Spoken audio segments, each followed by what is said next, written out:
Good evening, guys. Good evening, Alan. Good evening, Gail. And good evening, Mark. Good to see you guys again. Hello, everybody. World Tour 8K popped in 5 p.m., so he probably pop up again. And feeling Clan Wolf on your side, Gil? Yep. Well, we have Brian. Good to see you. We wait a couple of more minutes before we get into today's topic, which is really interesting. Actually, the topic for today is the first 48 hours of power grid failure, what to do. Yeah. And it was a suggested topic from Gil. And Fire Dr. Ninja Turtle in the house. Good to see you. And we have Nick Miller in the house. Good to see you again, too. My Views, Your World. Good to see you.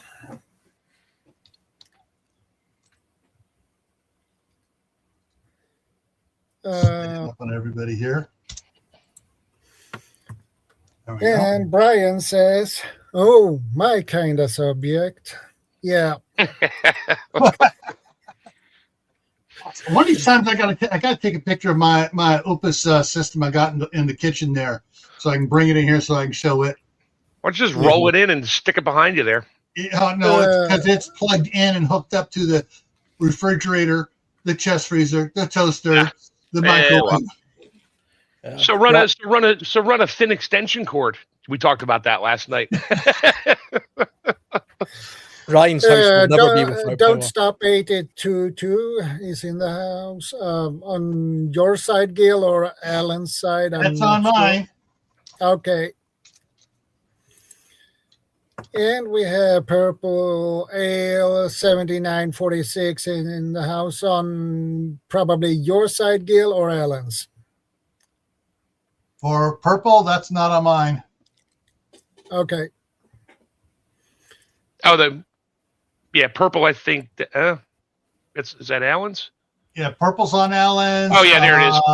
Yeah, Exploring with Adrian's on Alan's. Yep.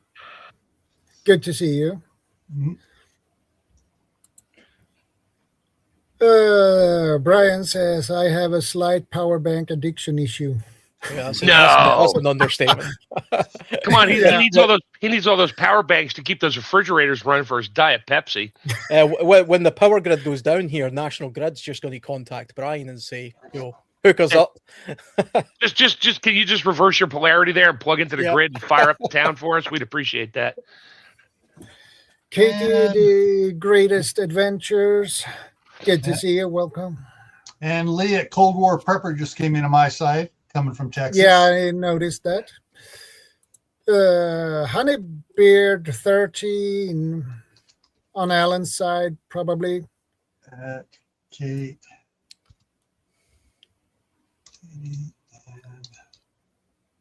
Good to see you too. I did a video of me shopping at Mission Mart. What's Mission Mart? Never heard of before. Diana, good to see you, ma'am. Andy in UK, good to see you. Border Wanderer, good to see you too, and welcome.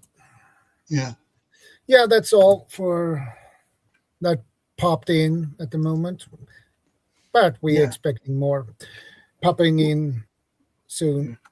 We're having a friggin' heat wave here in the middle of winter in Idaho. Oh, shut up.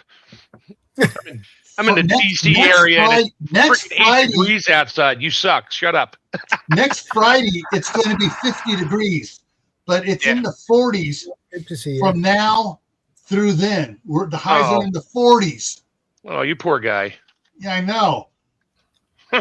My grandsons are freaking out going, when is it going to snow? We want to build a snowman.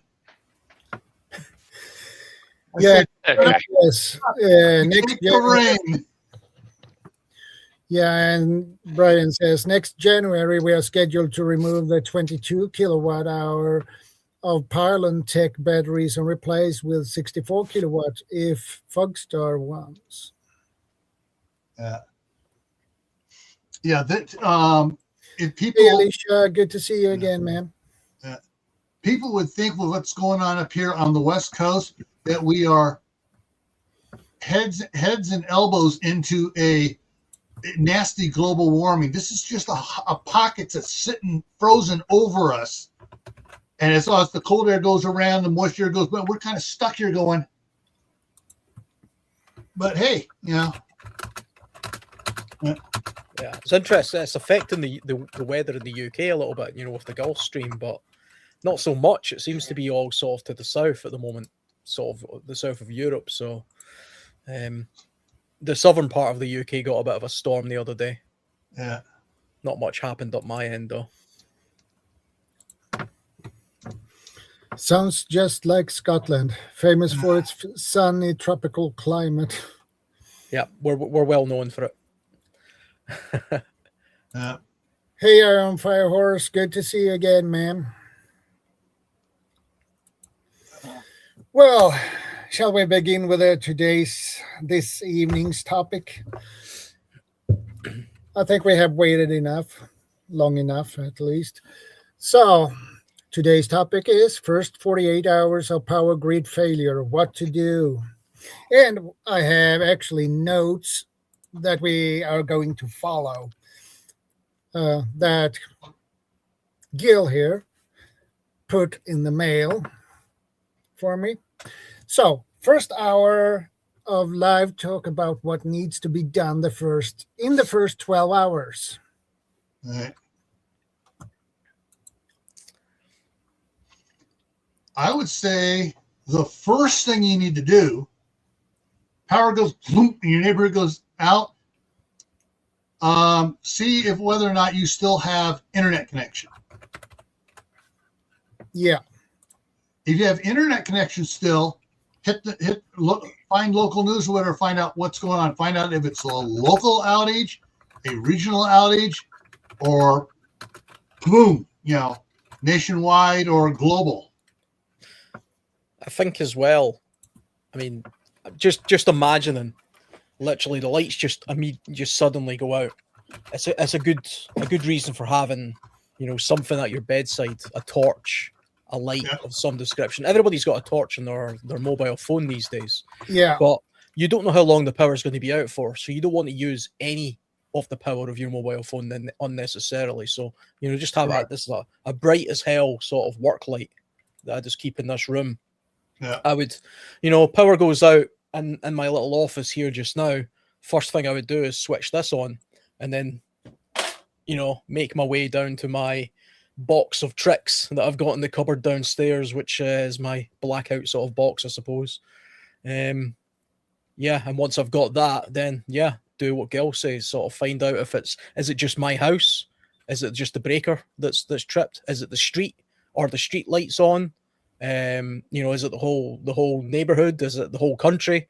Then it's just a quick scramble to see what information there is. I mean, the good thing, I suppose, about having a mobile phone is you don't really need the internet broadband. You have cell signal, mobile phone signal. So quick thing about your cell phone: if you lose power and your router goes out, shut your Wi-Fi off on the phone. Shut the Bluetooth off on the phone. Just run it on Wi-Fi on the server. Because if you don't, your battery is going to be constantly pinging, looking for signal. That'll drain your battery, albeit a small amount. But you don't know how long the power is going to be out for. So shut all the accessories off on your phone. Shut down a whole bunch of stuff that the phone is constantly using and drawing power. And ironically, if you shut your phone off, it takes more energy to turn back on than it did if you just left it on in standby mode. So just a quick thought. A lot of Android phones for sure have a power saving mode. And if you switch that on, it basically puts all of the apps in the background to sleep. Just gives you the essential stuff. Apps you don't need. It keeps those vital apps running. One of the things Yeah, I got iPhones have like several. sleep mode and stuff. I put mine in sleep mode at night. The only thing allowed to ping my phone is a text message from a contact. That's it. And a phone call from a contact. That's the only thing that'll come through. Everything else, all the notifications and all that stuff from YouTube and that, which ping all night long.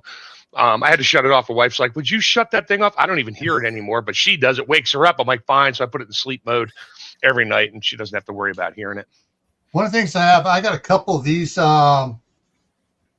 Emoto power banks, and I can run. If I plug my phone in on this, it will run it for, I would say it would probably run it a good 10 days, leaving everything on my phone going. You know, just off of this one, I got 2 of these, and this one here currently is at 100%. Yeah, So, that's good. I've got a couple of similar ones. I keep one in my work bag, and I think I've got one up here somewhere as well. They're great little things just to have, just as like a power extension to your phone. You know, you can charge other things with them as well, but they're ideal for phones. yeah. And Alicia has actually a question. Yeah, I May was I looking ask a at specific question about my Lithelli solar generator? I was looking that up. I've never heard of that or seen that before, so I don't know anything about it, about its capacities, what it does, and anything, charging capacities and stuff, and charging modes. So I really don't know anything about it. I'd have to research that, Alicia, and get back to you. Alicia, go ahead and email me the specs on it, what size it is, what model, and I will look it up after the live stream and get back to you before my next live stream this evening. I always lose internet when the power goes out. Other than using data, how would you still have internet? Well, I have one of those little office uninterrupted power supplies to keep the computer running in the office, so you have a chance to save all your stuff and shut it down under the desk here, and my internet is plugged into it. So when the power goes out, my internet node stays up. However, it communicates 5 miles away to the tower over there in Shelley, and if their power's still on, fine. If their power goes out too, then I lose it. So that's a clue to me. If I lose the internet, it's not just local here in Basalt. It's not in Firth. It's covering a larger area. Yeah. I think if you don't have a power bank that's you have permanently connected up to your router, which is a good idea, because it's, I mean, apart from using, there's no point in having a power bank and never using it. If you're going to have one, it's a good thing to have it sort of next to your router and plugged into your PC. So if the power goes off, it automatically sort of just goes straight to that. It doesn't even shut your PC down. It still keeps it running, so you've got some power that way. But if your mobile phone, of course, you can get the internet via cell. You know, if you have someone in here was saying, simply Debbie Sue. Here I rely on internet for my phone. I don't have a cell phone tower. I have to have Wi-Fi internet. Well, see, this is another reason, a good reason for having an emergency radio, because when it comes down to it, what do you need the internet for? I mean, other than sort of doom scrolling Instagram and watching us on YouTube, you don't really need internet immediately to find out what's going on. You just need to know why your powers went out, and then you can worry about getting the internet back on later on. So if you have no internet signal whatsoever, then the next best thing to try and get some information is an emergency radio of some description, something that doesn't rely on the internet. It's not an Alexa, it's not a DAB radio that's connected to the internet. It's literally a wind-up radio that is battery operated or has like some sort of solar rechargeable function or something like that. Tap into the local radio station, and hopefully from there you'll be able to find out if it's a local, regional, national, what's going on, because there will always be some confusion as to what the reason for the power outage is. I mean, sometimes you can kind of guess. If it's happened in the middle of winter, it's probably because a trees fell down, and knocked down some power cables or whatever. Or a a car spun out on the ice and it took out the power pole. Yeah, totally. I mean, it's one of those things. And if you live in a rural area where this kind of thing's common, then there's probably mechanisms in place for finding out what's going on via a local hub.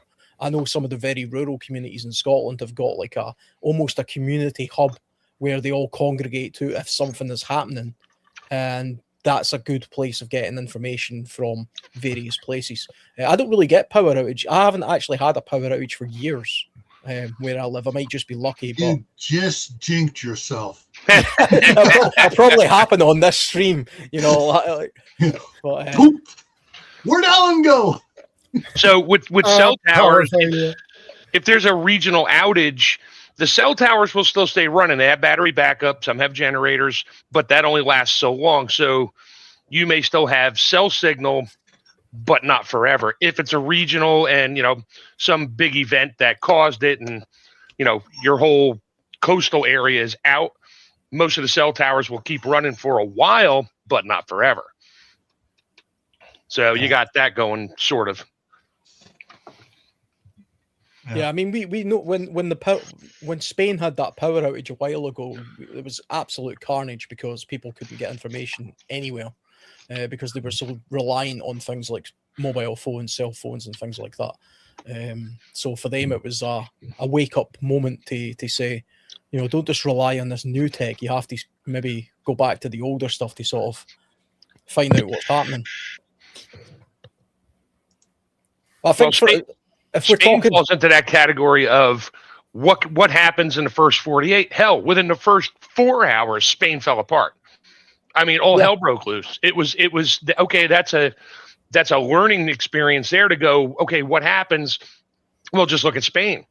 Look at the news articles. Look at everything that went on. I mean, within hours, people lost their minds. Yeah. And it doesn't take long. We talk about, you know, 48 hours. Okay, that's for us. And, you know, this is what's going to happen. So within the first 12 hours, and it's regional or huge, you know, national, all hell's going to break loose. So that's where you just, if you're okay, just stay out of everybody's way because they're going to go stupid. I mean, when we imagine the power just immediately going off, we kind of imagine that we're going to be sitting in our houses like this, and then we're going to, you know, we're all going to go to our sort of power outage box and get our stuff ready. But a lot of those people in Spain, they were on like trains and stuff. They were commuting back and forth. I don't know what time it happened. I think it happened during the day, but trains just came to a halt. Oh yeah, trains, elevators, escalators, anything electric stopped. Think about it. Look around your house. What's electric there aside from everything? And if you're out in public, what's electric? Traffic lights are electric. You know, so accidents happened everywhere because the lights went out and people not paying attention just go sailing through an intersection and, you know, they're all wrecking with each other till traffic comes to a grinding halt. And then everybody looks around and goes, oh, crap, the power's out. Mm. Yeah. Plus, I mean, the emergency services will then go into their sort of triage mode where they only pay attention to the calls that they absolutely need to answer, and they only deal with the situations that they find to be the most critical. This is, I mean, it's funny because I knew we were going to be talking about this topic earlier on, and I was thinking about what I would literally do right here and now if that happened within the first hour. And one thing that I wouldn't do, I see loads of people do this online, is they start getting all those tea light candles out and they start getting candles and they dot them around their house, like their bathroom and things like that. Do you know, that would be the last thing I would do, because one, you're just wasting candles, but two, it's a naked flame in your house. And if you were to have a fire, that's probably the worst time to have a fire in your house, because the chances of you being able to get a hold of somebody from the fire brigade to come and, you know, put that fire out quickly, it's fairly remote, because they're going to be triaging things like, you know, if the street lights are out and stuff, there's going to be vehicle accidents. They're going to be, you know, the hospitals are going to be running generators. So the fire, you know, departments and stuff are going to be dealing with other things. And you've set your house on fire with a tea light because you think you need some sort of, you know, landing light of candles going from your living room to your bathroom, when, you know, you really don't. So, I mean, if we're talking right from the very beginning here, the lights go out and we're kind of all at home, you know, the very first thing I do, apart from, you know, switch on my light, make my way down to my box that I've got in the cupboard downstairs in the kitchen. And when I open that box, I snap one of those chemical lights, and that allows me to see, you know, what's going on in my box at least.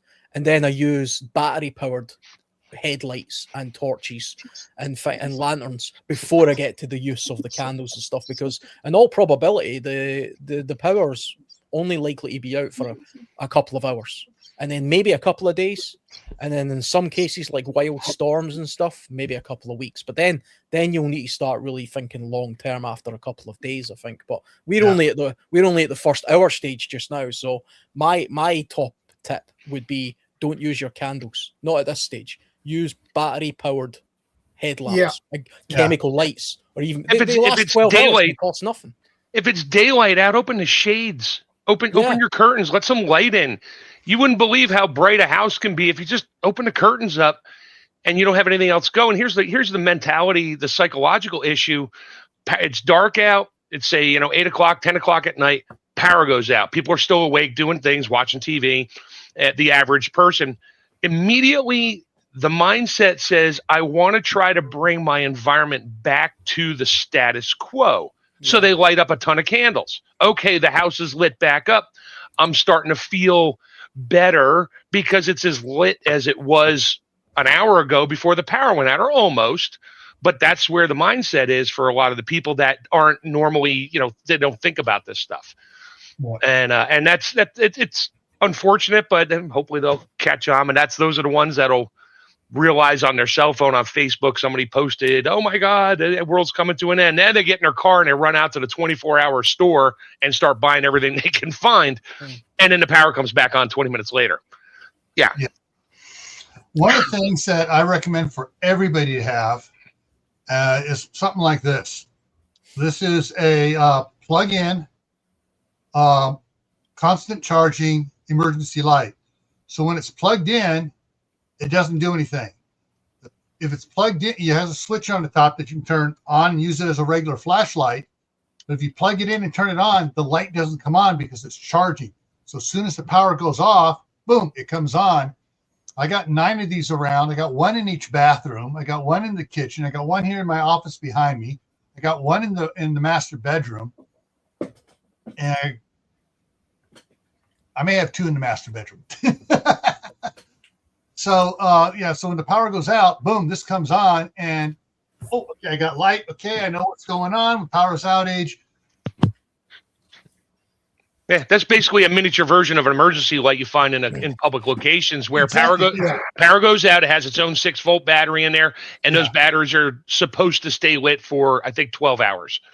Oh, this thing here, like the way it is, it'll last more than 12 hours because my grandsons used to, when I first put them in, sneak over and unplug them, and they get 2 of them, and they go in the what I call the boys' room, their room when they spend the night, and they're in there playing lightsabers in there for hours on end, and they leave it there on and go home and come back. Oh, it's still on. Oh, let's play again. It's like, yeah.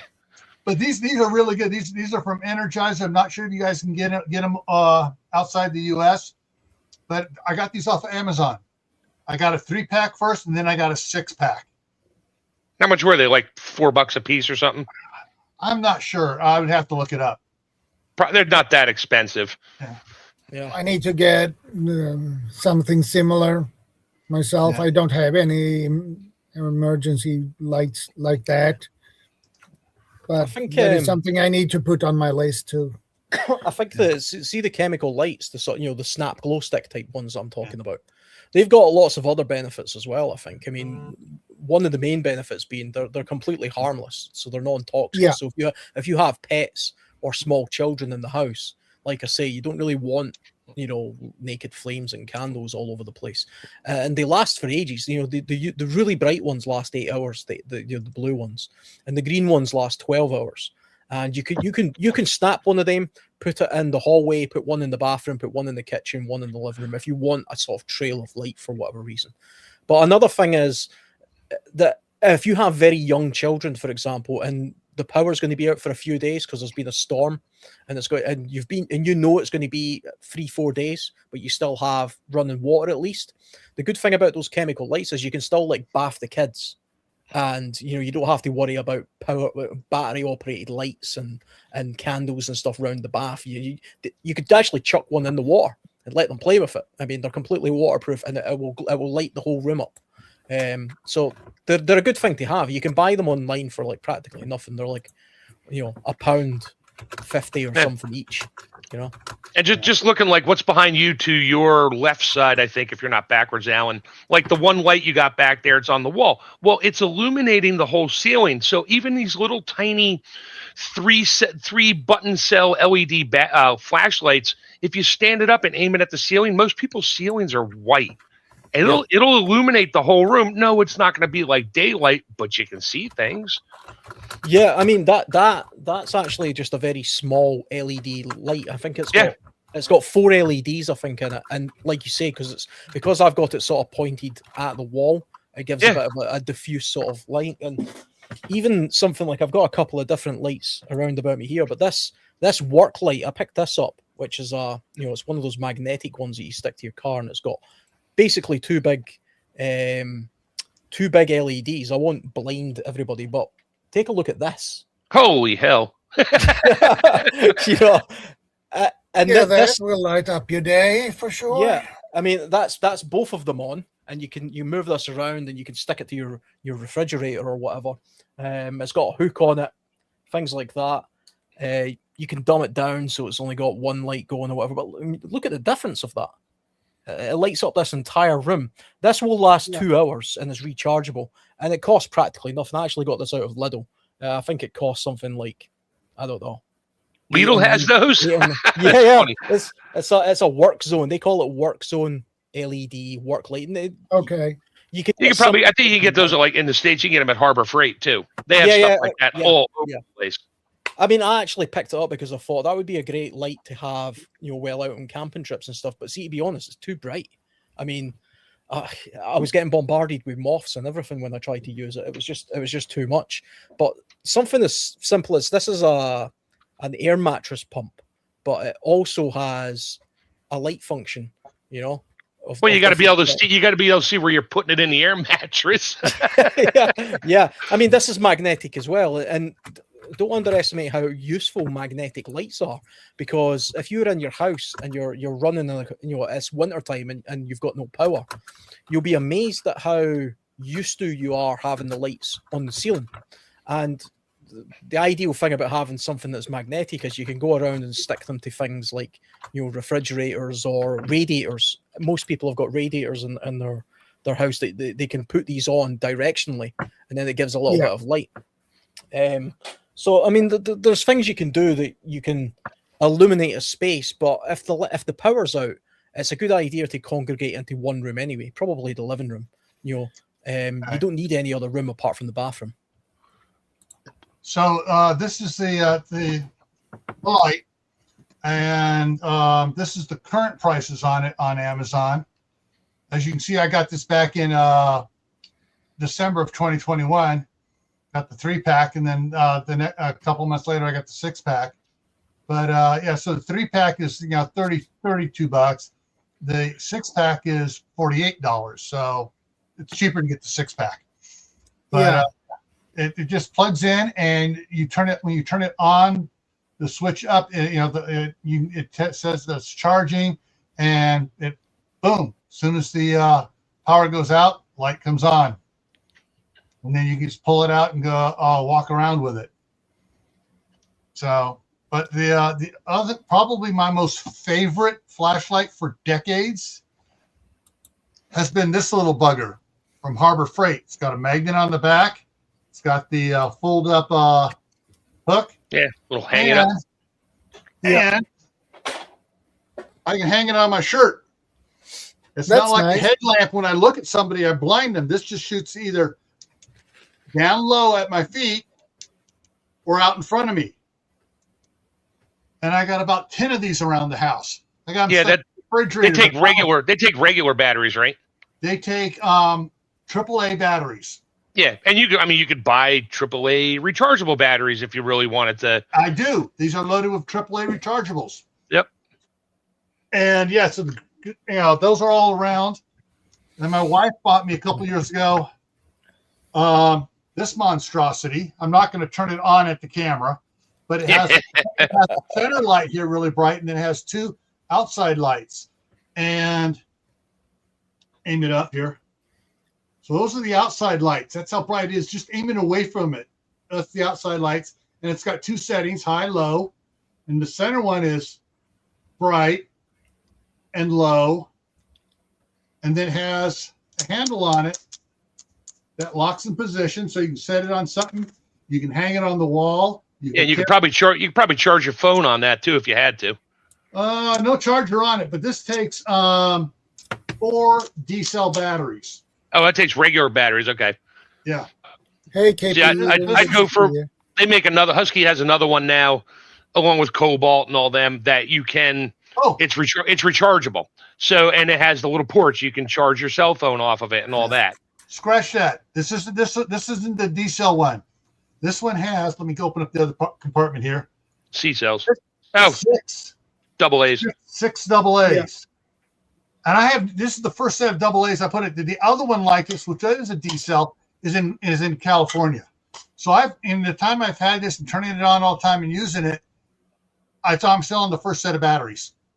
Yeah, just keep an eye on your batteries for long-term storage because they will start to corrode. Yeah, that's why I check it, pull it out and check it now and then, like every other year.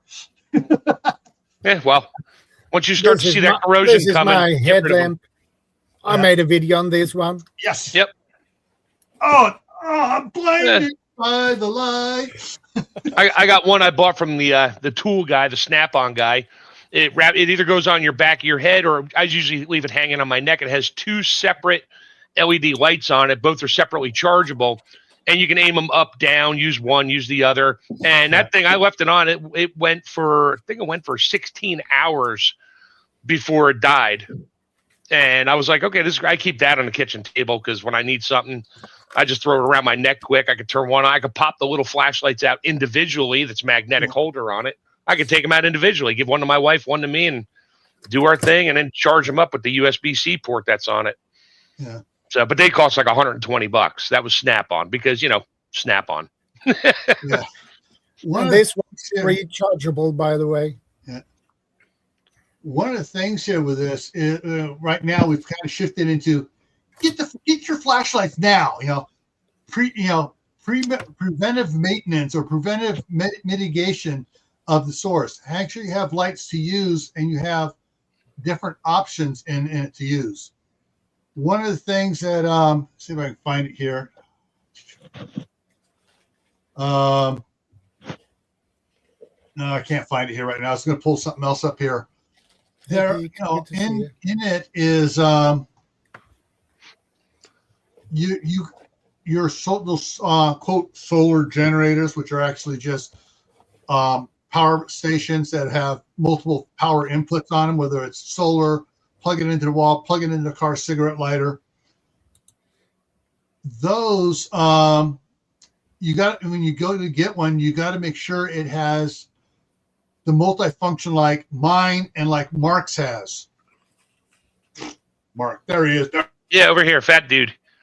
We can plug ours in to the outlet so it charges on the outlet, and we can use it at the same time. And when the power goes off, it automatically transfers. Some of them you can't do that. You can't charge and use at the same time. No. I like mine when I'm at the cabin when it gets down to like 20%. It's still in the cabin running my fridge. I rearrange my plugs in my off-grid electrical, fire the generator up, and I run the charger off the generator to charge the Jackery while the Jackery's still running the refrigerator and the ceiling fan. So it just, it shows my input and output on wattage. I'll have 140 watts coming in, but only like 20 going out. Yeah. So I got a net gain of like 120 watts, and it just takes a little longer to charge it fully, but I don't care. I can do both. And let me see if I find something here. There are some really cool ones. Like the Mega 2, Opus Mega 2 that I got in the kitchen was right now it's $799 for the 2400 watt inverter and a 2500 watt hour battery. But they that was it. It was only $750. Yeah. Shit, I think I paid like $1,400 for my Jackery. Well, that was 4.5 years ago when they were just starting to get popular. So I'm trying to find something here to share with you on some of the smaller ones. All right. God, it's not showing me prices, but that's fine. most, just about all of the oops, however you want to pronounce it here, power stations, they're made to plug in and you can plug them into the wall and use them. You can have the solar going into them and use them. You can plug it into a cigarette lighter and use them. Like this is a 1500 watt one. It's not showing prices, but then they got the 2400 watt one. Then they got the Mega 1, which is a 2000 watt one. This is the Mega 2, the one I have. It's a 2500 watt inverter with a 2000 watt hour battery. And they go on up to all the different ones. And then they got the new one, the Guardian 6000, 120 volt, 240 watt duals, all set up, ready to go for $1,700. That's the only one they put the price on here. That's the newest and greatest one that just came out. But on the Mega 5, the Mega 3, the Mega 2, and the Mega 1, you can get expansion batteries for them. So you can increase your runtime. Your runtime. Yeah. I got 2 expansion batteries on the Mega 2 I have in the kitchen. It'll run from 6 a.m. to 9 p.m. every day because that's in very expensive time on the power metering. Then after 9 o'clock, it charges back up because it's on the cheap. Then at 6 p.m. here to 11 p.m., again, it's on the high expensive time. So the refrigerator, the chest freezer, the toaster, and the microwave all run off of it. And then after 11 o'clock at night, it charges back up. On that 5-hour runtime, fixing dinner, opening and closing the refrigerator, doing stuff in the toast for the grandkids when they're over here, microwaving Hot Pockets and stuff, it's fully recharged in about 40 minutes. That's good. So yeah, I mean, I really like it. It's got so it's one of those ones. Check them out for yourselves. Don't just take my word for this if you're going to get something. I know some of these are available. The ones I'm looking at are available in the UK. Some of them are not. I think Opus is. I'm not sure, but Pecron is another good one. Does the same thing, same price range. One of the two is available in the UK. I'm not sure about over there in Sweden. But yeah, those got the highest rating from several of the reviewers because it has multiple power inputs and it can charge and output at the same time. Yeah, while it's charging. Yeah, you need to do a video, Gil, just that says gaming the power grid with a smart meter, because that's the only thing that helps that change is you have a smart meter. So you should do a short video of gaming the grid, and this is how I do it, and just show a couple. You can probably do it in about 4 minutes. Yeah. It's when the wife finally tells me to pull the trigger, I'm going to be upgrading to the new Pecron 5000, which is a 220 is a 120 240 unit, and we're going to get the 5 expansion batteries for it. And then we'll hook all the solar panels we have up to it, and we're going to go totally off grid. Yeah, the shop will still be on grid, but the house will be off grid. Right. It's just right at the cost right now, because of what goes on when I have all the grandkids over. Oh man, let's see. Eli's watching the one TV with Tubi on it. Danny and Oliver are watching the other TV with the DVD player, watching DVDs. Aiden's running around turning every light switch on in the house. Yeah, well.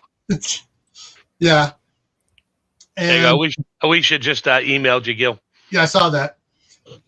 And so, Alicia, I tried going to the manufacturer site.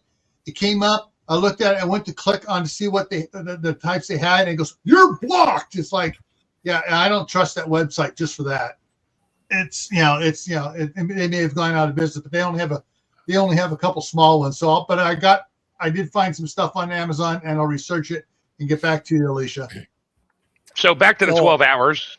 Yeah. I was just going to say with power banks, EcoFlows, they do a Delta series. I think Yes. that's Brian's favourite. I was going to say, how much is Brian paying you to say that? I Hey, think he Bob. works. I think he Hey, works Bob. for Morning. EcoFlow actually. You know, Yeah, probably. That's why he has Yeah. so many of them. What's up, but, Bob? yeah, Morning, I'm everybody. sure if you go to his YouTube, he'll probably have all sorts of links and stuff for them. But, Yeah. but the EcoFlow Delta series is really good. It can run pretty much your whole household for a long time. Because the one I'm looking, I don't actually have a power bank. I'm not a proper prepper, so I don't have a power bank. But the one that I'm looking at just now is called the EcoFlow River Free, which is Yeah. smaller. You could run a fridge from it, I believe. I mean, it has it's a, I can't remember what the exact. You can run a refrigerator on that. It's a 1200 watt output. I know that for sure. It has sort of you 16 can hour you run can time. run a refrigerator and a chest freezer on that. However, you have to look at the size of the battery and how many watt hours the battery is, because every watt you're running for an hour, like our refrigerator is can be any, depending whether it's frost free, whether that's engaged or not. Like on mine, when the frost free part kicks in, it jumps up to 600 watts. Normally it's 145 watts. I'm surprised you haven't taken your fridge apart yet and put a mechanical switch on the frost-free circuit. I would have. I got other things I do with it, which I play around with. I just unplugging it during the frost-free time, and then it kicks out of it. After 5 minutes, it kicks out. I can plug it back in, and it skipped the frost-free. Yeah. I think it does go without saying, though, that if you are somebody who's quite dependent on a freezer, I mean, not so much a fridge, but definitely a freezer, like you hunt a lot of game, for example. Or you're like me and just have 4 freezers packed with food. You really need to think about having a system in place to back that stuff up, because that's a lot of waste. You know, I mean, a freezer will hold its temperature for quite a long time as long as you don't go opening the lid. Chest freezers hold better. I have 2 stand-up freezers. Those are the ones that will not get opened if the power goes out. Because as soon as you open the door, all the cold air falls out, all the hot air goes in. Mm-hmm. You shut the door, and everything starts thawing out from the top down. It's a sad situation, but yeah. And it would take a lot more power to sort of bring that temperature back. It has to run longer, to bring it back. Yeah. And even when I have power, I open my one old stand-up freezer, and within 2 minutes it kicks back on again. It runs for like 2 hours just to get the temperature back down. My thinking is, I mean, my freezer's generally only like half full anyway. I do hunt a little bit of game, so I've got a chest freezer in my shed, which is where I would keep that. But it wouldn't be a massive loss to me. I don't have lots and lots of food. I don't have hundreds of kids to feed. You know, I've got one dog. So quick tip on chest freezers, any kind of freezer, mostly chest. If you perpetually have a lot of space in there, every gallon jug, whether it's milk, water, whatever, there's a way to store water too. Fill it up with water, squeeze it a little bit so it doesn't break when it expands and freezes. Put it in the bottom of the freezer. Yeah, it'll take some time to get it all frozen, but if your power goes out, you got basically ice bricks in there to keep it cold for even longer. And then if the power does go out and stays out, as that water thaws, hey, guess what? You got water to either drink if you want to, or at least to wash and do other things with. So, but a full freezer, once they're like my freezers are packed, and they only turn on for a little while each day, because everything in there is 10 below 0 Fahrenheit, everything right to the top. So if the power goes out, I got a good amount of time, because that freezer is packed, all of them, to not worry about things thawing out. The upright freezers, they'd wind up getting all eaten first, and then the chest freezers, they're last on the list. That's a good idea with the water. I've never thought of that, because the freezer I've got out in the shed is very, very rarely ever full. I mean, if I take an animal, I'll fill it up, but if I don't, and then I'll work my way through it. So it's almost always half as you fill it up, take the jugs out and just put them out, just leave them out. Let them thaw. It doesn't matter. And then as your food, you start to use it, don't put them on top of your food, because the warm air will partially, the warm container of water will partially thaw stuff. Just move it around and put them all on the very bottom where it's the coldest. They'll freeze the quickest, and just rotate through. As your meat comes out, the water jugs goes in, and as the meat goes in, the water jugs come out. As long as your full freezer's a happy freezer, that's the bottom line on that one. Yeah, I suppose when it comes to freezes as well, I mean, at what point would you guys, how many hours in, let's say the powers went out and we're a couple hours in now, but we don't know why it's out or how long it's going to be out. At what point do you start digging into the ice cream in the freezer because you're just going to go to waste anyway? Or, do we just leave that? If it's ice cream and snacks and not food I need for a reasonably long term, yeah, that shit goes first. It's like ice cream. Let's sit in the front window, eat ice cream, and watch the idiots out there just run in circles and scream. It's great. You got no TV, no internet. You need some kind of entertainment. Yeah. One of the things to, if the chest freezers generally stay, even if you open it up, stay cold a lot longer. Yeah, because cold air sinks, warm air rises. So when you open your chest freezer, open it slowly. Don't rip the lid open because you'll cause an air vortex. Turbulence. And you'll get a little warm air in there, and that just makes things thaw quicker. So just open it really slow. Just be slow and methodical when you pull stuff out, because as you pull something out, that airspace will pull in outside air because it needs more volume. Yeah. And so just do things slow and methodical, take out what you need, and keep a running inventory of what's in there and where it is in the freezer, so it's like, all right, what do you want for dinner? Well, let's make something with ground beef. Okay, well, I got 2 packs of ground beef on the right-hand side underneath the turkey. All right, open it up, pull the ground beef out, close the lid. I'm going to show you guys what kind of power stations we have here. You can buy here in Sweden. Okay.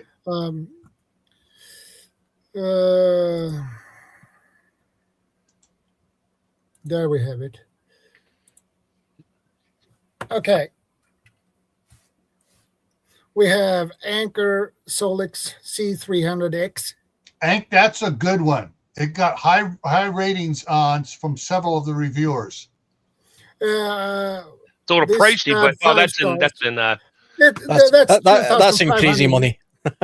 That's 2,599 Swedish crowns. So it would be around $250 give or take. Anker's a good brand. Yeah, Anker's good. I had an Anker Bluetooth speaker. That thing lasted forever. Yeah, and then you can buy that one there is one of the most popular ones. 3 Plus. Yeah, the EcoFlow that's the one I was talking about. That's the one that I'm looking to get. EcoFlow. I was actually going to go between those two. I wasn't sure which one. I think Brian actually suggested I get the first one. The extra EcoFlow Delta Pro 3 extra battery. You have EcoFlow River 3 UPS, EcoFlow Trail, EcoFlow Delta 3, Acer 600 watt portable, Anker Solix C1000X, EcoFlow Delta Pro 3. Then you have River 3 Plus, EcoFlow Trail 200 DC, Jackery Explorer 1000 Pro. Is that what I got? That is, yeah, I got the Explorer 1000. Same exact one. Mine was a little more expensive back then because it had the solar panels and all that. Yeah, for American. So basically American dollars, just put a decimal point there. So it's about $550, I guess. I paid like $1,400 for mine, but that was 4 years ago when that stuff was just taking off. Since you got the Jackery, at the Consumer Electronics convention in Las Vegas earlier this month, Jackery revealed some of their new lineup and stuff coming out here later this summer when it's available for sale. They have some whole house. I've seen some of that. Yep, amazing ones with the battery thing. We're not talking the cheap stuff. We're talking you're going to go off grid with this, and you're going to be able to thumb your nose at everybody. Yep. Yeah. That's what I've been talking to the wife about with our house we're building, which apparently may now start to happen after last night's discussion with my wife, but that's another story offline. I know DJI are doing similar things with their batteries, but that's I'm waiting for that Samsung battery. Once that Samsung silver carbon battery goes mainstream, all bets are off. I mean, the prices of those things are going to be ridiculous, but you'll get instead of a 100-hour runtime at 100 watts or whatever, you're going to get like 500 hours of runtime and a 10-minute charge time. So the input versus the output, it's like almost positive, so to speak. It hardly uses any electricity to charge, but once it's charged really quick, you can run the crap out of it for a long time. And that's what the Samsung, and there's another company in China that they probably stole Samsung's patent, but whatever. And once they get that rolling, yeah, and there's a lot of pushback. People don't, other companies don't want it that are already into the lithium ion or the lithium batteries and, the Teslas and all that stuff, because people are going to like trade those cars in instantly. And it's going to be a glut of those on them, and they can't recycle those batteries. So that's the problem. Yeah, I mean, the thing to point out as well with these power banks, these basically these electric generators, you need a means to power these things up. You need a means to charge these things. So unless you have solar panels, whether it be on your house that you can charge these up, or external ones that you can put in your garden and during the day and charge them up that way, they're kind of, they just become bricks after 16, 17 hours. I mean, another thing you can do is you can have a diesel backup generator. And they are kind of noisy, but you can run the problem. But you can power the power banks with the diesel generator, during the day, and then at nighttime use the silent electric. You could do it that way. And it's probably a good idea to have both anyway, if you can afford to do that, because especially like if like Chef, I mean, if you've got huge freezers full of food, I would probably have a diesel generator, a small one, just in case, because it's quite easy to get diesel usually. One of the things also that's out there that's becoming popular again, because the engineering on it, are the residential vertical wind turbines. So it's like a helix coil, and wind blows from any direction, it turns. And you have one of those going, and it'll turn at like a 5 mile an hour wind. Yeah, a little breeze, and it starts turning. It's funny. I was actually looking at one of them just a couple of weeks ago, but apparently they make a bit of noise. So where I live, it wouldn't be a good idea for me to have one in the garden, But it was weird because they had them on the side of buildings and some of the videos I was watching, and they were talking about powering cities with these things. They have them all in like strategic places on high-rise buildings and things. So I thought, it'd be great for putting in my garden because I've got a bit of a wind tunnel, but they make a little bit of a continuous noise, which would probably annoy my neighbors. It depends on the brand. That's one of the things they've been doing, is getting rid of the noise, because the noise is caused by the bearings. And so they're upgrading the bearings on these things, so there's no less and they're balancing everything, so there's less vibration from being out of balance, less noise because they got good bearings that are properly lubricated, greased, and you're going to get there'll be less noise on it. But you have that, then you have a couple small solar panels, so you're not kind of a big solar thing. So now you got two sources to provide power to charge up your power stations. So when the power does go out, you can charge stuff up. But getting back to like the refrigerators and freezers and stuff, using those, you want to make sure that whatever power station you get can handle your essentials, which is refrigerators, freezers. If you have to have a CPAP to sleep at night, you got to make sure it'll power to CPAP. If you need an oxygen generator and you're on oxygen all the time, you got to make sure it can handle that. So you make sure it handles the medicals and your essential freezers, refrigerators to keep that stuff going, and make sure it has the power to run it for 24 hours without charging. And that way, then when you can charge it, you can charge stuff back up, and you want to make sure you have enough panels, wind turbines, whatever, to charge it up in less than 6 hours. Yeah. I know as well from taking a look at solar panels, I don't have any solar on my house. In the future, I might hope to get some of that. I mean, to my mind, it's a bit pointless having solar power unless you have batteries to store the energy rather than just giving it to the grid for free. But I mean, looking at those power banks, usually they come as a package deal where you can buy the solar panels that come with them, but they're actually usually quite expensive. If you're talking about having one of these power banks at home, you can buy a relatively inexpensive, large, solar panel, just from like a plumbing company and things like that. Brian's pointed this out to me before.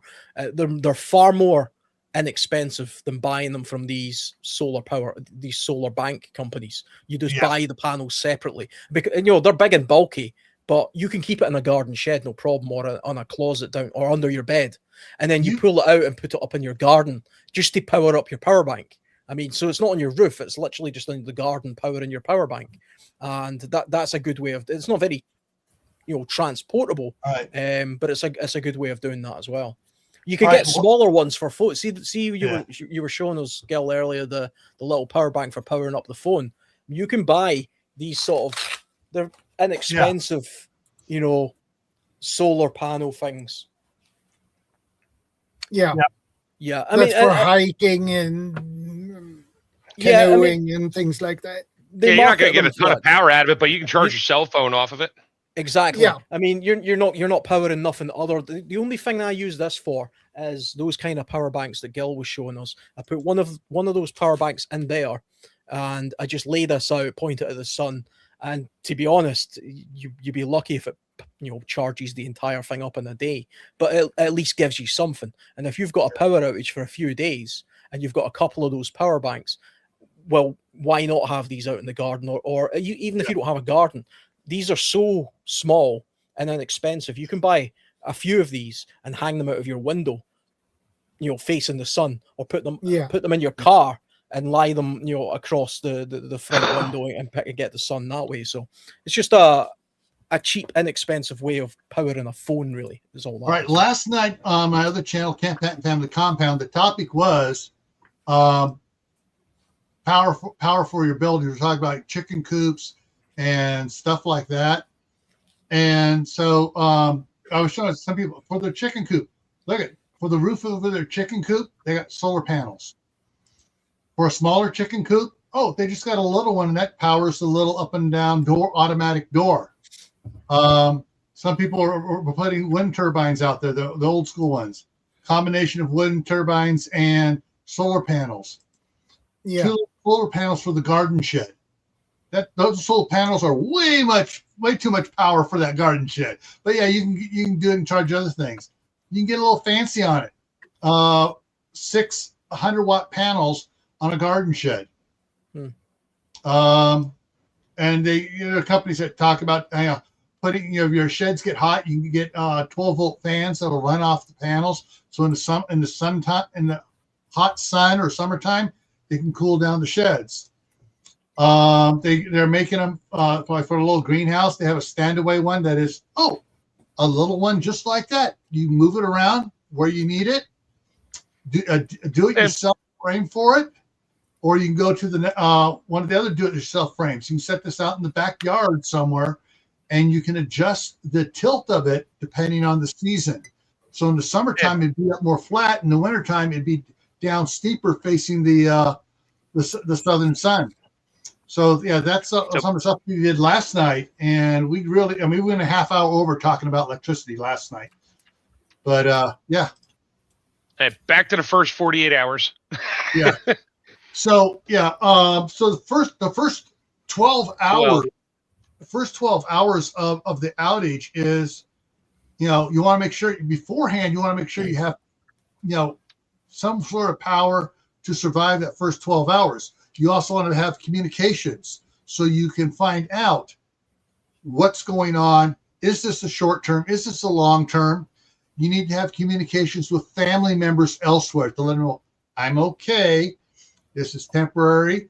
Or just a little, this is worse than what we thought. This is going to probably be a 2-week power outage because the power substation caught fire and burnt to the ground.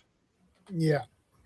So the first 12 hours is going to be dealing with information and getting, like you said, going downstairs and getting your preps out, Alan. You're going to do certain things in that first 12 hours to meet whatever information you can gather. And if you can't gather information, you're going to get ready so that if it continues on, you're ready to just step up to the next step to keep yourself in a good situation. Yeah. So I mean, once I oh, go ahead, Alan. Sorry. No, I was just going to jump on the thing there where you were talking about speaking to relatives and things for a bit of information. It's probably also a good point now to check. You know, if you've got like elderly neighbors or something, or you know somebody across the street that's got like a medical issue or something. If you have that kind of community, that this is when you would now start going knocking on their door and seeing how they are and giving them information. You might be their only source of information. So you know they haven't got anything at all because you know they're not prepared. So they're relying on somebody like you. Once you've sorted your own stuff out, you know, go across and see that elderly neighbor and say, yeah, this is what's happening. This is what's going on here. Have a glow stick. You know, you know, if do you need me to charge your phone? You know, you can maybe charge their phone up for them or something, and you know, things like that. So. For the first 12 hours, at first part of the 12 hours, you're going to be getting yourself situated, understanding what's going on, what happened, is it long-term, short-term. The second part of that 12 hours, you're now going to be working on setting yourself up for longer duration. So first you need to get yourself situated, then you need to figure out, okay, this is now going to go on for a while. I just found out 6 hours into it, you know, the regional substation just went down and half the state is out of power and it's going to be a while, maybe 2-3 days. All right, now I got to start to plan forward. Okay, now what do I need to do to make sure I don't lose food, to make sure, you know, I can talk to people and stuff like that. Yeah. So that's where in the second half of your first 12, now you're into the planning stage of what do I got? What do I need to do? How am I going to do it? How am I going to execute my plans? If I need it, do we have to leave because of this, you know, and stuff like that. So you got to, it's not just like, okay, light the candles, we're good for 4, 5, 6, 10 days. It's okay, lit the candles because it's dark out. Let's plan and see what we need to do. Let's get information.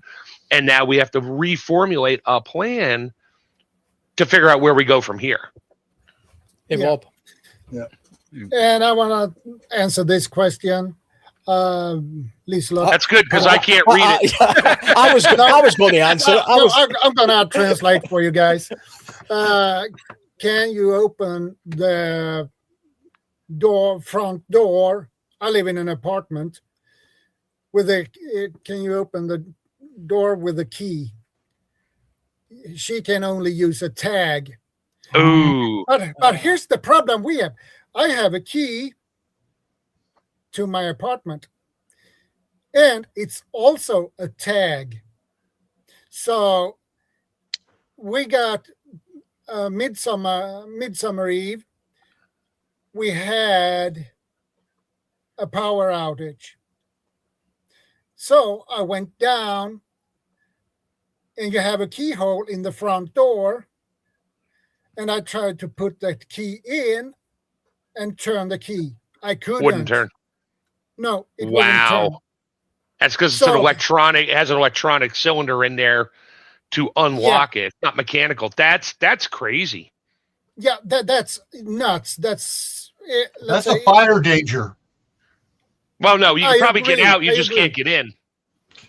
Yeah. No, so that means that one of us has to stay home before one of us go for a midsummer party, okay? Because otherwise, you can't get in. We can get back in. Boy. Think of that in wintertime, and you get a power outage. And let's say you have minus 20, 15, 20 degrees Celsius, and you can't get back in. I can see it now. Shadow just ran out to get the mail in his sweatsuit and slippers with a little tiny T-shirt on, figuring he's only going to be out there for a minute. And he turns around and comes back to the house. Boom, power goes out. Now Shadow freezes to death on his front sidewalk. I tell you what, I used to live in a flat, you know, a block of flats, and it had an electric door into the close. You had to use a fob to open the door. And one time I went out pretty much in my pajamas to let my dogs out, and that door closed behind me. And I was like, damn. And it's like, you know, it's the middle of the day, everybody's at work, and I'm pressing other people's buzzers to let me in. Nobody would let me in. And I'm just standing there freezing. I'm thinking, shit, what do I do? It turns out that there's actually you were talking about what if there's a fire. The way the door worked, it's like a magnet, an electric magnet. Yeah. And there's a switch for the fire brigade quite high up. If you pull it, it releases it and it sets an alarm off. But I knew it was up there, and I had to pull a wheelie bin round and sort of climb up on it and reach up and pull this bloody thing down. And then once I did that, I went in and pushed it back up with a broomstick so Hey, well, that the Torrey. fire brigade didn't show up. But it's definitely something to think about if you've got electronic access points to buildings and stuff. Yeah, I wouldn't want Because- electronic access on only electronic access on anything. Like my wife's car, she uses the remote. 5 years she had the remote died. She calls me on the phone, my remote's dead. Yeah, they've usually got a tiny little battery that nobody ever thinks about changing. But it's got a little battery, and they most of them have a button. You push the button just right, a little key slides out. yeah. Did I just freeze up? Yeah, you did. Yeah, you did, yeah. Wow, I think my internet's going out. That's Yeah, weird. you And I'm like 20 feet away from it. Jeez. Yeah, the last thing you said was the battery's dead. Yeah, she said the battery's dead. My remote, I can't get in the car. I'm like, honey, push the little button on the side there, and out pops a key. I didn't know there was a key in there. I'm like, yeah, that's why there's still a keyhole in the side of your car. She popped out. She's like, oh my God, I didn't know. I'm like, you know now. Mm. Yeah. On electronic access to the houses, my son for the house in California put electronic door locks on all the deadbolts on all the doors, but they're keyed. So the battery's dead, everything, you can still use the key. Otherwise, just you quickly punch in your code and it unlocks and you go in. But he got the ones that make sure it has a manual key. That's not an expensive key. That's a standard quick set key, and made copies for everybody. Yeah. That's how my front door is too, Gil. It can use both a key or the entry pad. Yeah. Have you guys talked anything? Have you guys talked anything at all about security? Every one of us live in a little bit different environment. My environment's suburban, but not too far away from here is a whole bunch of zombies, man. Yeah. And for Not me, yet. We're kind of just at a 12-hour point, so security is probably the next topic, I'd imagine. Is it? Okay. Hey, Well, No, sure, I'm sure it's in there. We kind of touched it a little bit, first, like Spain. Okay. It didn't take 12 hours for all hell to break loose. It took 2. Yeah. Mm-hmm. Yeah. Because I think that you should build that into your plans. Have someone awake at all times, if it's at all possible. Have someone awake at all times. Yeah. Just sitting there quietly reading a book and keeping your ears and your eyes open, because people can turn sour on you really, really fast, man. And it's going to be one of your neighbors who's going to kick down your front door to get your generator. Plus, you're going to have the opportunists. You're going to have the people that, there's no street lights on. The opportunists, The street lights are off. People are in darkness, so they're all sort of sitting tight. There's going to be people out there like, oh, great opportunity, because the police, they're busy dealing with other things like we talked about earlier on. This is a great opportunity to get out there. Pitch black gardens. People are, they normally have those security lights. I've got security lights in my back garden, that if somebody walks in front of them, they go off, but it relies on power. It's not battery. Yeah, that's right. Bob's got, I think you do, right? They're solar powered security lights, motion detector. Yep. A lot of them. So you don't have to leave them plugged in. The power goes out and they still work, which is great to have around the perimeter of your house. Shining away from your house, not on your house. So, Yeah. I've got a bunch of them all the way around my house, all the way around. Solar. I got some too, but it's also a double-edged sword. But I think I like the edge that the light's on. The double-edged part is like someone's going to see, oh, he's got power, not realizing it's just a solar-powered little light.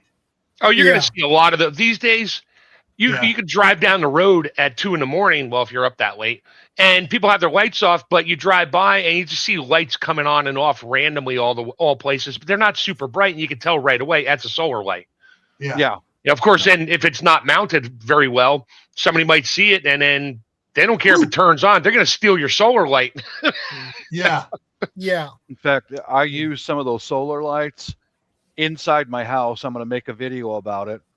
was motion sensor to go on and off randomly inside my house while we're milling around. And I'm running into a problem. I'll put this on a video. I'm running into a problem because I've been running 2 of them consistently since last summer.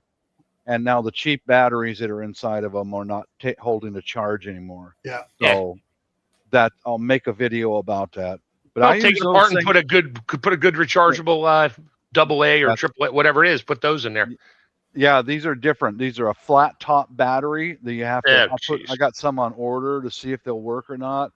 But well, if they're inside, how many volts is it? Is it 1.5, 1.2, 3 volt? Like that, Chef. I don't have the light in front of me. They just jump the wires and put a wire out the side of the box with some kind of a plug on it and plug it into a regular rechargeable battery externally. Just tape it to the back. If it's inside, you don't have to worry about waterproof. No, I pass the bullshit. Yeah.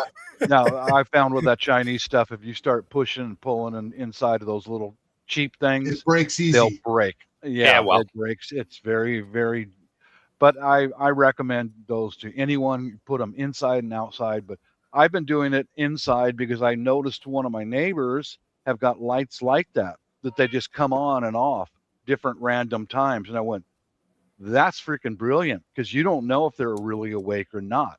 Right. You know, I'm pretty sure they're home, but the first floor lights will just come on and off at different times. I went, hell yeah, I could do that too with these solar lights. Yeah, but I'll make a video about how I remedy the other thing to consider security wise for this, and when Bob said security, it popped into my head. Mm-hmm. Blackout curtains. Sometimes when the power goes out, you don't want anybody see any lights coming from inside your house. You want to appear like everybody else and not have any bright lights. And if you may in one room leave a candle going in there, or an LED candle, one of those fake ones. So there's all they got is a candle. They're not, they're up, they're not doing anything else, so they'll avoid you. But if you have all the lights, your house is suddenly lit up again and everybody else is dark. Oh, you mean like the Generac commercial where the whole neighborhood goes out except for one house that has all their Christmas lights on, and everybody's like, I should get one. It's like, look, there's power. Let's go. Yeah, my neighbor, for example, he's very well prepared, very well. And as soon as power goes out, his generator fires up. Now, him and his wife were not home, and their generator is running while the rest of the neighborhood is out. I mean, guess who the thief is going to target in right on that house? It's like, hey, there's nobody home. Bam! And they kick in their door and they're in. I've got a generator, but that is the absolute last resort for me because I'm in the suburbs. My neighbors are real close by and like, hey, their house has got a generator. Let's go see if we can plug our phone into his generator. Yeah. Uh-huh. Yeah, sure. Case, you need to take this little tiny extension cord. Run this little tiny extension cord 100 feet to your house. We'll burn out whatever you got. But put together in your own home a plan. Make a schedule. Who's going to be awake? Who's going to go to sleep? It's something to look into. Yeah. The other thing, real quick, before we move on to the next 12 hours, those little solar walkway lights that you can get. Power goes out, gather them all up, bring them back in the house. Yeah, they will disappear out of off your property from the neighbors. But you bring them in, you open them up, you disconnect, you take the battery out, so we have fully charged batteries, and you just turn one or two of them on when you need lights. Most of them, even the cheap ones, have an on. Like when you look at the bottom where the battery goes, it has a switch on it, on-off sensor. Yeah. Not the real cheap one. Well, the ones mine do. Yeah, I got mine were cheap, but not stupid Amazon China cheap. No, I got mine at Sam's Club, the 5-pack of the really nice looking ones. No, they don't have a switch on the bottom. Oh, mine do. That's where I bought mine there, and that's where mine have the switch on it. Yeah. You got the cheaper version. That's all. Shall we go over to the next? Can I share something with their Shadow? Yeah. Recently, when we lost power, the owner of the coffee shop, they live in the hills. They lost power. We didn't down here in the valley, but that's what they used. One of the things that they used was her husband went out to his shop and he got a work light that's rechargeable. Yeah. And he brought that into the house, and she said, "Man, this thing worked great. Just set it up. It's rechargeable." And he turned it on, and then he also went outside in his backyard and he picked up his solar lights and brought them into the house. It's like, Yeah. beautiful, Yeah. beautiful. Yeah. Okay, I'm Can done. we go over to the second hour of love talk about what needs to be done in the second 12 hours, 13 to 24 hours?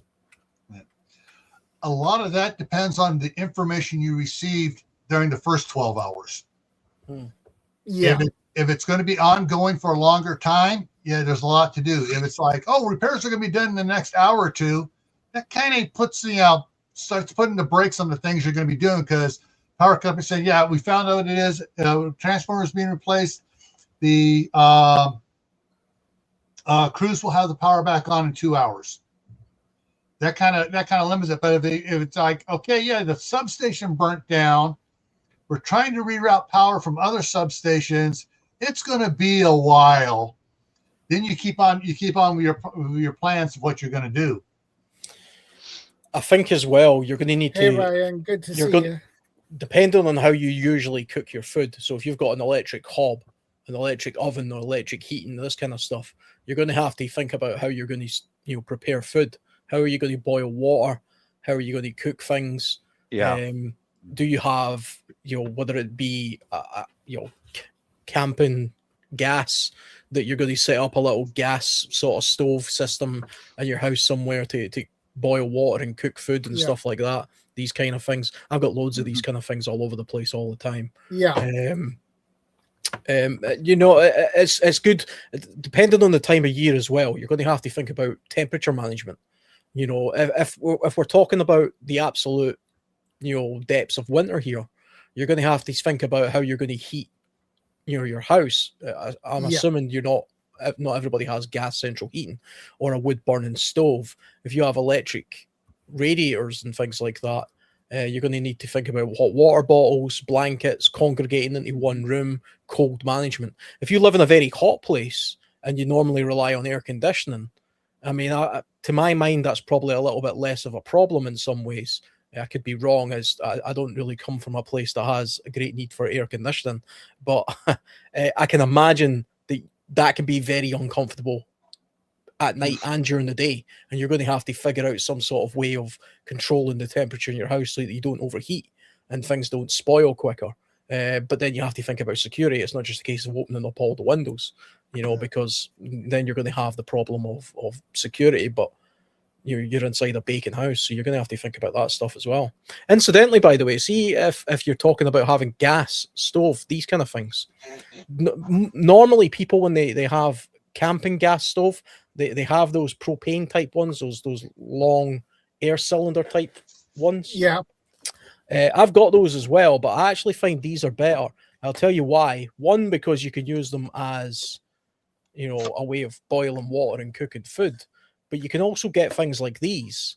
This is a lantern. This is a gas lantern that fits on these. So, not only does it provide light, it also provides a little bit of heat as well. So if you're in a particularly cold place, it doesn't put out a lot of like carbon monoxide or anything like that. It puts out a little bit. You do have to be a little bit careful about that, but not so much. The great thing about these is the reason I've got this is because I tend to use these gas cylinders a lot when I'm camping, but I always have a little bit left. I don't want to take the whole cylinder with me when it's just got a tiny little bit left, because it's not enough. But it's good for burning something like this, and this will burn all day, all night. This will go. You can regulate this. It does actually put out a bit of heat. Yeah, that's good. They have something new for those that you'll be interested in. They I just saw on a video on it. It's it screws onto the top of it and has two outlets on it. It was going up, so you can put a lantern on one, and you can put a little one of the little burners on the other one off of one cylinder, like a little splitter. Yeah. which is really cool. Okay. I never heard of that one before. I just saw someone did a reel on it about 3 weeks ago. I saw it and they said this company just came out with these. I'll share one of my videos with you guys here. I recently got a new camp stove for my place. My old one still works, but it's getting beat up and it's time to get a new one. And here, I'll share it with you. But the way I buy these little propane bottles that powers these camp stoves is one at a time. I'll wait until some of them go on sale and buy 2 or 3. They used to sell them in 6-packs, but the supermarket doesn't sell them in 6-packs anymore. Or I'll buy them by the 6-pack. You see the little propane bottle on the side right there? Yeah. That's what I did. That's what I rely on. That's one of my ways of cooking right there, and heat. But I found that our stove is electric, but it's got a glass top on it. And on my channel here, I also shows where I've ordered some little rubber feet for the bottom of the camp stove, and I showed how to install them so that it doesn't slip around when it's being used. And those stoves are really awesome, actually. They are. I've cooked on them already. You can get them fairly cheap here. Mm-hmm. So I had in mind to buy one.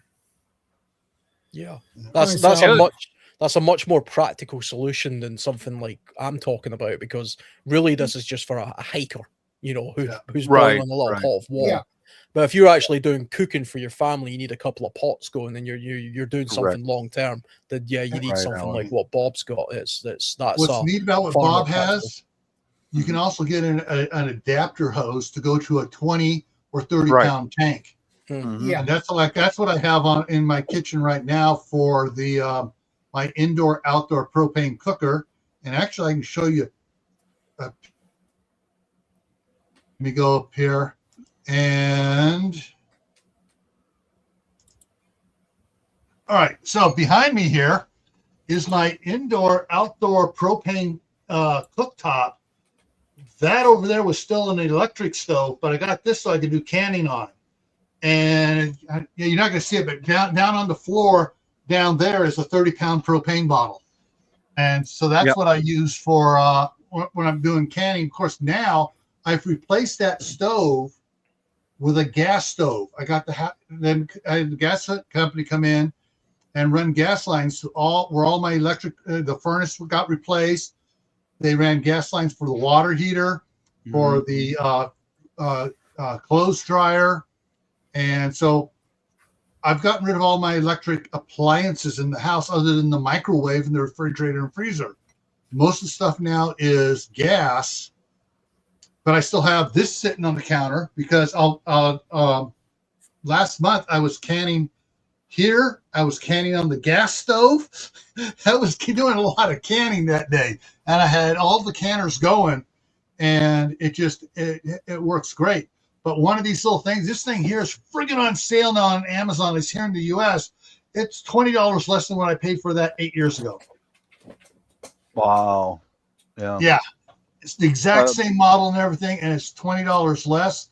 And it's just, my wife is thinking it was going to make me take it out. She saw me using both stoves. She goes, okay, you can leave it in here a little while longer. But this summer, you're building a shelf out there so we can take it outside and do our canning outdoors in the summertime. I'll show you. That's really great for that. I'll share an option for you guys here. There we go. This is one of my videos that shows it's a refiller for these small bottles. Yes. It's just a union that goes on the bottom of your larger tanks. And it's about $10 on Amazon, and you can screw in your smaller 1-pound cylinders into that and refill them. So that's for a more long-term power failure. Yeah. How many times can you refill those? Well, they're 1 pound tanks. It's a 20-pound bottle, so probably get 20 refills out of it. You could buy those adapters at some of your big box stores too, and some of the hardware stores in town. You don't necessarily have to go to Amazon. Right. But Okay, I'm not sure how many times you can recharge those little 1 pound cylinders, but what I do is I do a sniff check, because if you refill them 2 or 3 times, some of them will have just a tiny, tiny leak in it. Yeah. So I Those just the sniff check regular them and I Coleman throw it. bottles are the regular Coleman bottles are not designed for refill. You can buy Mm-hmm. bottles that are designed. They have a different seal in the neck where you fill it up from, and they're designed to be refilled. I had a bunch of empty I've had them for years. I'm like, I never threw them out. I want to save them because I want to try to refill them.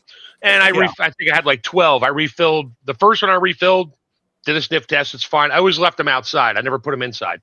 Right. And then the second one I did, and I wouldn't fill it up and then disconnect it. I would just put a little bit in it and then stop it and take it off just to make sure. When I pulled it out, oh no, it was a jet of propane coming out of that thing. I threw that across the yard. I'm like, that one's going in the trash. The O-ring cracked and went away. Oh yeah, and it looks like it's just a standard Schrader valve from like a car tire, which it is.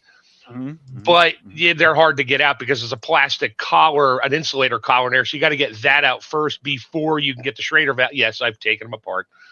And no, they're not easy to fix. So at that point, throw it out, get another one. But that little adapter, if you've got a larger tank, is an option, especially for your lantern, for your Coleman lantern, or I've got propane lantern and propane for cooking, both. So follow the directions. You got to flip the bottle upside down. Some bottles won't work upside down. Some of the newer ones there's a valve built in, so if it tips over, it shuts off. But you can do it. Just got to make sure that bottle, depends on who makes the main valve for the bottle, it works. Yeah, so this is the cook stove I got off of Amazon. It currently is $85.99, well, $86. Free shipping if you're Amazon Prime. Yeah, I got this in November of 2022. But yeah, you use it indoors, outdoors. There's the sizes on it, and the gas knobs here are good enough to micromanage the flame. So I was able to, when I was canning on it, Mark was there. He was watching my first time on it, first couple times, and I just have to adjust it a little bit. I could keep the jiggler where it would just barely jiggle now and then, and I kept the temperature right up there where it wasn't going all the time. So so anyways, that's it there, and I will drop the link in the chat for those. I'm not sure if it's just going to go to Shadows and mine, or it's going to go to everybody. So if you could drop the link in StreamYard, it goes everywhere. Okay, just dropped it in StreamYard, so it should have gone everywhere. And so that is probably my best. I mean, for $85, that's 10 times as good as any of my camping stoves. Because you got a lot better control on it. You can go higher and lower, and just absolutely amazing. For $85, man, that's the cat's meow. Here's I'll share the screen out one more time here, Shadow. No problem. The good thing about those little 1 pound propane bottles is you can see on my work table where I'm refilling some of the bottles, the different things that I've got set up. One is a propane torch.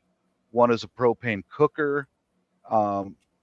With those little propane bottles, I've also got 2 lanterns, they're camp lanterns, and a $10 adapter, and you're good to go, man. It'll keep you going for weeks at a time. I don't know how else to say it, but just one of those $10 adapter to put it into a big bottle and refill, and you can just constantly refill if you need to. Plus, you're saving a fortune. Yeah, and it's thinking long term. Thought I'd share that out too. Just get one of those adapters in a larger bottle, and one at a time, just one step at a time, one part at a time, one piece at a time, and until you've got enough to keep you going. It kind of goes to show just how valuable a wood burning stove would be in a situation like this as well. I don't know if you guys have got one. I haven't got one. I do. want one, you know. But I mean, it provides warmth. It provides a means to cook. It provides a means of lighting.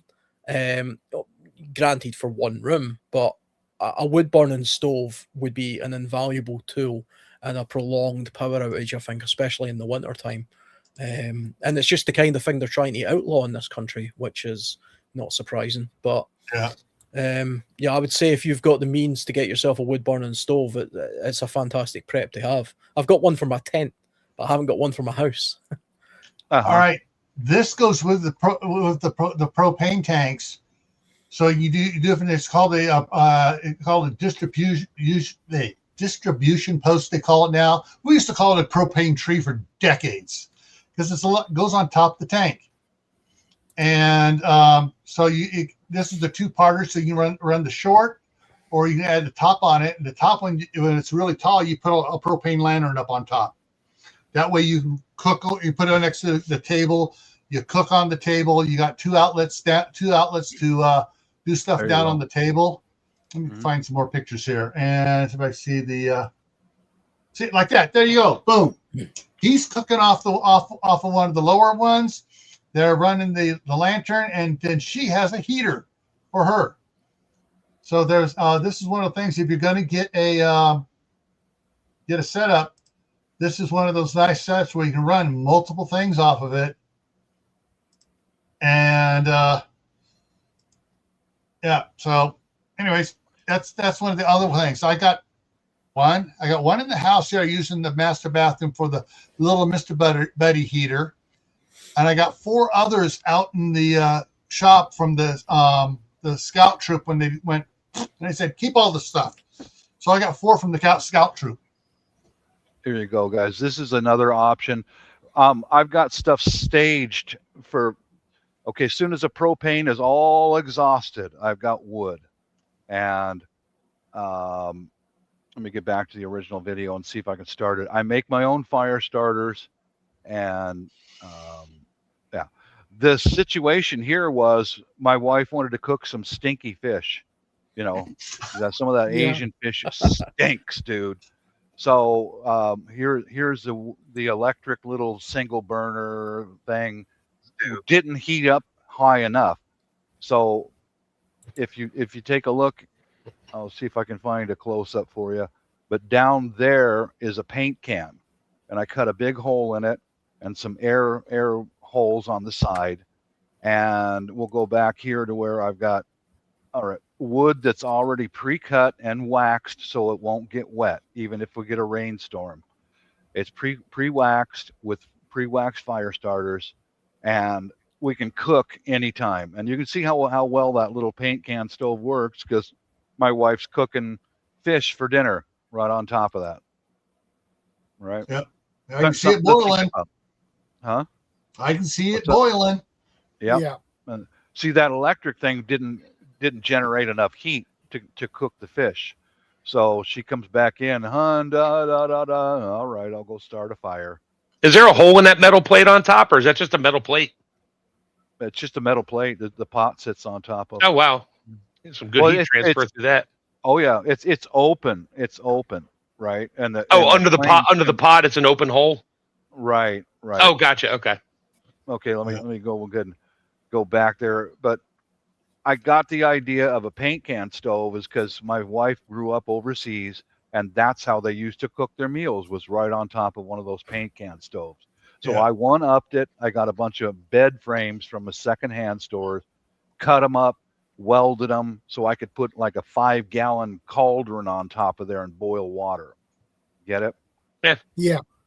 And to be clear, you don't need to know how to weld. You can, if you have a hacksaw and a drill, you can cut those bed frames down into whatever sizes you need, leave little tabs on it, drill holes that you could bolt it together.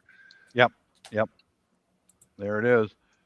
There it is working. And that got that because, my wife grew up using tools like that. So I take it another step, make it bigger and stronger, and then make sure that the supplies are on hand and ready to go.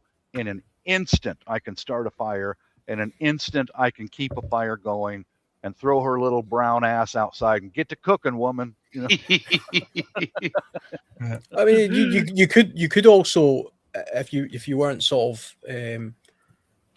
clever enough to sort of put something like that together, you could just use a barbecue as well. If you've got a Sure. fairly efficient Sure. barbecue, especially one with a lid, you can get away with boiling pots of water and a decent barbecue Sure. as well if you regulate the heat. So if you have But garden space, what I would recommend, that no matter what fuel source you're going to use, have enough of it ready to go right now.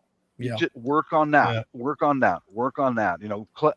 All the wood that I was burning there was clippings off of the trees in our own backyard. And you take a look here, guys. I'm not bragging, but I'm telling you that this stuff is worth investing some time in. See that red tote? There's 2 of them right there.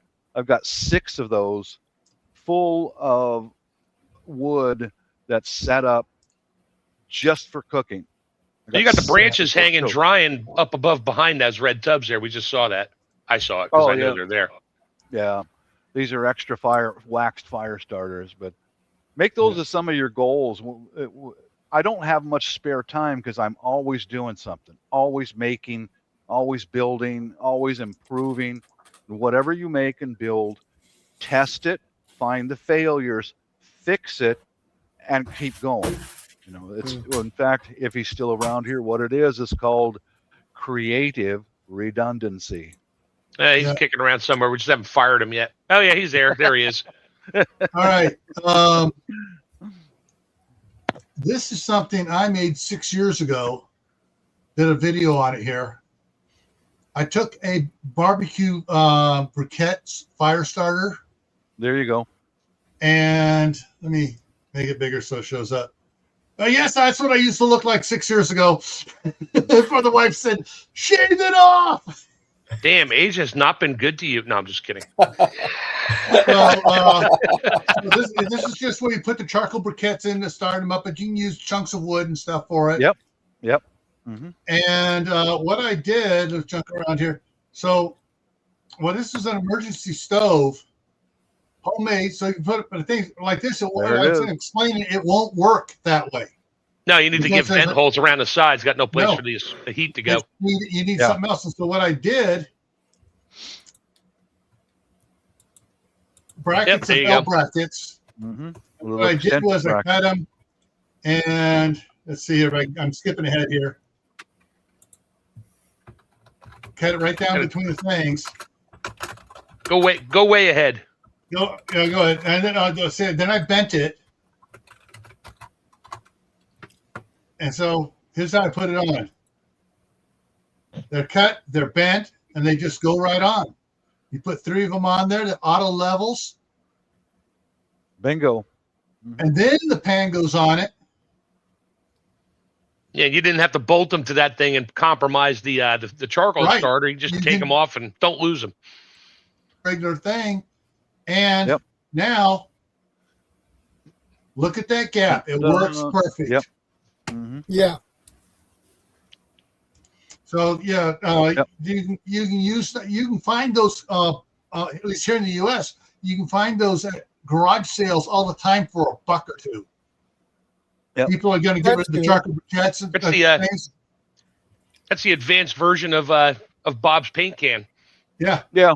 Mm-hmm. Yeah. Very similar. Mm-hmm.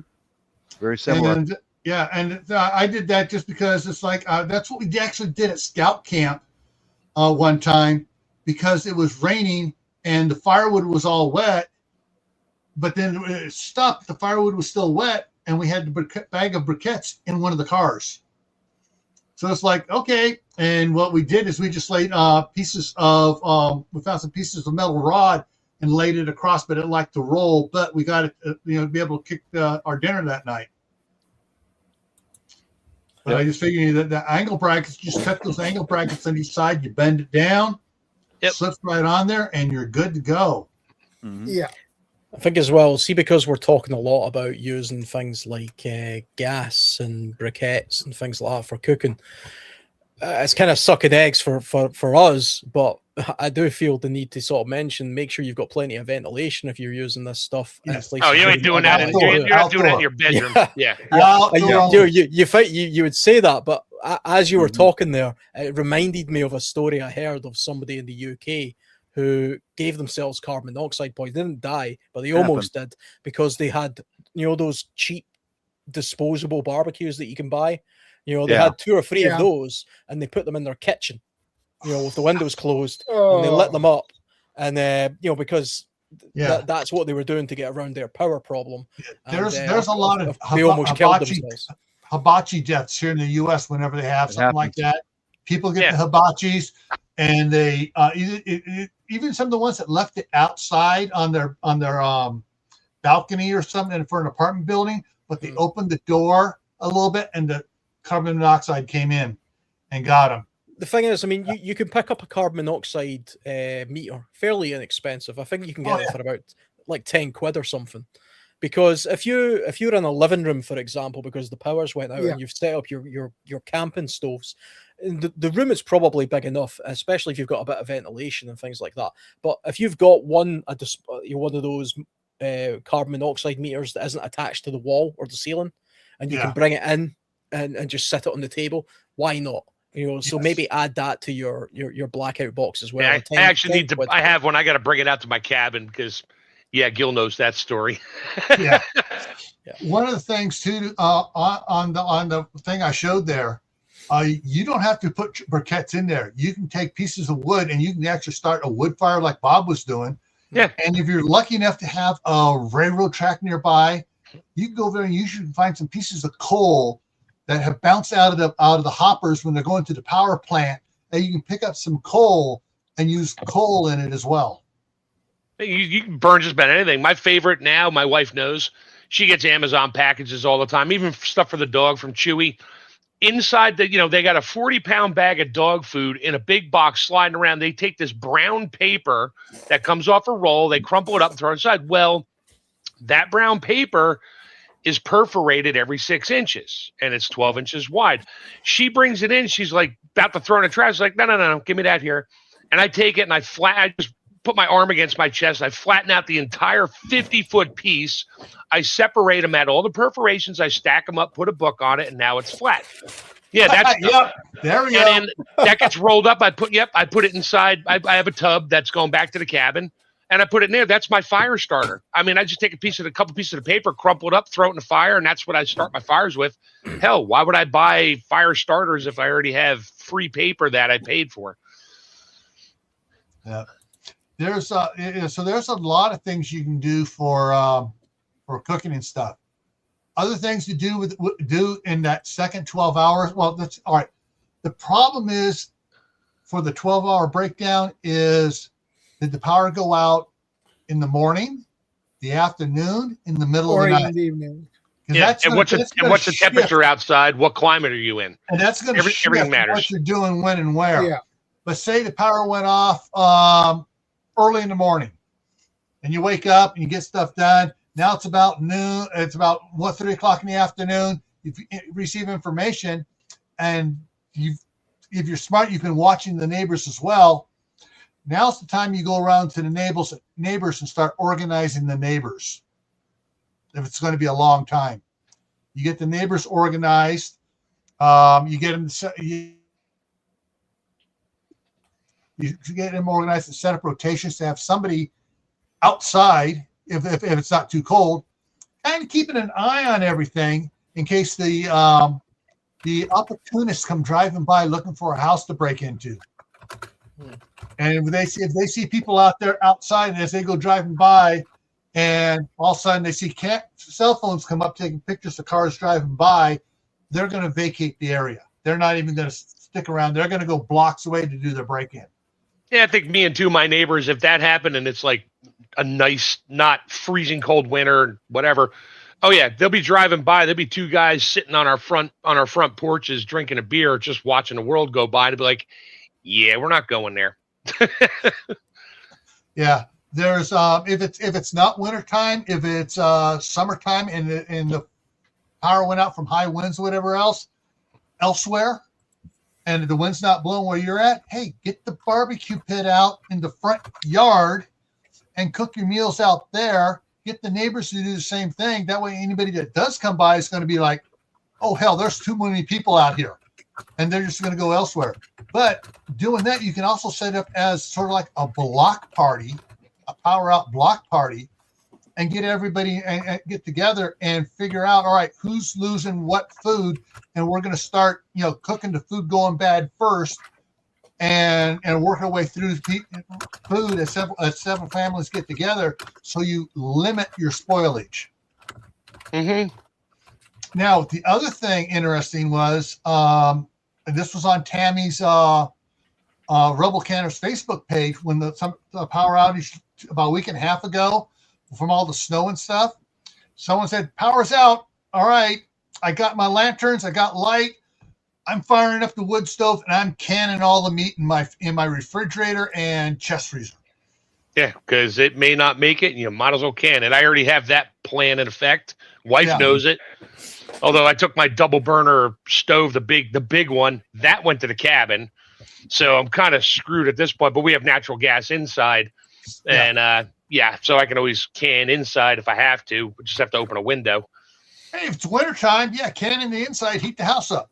Oh, yeah, but it is a gas stove, and my outside vent won't work because I don't have a power. So there's that problem. I don't want to kill myself. I suppose. Yeah. And another thing with the power as well is we're talking about very localized type power. We're talking about, your street maybe going out. But if it's a much larger power outage, eventually things like water, the flush of your toilet, the water coming through your pipes. Of course, that stuff doesn't need power from your household, but it does further down the line need power. The pumps running the pressure pumps into the mains. Yeah, if they run out of fuel, okay, now what? Yeah, so they're only going to have if the power's out for the sewage companies and the water companies, they're going to have backup systems as well. But those backup systems, I can't imagine them lasting more than 24 hours, to be honest. I don't really know how big. It depends on the municipality what they do. I know in California, because I was in underground construction there for a while before I went back into law enforcement. The requirements by the state for them to have huge diesel tanks and generators to run the water treatment plants and to keep them pressurized. Sewage treatment plants, that becomes another problem because of the plants plants can sit there for sewage treatment and accept sewage for 10 days before the tanks start to get over full.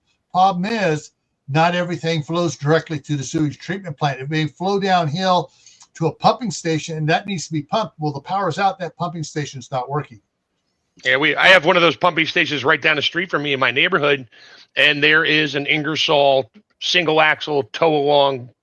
I think it's a 50,000 kilowatt or 50 whatever it is. It's a generator, and it's always plugged into the power. So if the power goes out, it turns on.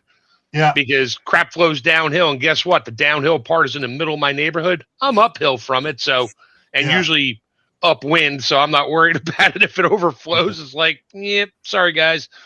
One of the other cool things here in the United States that's happening, but in Contra Costa County, where my wife still resides and stuff, and the counties are in the San Francisco Bay Area, they passed an ordinance on the state level saying you cannot do pump pressure water anymore. Everything must have a water tower or a tank elevated, so you pump the water up there, but it's gravity feed coming down to provide pressure. Yeah, provide water pressure to the communities, specifically because of the for fire hydrants.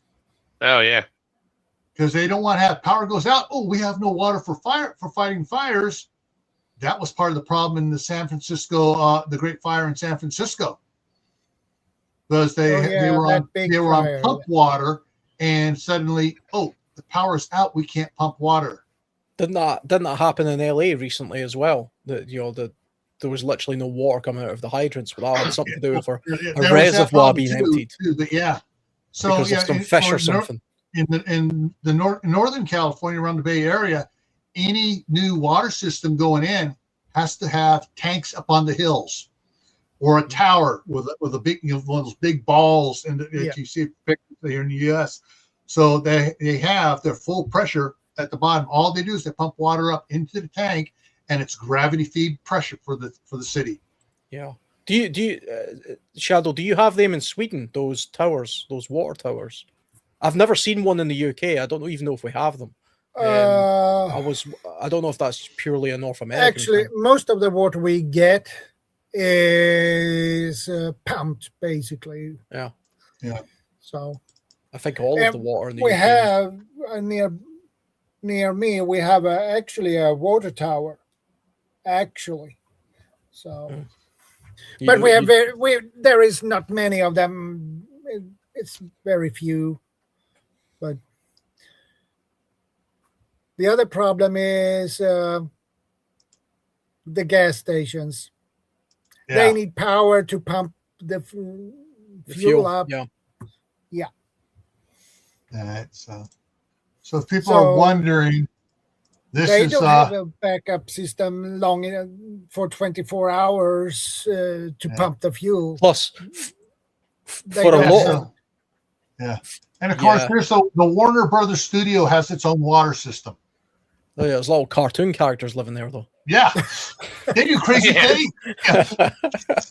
Little Mermaid lives in there. Yeah, but yeah, here's a concrete one, not a steel one.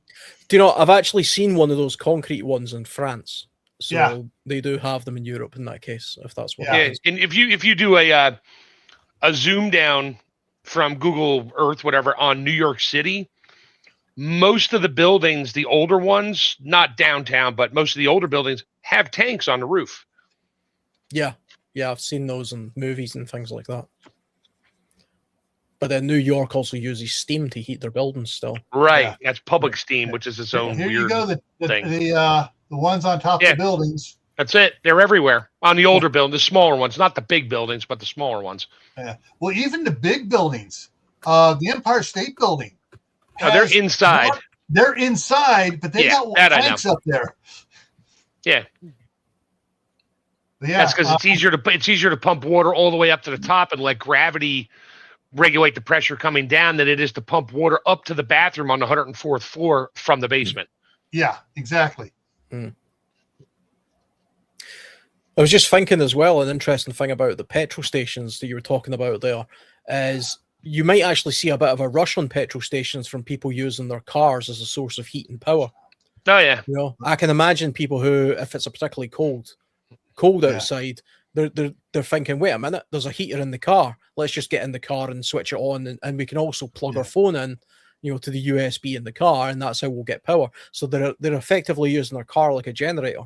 So if a lot of people are doing that, they're going to, you might get a bit of a run on the petrol stations. Yeah, that's a huge waste of fuel to run your car, to charge your cell phone, and to just get in it and get warm. A huge amount of people would do that, I think. If they got nothing else, that's all you got. It's like, well, let's just get in the car, kids, and start the engine. There's the tanks up on hills. Right. These are tanks up on hills, and you see the gravity feed. The gravity feed down to the community down below. But if you're in an area that has gravity feed, find out, because that's one thing you can take off your list for a while, or put it farther down the list to worry about, is water. If you have gravity feed water, sewage. Every house I have owned has been uphill from the manhole barrels. Every house. Here, I am the last house on the sewer line, so everything flows from me downhill to everybody else in the city. Yep, same here. My wife, the house sits about 8 feet above the street. The sewer manhole in the street in front of the house is 8 feet down, so that's 16 feet from our house to the manhole. And then it goes down the street. The next manhole is 50 feet lower down the street. Nice. Hey, Bob, you were going to say something? Yeah. Oh, yeah, I've done that back in 2020 when the radicals cut power. Is when recharge my daughter's phone because I didn't have any way to recharge him. Is I just put her in the car, run the car for a little while, and I'd sit in front of the car with my sidearm on and guard her while she's recharging her phone. I've done that, but recently, the lady who owns the coffee shop showed me. She sent me something through Facebook. It's a battery pack. Mhm. Costs about $200. And what they would do is they would plug that main thing from the cigarette lighter thing into her battery pack, recharge it in about just a few minutes with their car, and then they bring it in, and that kept them going for several days on a Yeah. charge.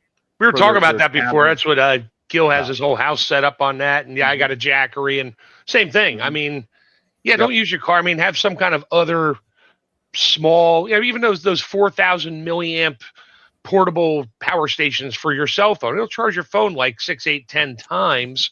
Yeah. But don't sit there and do that so you can sit there and watch videos because you're bored.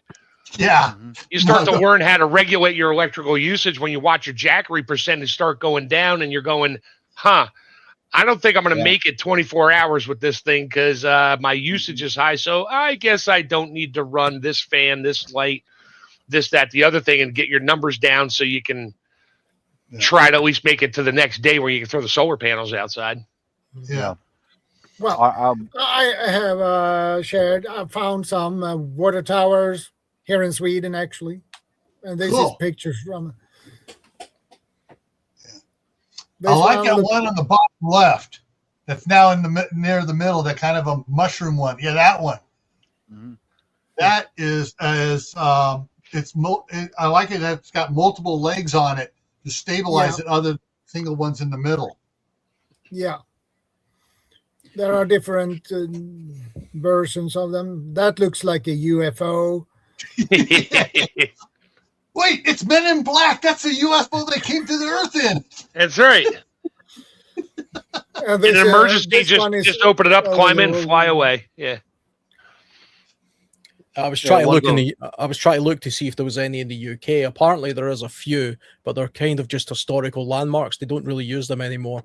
It does say that the UK has some gravity fed water in its supply, but it uses reservoirs that are under pressure. So rather than towers, it pumps them into reservoirs and then does it that way. But other than that, we don't really have them in the UK. So I've never seen one of these towers in the UK, but according to the internet, 2 or 3 of them do exist. Yeah. This is a very old water tower. I bet some people have turned them into fantastic houses, like renovated them into something cool. Yeah. I'm following a guy on YouTube. He lives in the UK. He's renovating one of the old water towers, and they're cleaning all the pigeon poo out of there. It's multi-story, but all the plumbing has been taken out of it. But it's still a structure that's very sound, built 200 years ago. There's a picture there Beautiful. of one that's probably been renovated. Yeah, there it that's is. pretty cool. Yep. But I'm going to bounce out of here, guys. And remember to just gather your gear one piece at a time, then test it, make improvements, and just keep going. And practice with it. Yeah. Test it out. Yep. Yeah. Use the stuff. Don't just collect it. Take notes. Yep. Yeah. Yep.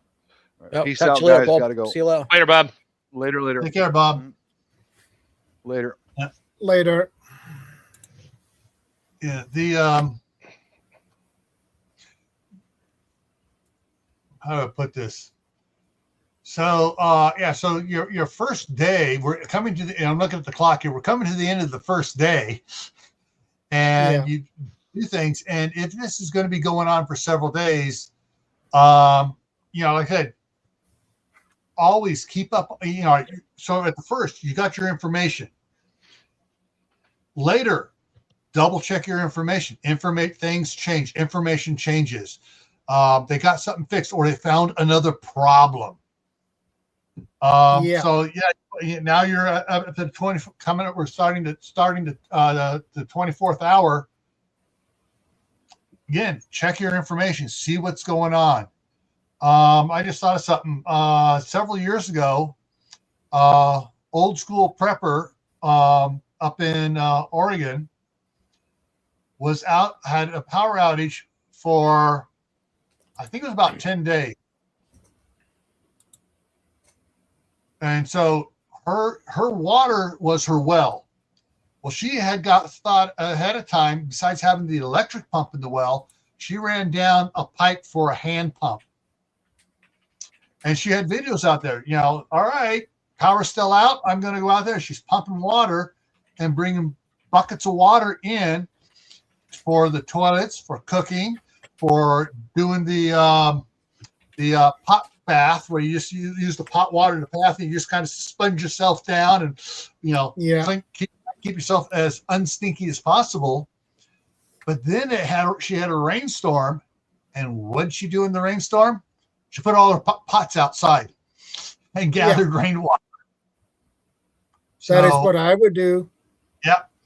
And so that's one thing to do. Now, one of the other things that throws back to the 60s, when I was a pre-teenager, and we just got our brand new Swin bicycles for Christmas. We went and got the little headlights to go on the bicycle that weren't battery powered there. So that had a generator thing. You hit the button and rub against the tire. Oh, I had a bicycle with that system. Yeah, you can't find those anymore. They don't sell them. No. Yeah. Actually, I'm not sure. I think you might be able to find them. I have to check on Amazon again. They had them there a couple of years ago. I still got one of my old 10-speed out in the shed, and I'm pretty sure it works. Yeah. So what you need to charge stuff up. Find out what the voltage and wattage output of one of those is. Bring the bike inside. Block up the rear wheel. Put it on that. So use it like an exercise bike, and you're heating yourself up. Or put kids on it and make them do it. But you can charge up your small rechargeable AA and AAA batteries for your other lights. Yeah. Because by now these lights are going to be going dead. Yeah. Let me look here. Kind of that's the point. I would start using my candle supply once my lights all started to die off, Yeah. I was actually just taking a look at some of the longest periods of time in the UK that people have been without power. Recently, in 2001, Storm Arwen knocked out power in parts of Scotland and England for just about 9 days. But there's been a few other storms, 7 days, 2022, 24 hours recently, another storm. The longest consistent period of time there's been a long-term power outage. It was due to power rationing, which took place in the 70s, which lasted 2 months, where power was intermittently switched on and off due to coal miner strikes. So that's the longest period of time the UK's had continuous power out. There's your bicycle generators. Yeah. You get the generators for $17, or you get it with the light kit and everything else for $20. Oh, here's a cheap one for $12. I'd avoid that one. But the $22 and $22 ones come with the lights and everything. Yeah, but you can also figure out what the voltage and wattage is of one of those things, and that you can charge. Get one of the little chargers you need to charge it up, or make your own little battery bank that matches it, so you can charge up your little battery bank. As you go, just charge up a bunch of them. Take it from there. Yeah, I think if we had a particularly long period, once we get to this point, I think the cooking and the heating aspect would be more of an issue than the lighting aspect. Yeah. I think because by now people would probably be getting used to the fact that, okay, we've went through one period of darkness. We'd now be in the second period of darkness now. So you kind of get to know how much light you need for the space that you're in. So you might start off by having too many lights. And now you've realized, I don't really need a light for the hallway. I can make it from the living room to the bathroom without a light in the hall. and Yeah. you know, you can cut down on that, but you're going to really start to feel the need for energy at this point to heat things. The I did a little some of those chargers that are on Amazon, they are 12-volt 6-watt little generators. But the faster you go, it may increases the wattage. But that's your average wattage for use on those bicycle generators is 6 watts. Yeah. You can get old school cranks for generating lights and things like that as well. I don't really know what they would be called. Funnily enough, I was actually watching the old movie Flight of the Phoenix last night. The old one, not the new one. And they actually, Jimmy Stewart. and they actually have a hand cranked generator in the plane. And they rebuild their plane. For anybody that's never watched the movie, they're in the desert and they rebuild a plane. Excellent basically. movie. Fantastic movie, very, very good for like a prepper sort of survivalist movie, I think. But they were using a hand crank generator and they were taking it in turns to do this thing so they could work through the night. And they had welders and everything from this. I don't really know how realistic that was, but pretty cool anyway. Well, I watched a couple of years ago a guy on YouTube. He took a bicycle, took off the rear wheel, put a generator on it, connected to the chain, and he could just put his feet on the pedals. And Yeah, that was a car. I think I saw it was a car alternator he modified out. yeah, and that worked really well. Actually, he got exercise at the same time he generated some power. Yeah, things I can tell you from personal experience on building one of those, the alternator you got to get has got to be a low amperage alternator. You put your 35 amp alternator on there, and you start pedaling, and when it excites and starts to engage, also you're like, oh, jeez, you're hardly turning it. They're just dying trying to get it to turn. You want something to like a 5 or 10 amp alternator maximum. Or you get a generator. I mean, you get the generator starter off of a Harley Davidson. Works both as a generator and a starter, and it's a lot easier to turn over.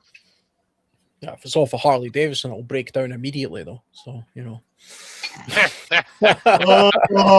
right, smart ass. You get an Indian brand one. But yeah, there's options. Not Anthony.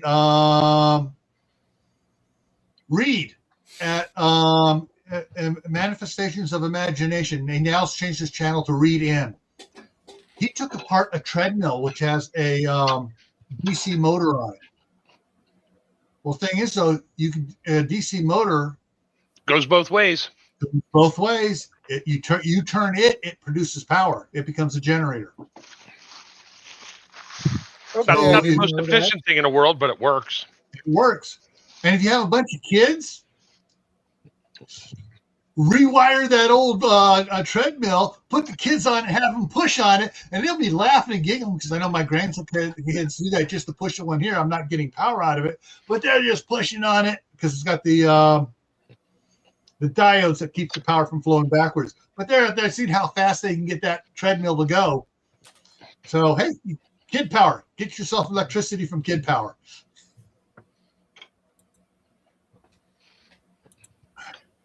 We're motoring along nicely here.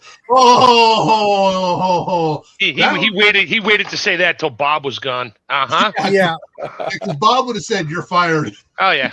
Well, I'm still here, so you're fired.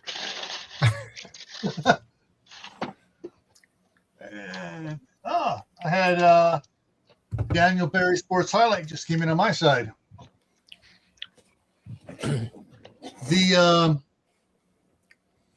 The thing is, though, if you can generate power a little at a time, you can use that to cook with. One of the things, I'm going to switch this picture back here behind me so I can show you something that's in the background here. Visual, there it is. Okay, on the stove back here, that little square thing up there is an induction cooktop.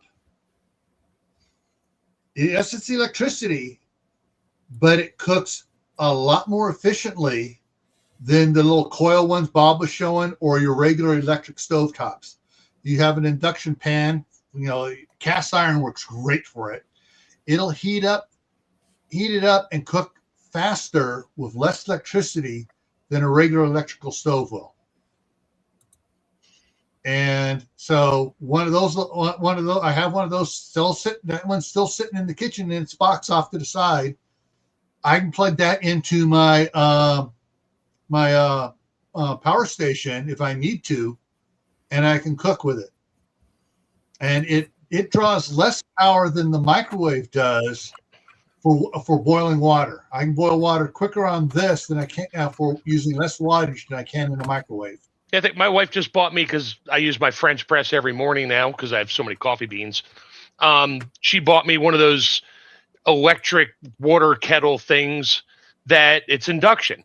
Induction? And I haven't plugged it in yet. I think tomorrow or tonight I'll plug it into the Jackery and see what it draws, because that would be great. The orange thing, right there. Oh, I see it. Yep.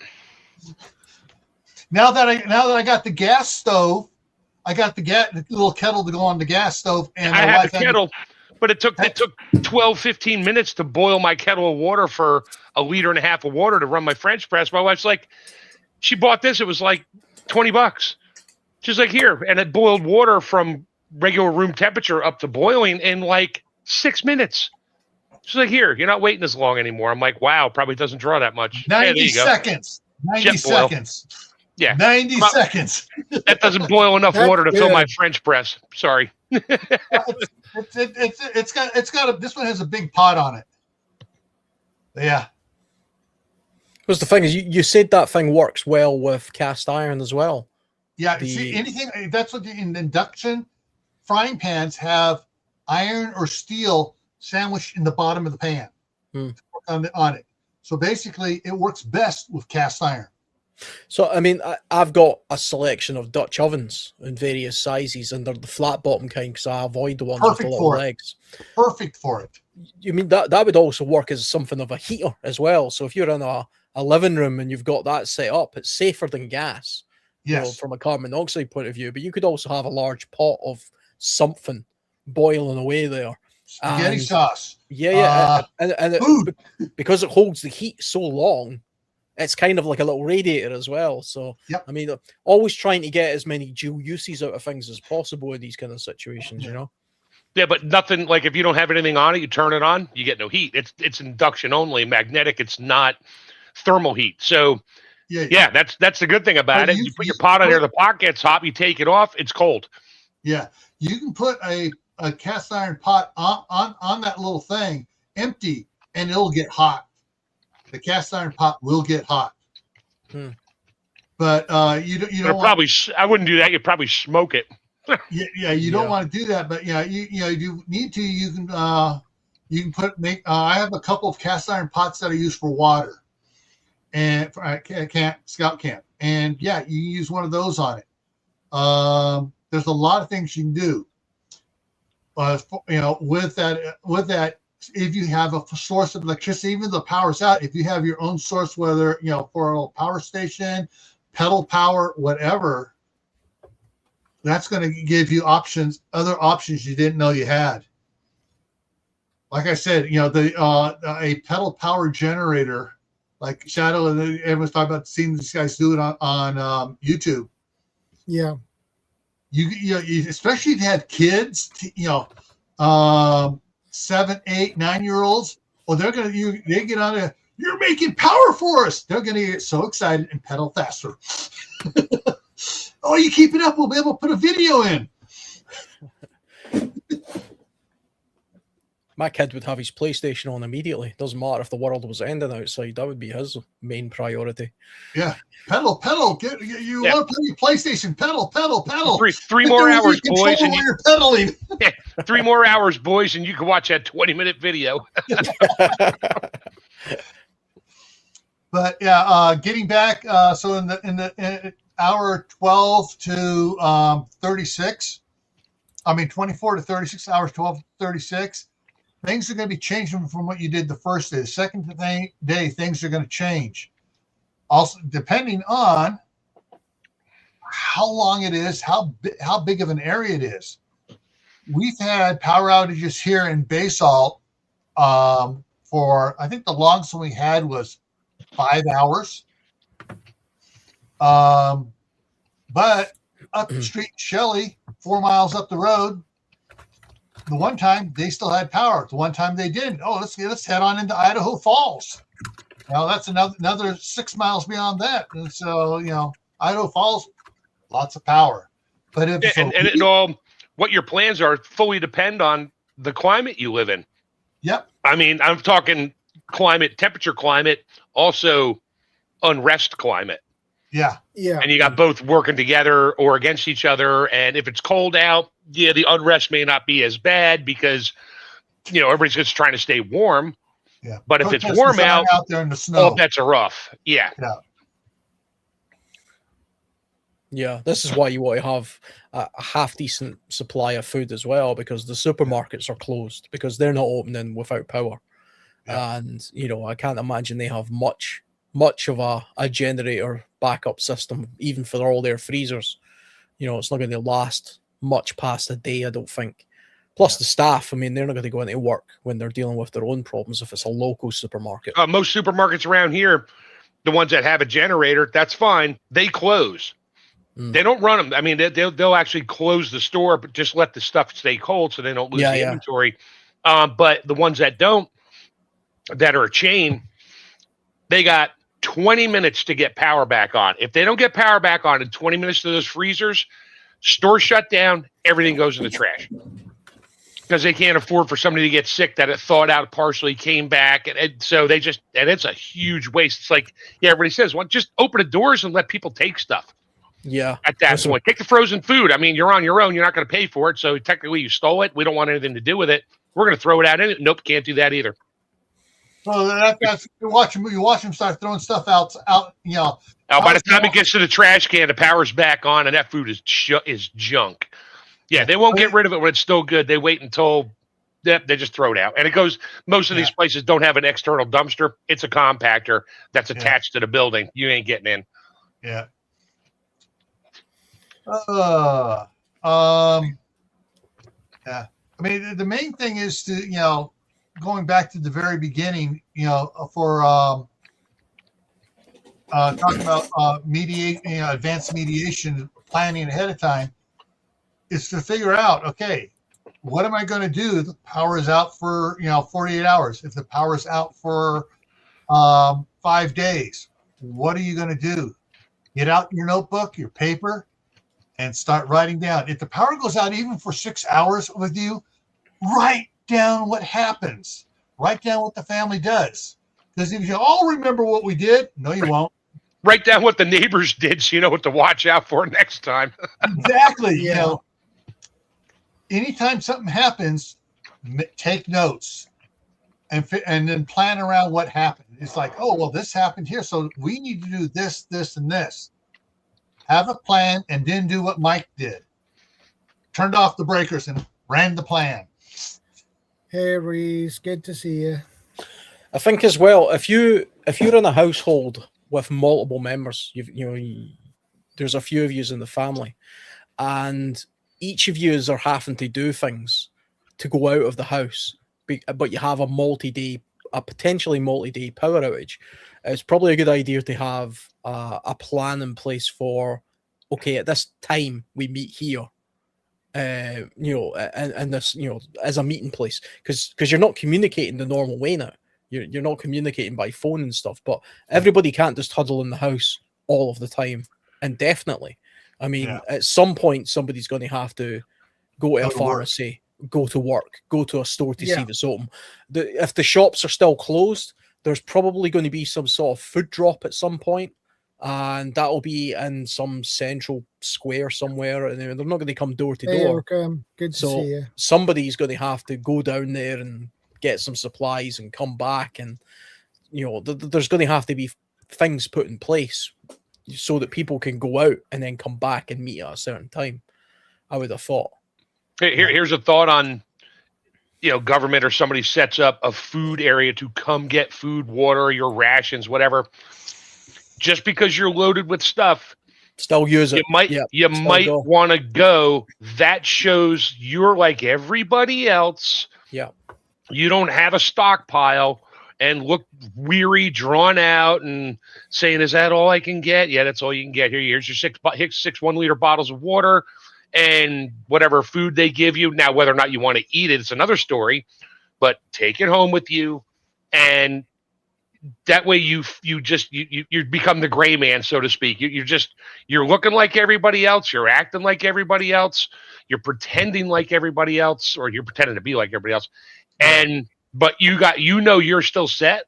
But if you just stay home and the neighbor's like, why hasn't that family come out of the house? They come out, but they're not going to get stuff. I wonder what they got. And don't you make yourself a target then by not participating in that respect, if that makes sense. Plus, you're going to get some intel from doing that as well. You're going to get a feel from the other people how desperate things are. So you're going to be able to... What's going on? Oh, my God. I heard this. I heard that's like, well, I heard doesn't matter. That's where you can try to ask somebody that looks like they're an authority, what's going on? What do you think? We're going to get the power back. You might get just some bull-faced lie out of it, too. It's like, oh, we're working on it, and we should have it back up any day now. You hear that? Yeah, you're pretty much assured that it's like 5 shit ain't happening. more days. Yeah. Yeah. I mean, any day, any month. It's not just a good place for getting like intel like that. I mean, I imagine whoever's distributing this food going to be some sort of government authority, and that's where they're going to do their announcements. But you'll also be able to gauge just how desperate the people are around about them. So if you start to notice people are starting to get a little bit more, they're not queuing now. They've started pushing to the front of the queue. And then they're starting to maybe get a little bit more aggressive because they're getting desperate and they really need whatever it is that's being handed out. You can start to gauge how the community that's around you is starting to behave and how they're reacting. So it gives you a little bit of a heads up as to the temperature of the people, how desperate they become, because people eventually will become desperate after just a few days. Yeah. The thing to tag on to all this here, going on getting information, someone asks you, well, how are you doing? Oh, we got no food left, or we're just, you just play it up. You try to win an Oscar. You try to win an Academy Award for your acting. Yeah, you don't say, "Oh, I'm doing fine. I just come out here to get some extra free shit because I'm good to go." Yeah, no, exactly. No, it's like, no, I've already eaten the dog. You know what I mean? Yeah, what do you mean? How am I doing? How are you doing? Turn it back around. Well, I got the kids, and and they may be looking to say, like, oh, I got the 3 kids, but they're only giving me enough food for me, the wife. Meanwhile, the wife weighs 900 pounds. Do you have any extra food? Can I have some of your extra water here? It's like, no, dude, I need this. This is all I'm getting. This is all I got. So you're on your own. Yeah.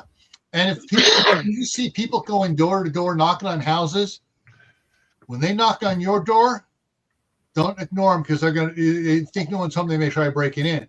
But if they do, make sure you have someone behind the door so they can't force their way in. But you open it, oh, thank God you brought food to us. Yeah, you brought food? I've been asking for this. I've been praying. Yeah, something like that. Oh, we don't have food. We're looking for food. No, we don't have food. Well, you're no help. What are you doing here? Oh, we need food. Why don't you bring this food? And start getting agitated at them, and they will boogie. Yeah. Yes, and then see the comment there about cash. Here's another interesting thing as well. Cash machine doesn't work. Yeah. Your phone doesn't work. And the store hasn't got the contactless payment thing anymore, so it becomes cash. If you still live near a market that's accepting cash, do you actually have any cash? Personally, I have no cash. I don't carry physical cash anymore. So maybe that is probably a good idea to have just a little bit of cash. You mean my 12,000 Bitcoin that I'm now a 10 times over millionaire? You mean I can't use that? Come on, man. I'll give you 1 million Bitcoin if I can get a bottle of water when the power comes back on. So this is my cell phone case. What do I got in my cell phone case here hidden? Yeah. Oh, at least I know what to steal off you next time I bump into you in a crowd. And I'm kidding. Same thing for like a wallet. I have it hidden in here. If I go in here and I look at my wallet, the first thing what you're gonna see, oh, he's got ones, $1 bills.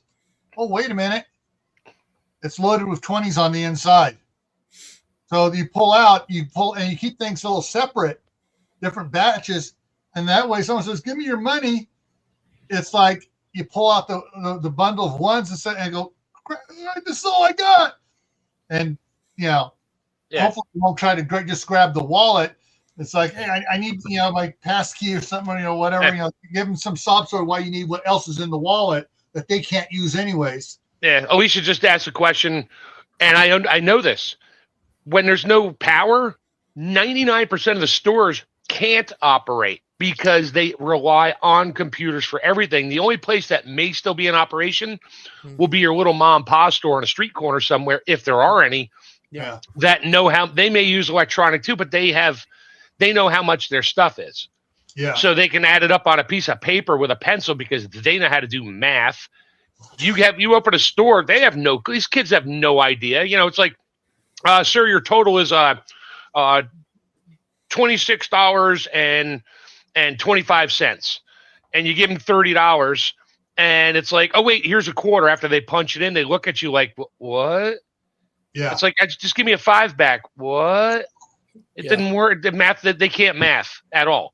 Yeah. They need the computer to tell them. They don't count your change back in terms of, okay, you started at 25, you gave me 30, here's 26, 27, 28, 29, 30. No, they say, here's $5.22, here's your change. Okay. They don't know, so they have to close. They literally, and last time we had power outage around here, same thing. Stores, if you had food in your car, they didn't care. You have food in your car, they will escort you out the door. You're out, sorry, computers are down. And people halfway through transactions and stuff like that, they don't know. That's always a mess. But they close the doors. Can't do business. That's why the food goes bad, because they're on computers. No generator. Here in Sweden, our grocery stores here, they don't have any backup power at all. They have small emergency battery packs that keep the register going for 20 to 30 minutes. Yeah, that's enough to get whoever's still in a transaction to get them done so their money doesn't get lost to the system. Exactly. And anybody behind them, sorry, just leave your cart right there. We'll put it all back. So that's a huge drawback, actually. Yeah. For the grocery stores. The freezers will get, the food in the freezers will get spoiled after a while, especially if it's a long-term power failure. Yeah. And the fridges, the food in there will get spoiled in hours. That's why I said earlier, when that power goes out, they shut the doors. They won't open because, you can have temperature sensors and that, but they're all powered too. That's why all the stores around here, after a power outage, more than like 12 hours, nope, they got the tractor trailers coming in, reloading them on all the fresh stuff and the frozen stuff. Everything else went in a dumpster. They can't sell it. They legally cannot sell it. And here's the other thing. Even stuff that's not refrigerated, your grapes, your bananas, and everything else, after several days of power outage, 4 days, day 4, some of that stuff, because the temperature change. If it's a summertime power outage, oh man, 2 days, and that stuff's AC. That stuff. You already got flies. Yeah. You already got the fruit flies everywhere. Yep, clear it out. So so that's the thing too, is your food you have in the house. If you have fruit in the house and stuff, and the power goes out, and it's summertime, and you've been using your AC, guess what's going to be some of the first food to go bad that's not in the refrigerator? Yeah. No. Yeah. Your bread is going to mold quicker in high heat. Yeah. That's just some of the problems there is. Not the bread my wife bought at the store the other day. That stuff's good for like a month and a half before it even starts to get moldy. Yeah. After that 400 ingredient list they got on the back there, I wonder why. She's like, oh, but it's healthy for me. I'm like, okay, honey. Sure. It's healthy for you, like a shot of hazmat material. It's high fiber, low carb. I'm a protein. I'm like, and it doesn't go moldy for a month. I said I made bread last week, and I forgot I put it in a bag after it cooled down. 3 days later, I had mold growing. I said, "What do you think is going on here?" Oh well, she knows, she understands, but it's different. Accept it. Nope, she won't. She's cognitive dissonance is just full blown on that. Okay, I knew he'd be here. you'll love this one. Years ago, I got one at the Sam's Club. They had these little cakes, and they cut them up and they put them in little small things. And I bought several of them. And we had out in my shop there in California, up above, we had what we called the loft, and that's where we played Dungeons and Dragons. We played Car Wars. We played BattleTech up there. And I took a couple of those up there, and one got stuck back in the corner. All right, piece of cake about that big square, about that thick. Got stuck back in the corner. Covered or uncovered? And it's a little clear plastic. Oh, okay. Yeah. Okay. 5 months later. No, 5 years later. And the mice never touched it. Huh, wonder why. Nothing touched it. I went back, it's like, it looked as pristine as the day I bought it. It's like, that was the last time I bought cake at a store. Yeah, it's just like the McDonald's burger challenge where the guy had it for like 14 years. Everything was still pliable, still looked good. The French fries, they were cold and soggy, but they still looked like fries. And yeah, everything looked fine. 14 years later, and then his wife threw it out on him because she thought it was trash, and he was pissed. Yeah. So somebody catch me up on 2.5 hours. What have I missed? Can we just start again? Yeah. Power went out. Oh wait, we're just recapping your life. Power's been out. Now we're into the 24 to 36 hours after the power's gone out. We're not sure how long it's going to be out for. Right. We started out crap it just happened.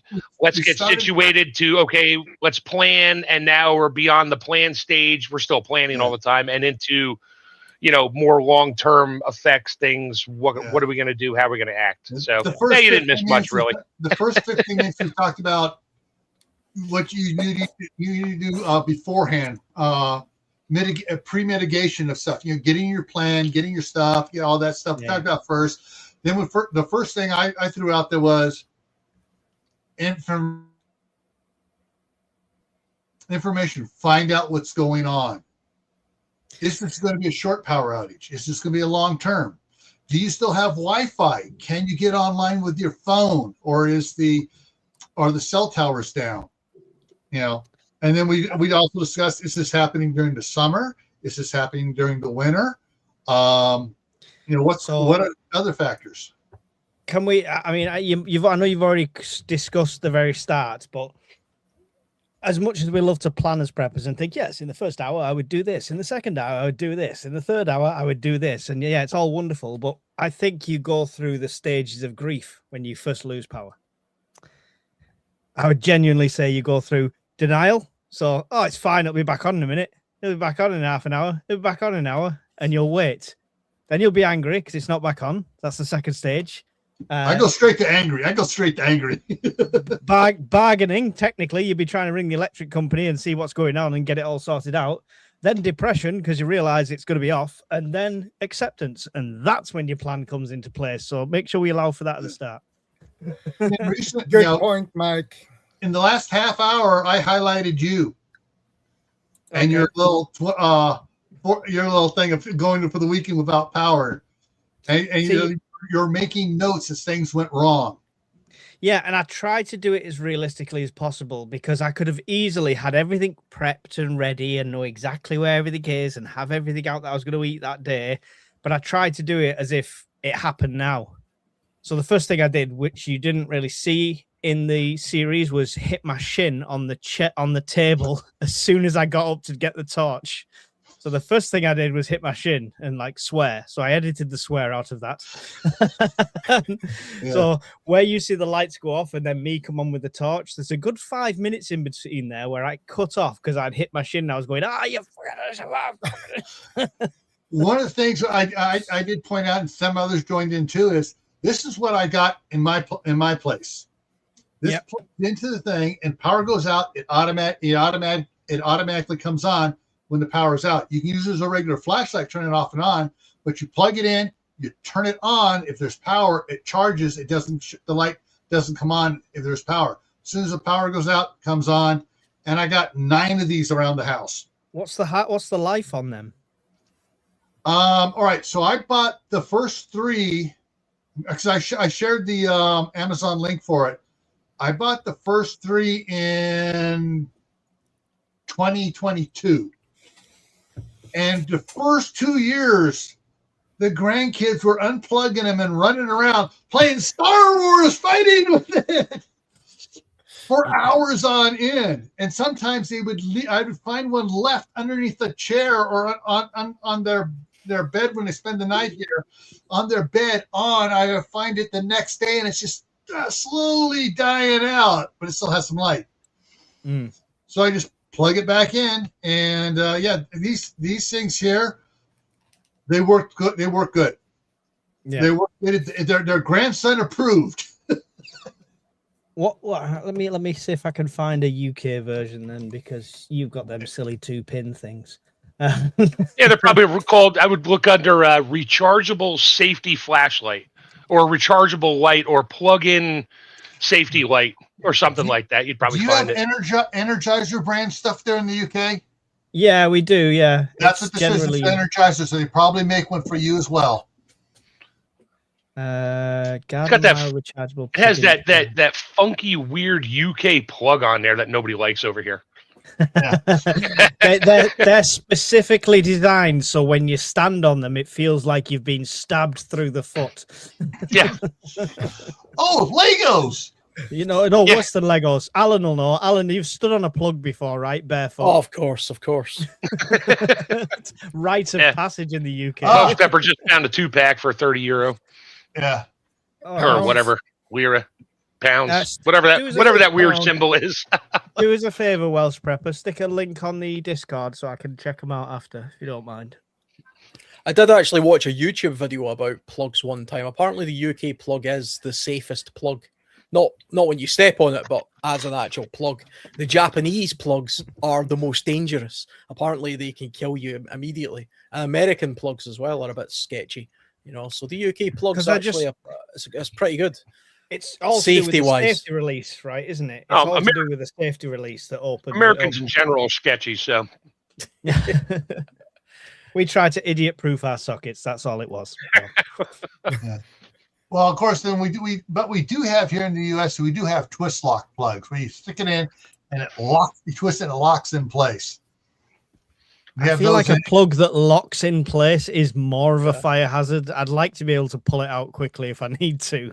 Well, it's the AC/DC thing as well. Like a UK plug isn't going to kill you, whereas I think a plug in America can kill you. No, what do you mean? You guys run DC everything over there? Yeah, because our household current is AC. I'm not sure. Yeah, yeah, we're all AC over here, but a lot of European stuff are 220 volt. That's what's in your wall. 220. We only run 110. Yeah. Except for stuff like clothes dryers, electric water. No, I mean, you know what I mean. I mean, like their regular receptacles on the wall plugs. Are 220. Yeah, 220 volt. That's your normal, and you also run 50 hertz. We run at 60. Yeah, we run. Yeah, are they not DC? Are they not DC current as well? The not in the house. No. No, they were DC. No, DC is for like vehicles. Yeah, automotive. And solar panels. Yeah. DC doesn't do well traveling long distances. You get too much voltage drop. Yeah. I'll tell you what, 240 volts, if you touch them 2 little prongs in a desk lamp, it smarts a little bit. Oh yeah, 110. I've gotten whacked by 110. I don't know how many thousands of times. It just makes you go, ow. Ow. Yeah, you go, yeah. Geez, I mean, you don't exactly stick it in your mouth and turn it on where it's wet, but I've touched so many 110. You just get a little bloop. Ooh, God, I forgot to turn the power off. Yeah. The smoke comes out of your ears when you touch yours. That's the problem. Somebody would have come in just as he said, It's not like you stick it in your mouth and twist it and turn it on and have no idea what he's talking about. I just love that somebody will have logged in right then to the stream. All right, CR. Glad we were able to be in charge while you were on listening. Oh, Oh no! I'm fired. The evil girl. I'm not saying a thing. Yep. Nope. Yeah, you guys run at 50 hertz. We run at 60, which is cycles per second of the flip between the neutral and the ground, or the on-off time, or whatever you want to call it. That's the cycles per second of the power on AC current. We run at 60. So when we come over there with our electric razor, whatever, we need to buy a special adapter that not only drops the voltage down to 110, it also changes the hertz or burns out our equipment. Yeah. We have 220 volts here. Yep, 50 hertz. Yeah, I was just quickly looking online. Apparently, in the UK, because we rely largely on fused plugs, they're more child safe and there's less house fires. Whereas US functions rely mostly on breakers. Oh, that's the GFCI, the ground fault interrupt. So if you drop a toaster in the bathtub while you're in there, it trips like within 1/1000th of a second. You'd barely even feel it. But that's not on every outlet. That's only on ones near water wet areas. Your outdoor receptacles, your ones next to your sinks and bathtubs and stuff like that, they're all GFCI or ground fault interrupt. But the rest of them, no, they're just on the breaker. So if something overloads it, it just trips the breaker. Hopefully it was wired right and doesn't burn the wire first. Yeah. Because all our plugs have fuses in them. Yeah, that's the and we like a fuse that blows, and you have to replace the fuse. Yeah. Oh wow. Okay. Yeah, every single plug has a fuse. The cord where you plug it into the wall has a fuse in it. Then the plug itself, not the receptacle. No, the receptacle. Oh, the receptacle has a fuse? Yeah. See in the middle? Yeah, okay, there's all right, yeah. In the middle, that's the fuse that you've got to replace in the plug. Oh, that's in the that's hooked up to every single item that you plug into the wall, like your toaster and your whatever. Okay, gotcha. In here, over here, no, only Christmas lights have little fuses in line. And everything else is run off the breaker in your garage, wherever it is. And yeah. Well, part of the reason why all the Christmas lights have fuses on them, because we have idiots that go, "Ooh, pretty lights! I'm going to put 5,000 strings on my outlet here. I'm going to light up my Christmas tree so they can see it from space." I would say that, but the desk I'm sitting behind just now, I mean, I've got power adapters plugged into into extension cords, plugged into all sorts of stuff. So yeah, this is a walking fire hazard in here. It's cool though. I've got a fire extinguisher handy just in case everything explodes around about me. Yeah. I've got a stack of paper next to my extension cords. Safety first, guys. Yeah, I agree. Hang on here. The last extension cord I bought. Hey, Tempest Creek, good to see you. Was a 10 gauge extension cord that was only 25 feet long. But that was coming off my power station to go across over to where my microwave and toaster were. Because I plugged those in, it maxes out the 30 amp breaker on my power station. You don't really need all that many in the UK. I think you guys probably have more extensions than we'd need to, because like size wise, most of our houses are quite small. And I don't know what your room's like there, Alan, but where I am here, it's a relatively small room. You can see the back wall is just behind me there. And there's 6 outlets in here. There's 2 on this wall, there's 2 on that, and there's 2 behind there. I mean, it's like in my house, it depends on who built the house. Yeah. My house was built by a builder before I bought it, and they just have random outlets everywhere. But I did my whole basement. Oh no, I got outlets like every 4 feet and at different heights. Some are at standard low height for, just your normal ones. And I have a couple up high for like, if I have a shelf up there, I want to plug a clock in. I don't have to run an extension cord, stuff like that. And I used 20 amp wiring everywhere down there, so I could put a fair amount of stuff on each circuit and not worry about tripping a breaker. That's cool. Yeah, just looking around, I've got four outlets in this room, which is why I've got tons of electrical equipment in here, but only 4 outlets. So that's why I've got multiple Multi-plugs. Yeah, I've got multi-plugs plugged into multi-plugs. And we got those in the States. You could buy it where it actually, you take the screw out of the center of your receptacle plate on the US side, and then you have this, it's got 2 plugs built into this device. You plug it in, put a longer screw in there, and now you got 8 receptacles on there with USB ports and all kinds. They got all kinds of adapters out there. Do I suggest using any of them for high draw stuff? No, not really. Yeah. So I got a 1 to 3 adapter from Temu. All right. All right, get on your dice and roll the dice. You better make sure that fuse isn't just a painted piece of metal. I'm not even sure it had one in there, but I used it in the kitchen at the old house, and I literally had it because it was an outlet that was like above the counter level, and I had it in there, and I just used it to put things in while I used them, like a blender. Then you unplug it, kind of thing. And after about a month, it was fuzzing, is the best way to describe it. So as soon as you turn the power on, it was going. Oh, I was like, yeah, I'm going to throw this away. Note to self, Temu is great for cracking jokes about. That's about it. Yeah. I mean, I think you can pay for some decent stuff. You can get a titanium cup at a discount price, then why not? But when it comes to electrical, it's definitely a roll of the dice. Okay, CR.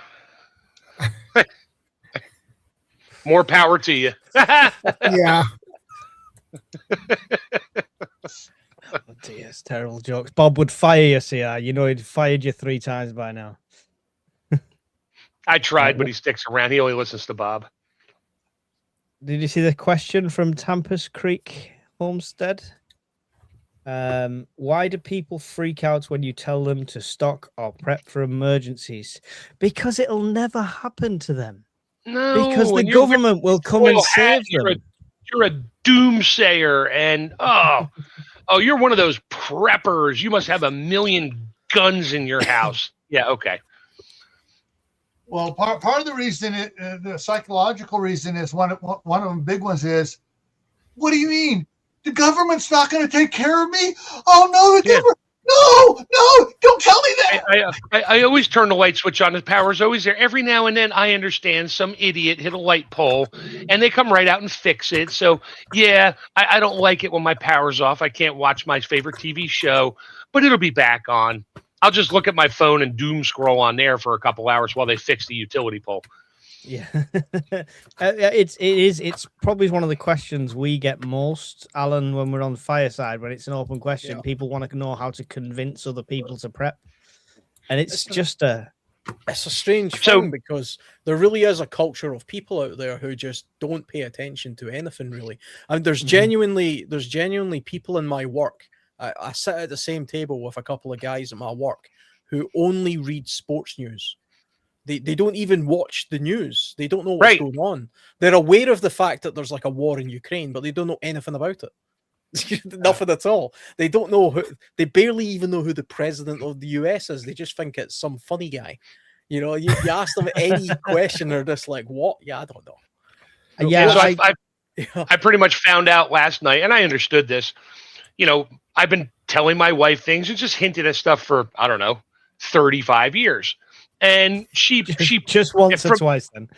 from my opinion, she was putting up with me and just letting it go because it was no big deal, to her. It didn't affect her. And then I got the freeze dryer and I started doing more, and she got into it, but not from a end of the world type scenario. What actually triggered her, and I got to use that word very clicky, I'm fired, is a friend of hers at work 2 days ago started asking her questions about all the same stuff. Well, last night, and I was late on Gil's show because of this, and I talked to Gil for a little while after the show about this. Yeah. She went down the road of, okay, what if this happens? What do we do? What if this happens? What do we do? I'm like, and I just kept looking at her with a smile on my face going, you know, I got this covered. And her answer was, yeah, I know, but okay. Well, what do you want to know? Well, what about that? I'm like, sweetie, you know, I got that covered. If you want to know more, well, why don't you tell me these things? It's like, I've been trying to tell you this stuff for 35 years. You just say, yeah, I know. You go back to your movie or your book.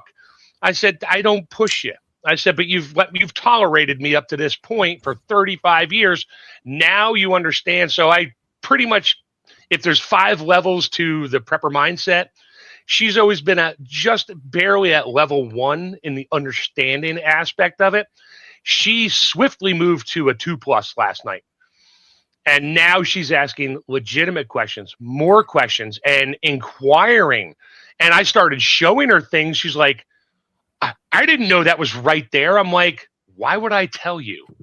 I'm not going to say what I pulled out, but I brought it home from the cab and just left it in the living room in a pile of stuff. And I pulled it out and she's like, oh, what is that? I'm like, was it going to hurt you in the middle of the night if I'm not around? No. Long range hole puncher. What? Exactly. I said, well, then why do you care? Well, I didn't know it was there. I'm like, well, you don't know how to use it anyway. That turned into a whole nother discussion. Now I'll be sending her to class here soon. And Awesome. to do her own thing. And because I don't want to try to teach her. And she knows that. I tried once and it didn't work out well because I'm her husband. So, yeah. And I get it. And I understand that. So I'm like, no, that's fine. I'll set you up. We'll go together so I can explain what you're at. I don't want you going with me. I'm like, I'm not going to sit in a class with you. I just want to go at the first time to let them know what's going on and where you stand, because you may or may not tell them all the information. They're going to have to guess because that's how you are. I said, but I'll give them the information. You can do that. I said, in the meantime, now tonight will probably be a conversation about, I don't know. Thanks, Brian. Power supplies. Because I have my Jackery, but that's not enough to power the house. Yep. I mean, it's enough to power 2 of my mini freezers at one time, but not for very long. So we're going to be looking into probably what Gil has or something real similar to that. And I'll explain how it works and all that. And she'll be like, just order it. We'll deal with it. Okay. Got it. You just got to pass, man. You just got to Oh, pass. you have no idea. I was beaming for hours last night going, oh my God, she finally understands. God damn it, Mark, you won the lottery. Yeah, no shit. Yeah. Mark is getting the new Upus Guardian 6000 that has with 4 battery bank backups at 5,000 amps or whatever each. Oh, I'll be able to run this house with everything on for a month with no power. Thing is, some people are probably just slightly overwhelmed with it all as well. I mean, That's the thing. I started going down multiple avenues. I had to back off. Yeah, because she's like, okay, what about water? I'm like, I got water.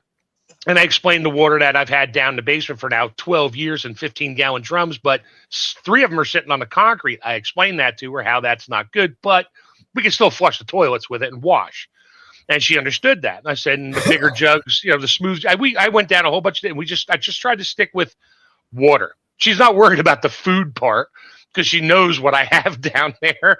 She was more worried about water. And then what her friend wants to buy a freeze dryer. She went down a whole bunch of avenues. I had to cut her off at the pass and say, look, that's not a concern right now. Let's just discuss the real basics first and we'll move on. So tonight will probably be about electricity.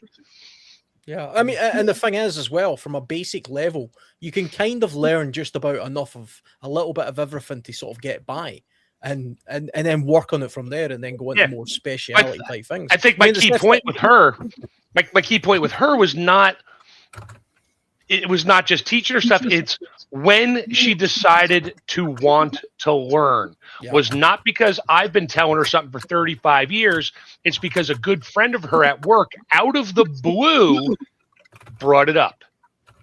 And it made her mindset change immediately. So it's not trying to talk to somebody about it. Yes, it's in the delivery part of your thing. It's also in how well they know you or don't know you. Obviously, she knows me well for a very long time, but she didn't want to listen to me because she didn't hear it on the news or didn't hear it from a friend. Well, one of her friends just told her, and that just changed everything. So that's where the trying to get somebody's mindset to at least pay attention it doesn't always work. Most of the time, it doesn't work. But somebody else has to tell them that they trust or don't even know. Somebody new walks up to him and just starts talking. It's like, "What, you getting water for this weekend?" What do you mean? What are you talking about? It's like, we're not going to get power back for a month. That type of thing. And so that can change minds. A lot of things can change mind. A lot of times it's not you. Yeah. It's just a random person that says something. So that's just I don't know. That's my story. Don't have to stick to it because that's my story now. I'm good. I'm going to roll now. That's it. And Hopefully, we CR just has gotta make actually sure a question. Sorry, go on. Why Missed do people rush last minute to get anything then? Wait 'Cause they for were- hours in line just saying. They got scared into it because they were never ready for it.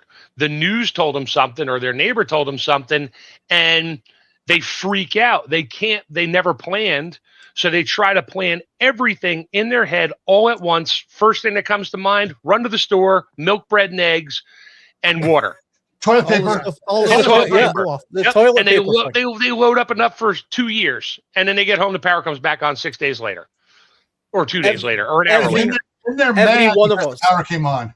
Every one of us would have been sitting amazed during the great toilet paper rush. Oh my God! Wondering, yeah. what the hell? You know what I mean? It's one of the most useless items, really. I mean, it has like one function, and you don't need a lot of it. I have breaking news. I have to get this out. I just cracked into the last case of paper towels that my mother-in-law bought in 2000. Wow. Wow. I'm like, oh my God, honey, we're going to have to go buy some paper towels. I'm like, I'll go to the store and be like, holy crap, they're expensive now. I've been paying for them for the last time you 5 bought them in years. 26 years. That's right. So I'm going to have to do a short video of this is the last paper towel roll from 2020. But you could see, you could actually see it was almost like a social contagion. Yeah. The way the people were. I remember walking through the supermarket and literally seeing people waiting for the pallet of fresh toilet paper to be pulled Yeah. in. And And grabbing then it before they They could were get out of the grabbing it and shelf. fighting over it. And I was like, I mean, what's the worst case scenario here? I mean, if Well, they think thought it they were going to through- be trapped in our house for a year because we were going to be locked in and locked out. Well, we were, but Yeah. locked in, locked down, and you're not going to be able to go to the store and you're only going to get what we're going to drop off your front doorstep every week or something like that. So they're all freaking out. You know what Why? I noticed, Because they though? only watched the mainstream news and that's all they paid attention to. Yeah. Alan, that attitude and that kind of thing around here was only at big supermarkets, right? So this was going on at our supermarket exactly as you described: empty shelves, people asking them to go and check the back and stuff like that. I even saw somebody coming out of the Asda toilets with handfuls of tissue that they'd obviously just robbed from the toilets. That's how bad it was. Go to my local shop. He had a full shelf of like 4 packs of toilet rolls at normal price, and they were still sat there. The panic buying, they all went to big supermarkets. Nobody thought to go to their local shops. Hmm. Yep. It was mad. All right. So what I got here, this is my Looks like it should have a record player on top. This is my Opus Mega 2 with 2 expansion batteries on it. As you can see here, it's at 100. That's 100% charge. 99 at the current draw. It'll last 99 hours at the current draw. Currently drawn 157 watts, running both the refrigerator and the chest freezer. The big yellow cord goes over to the microwave and toaster.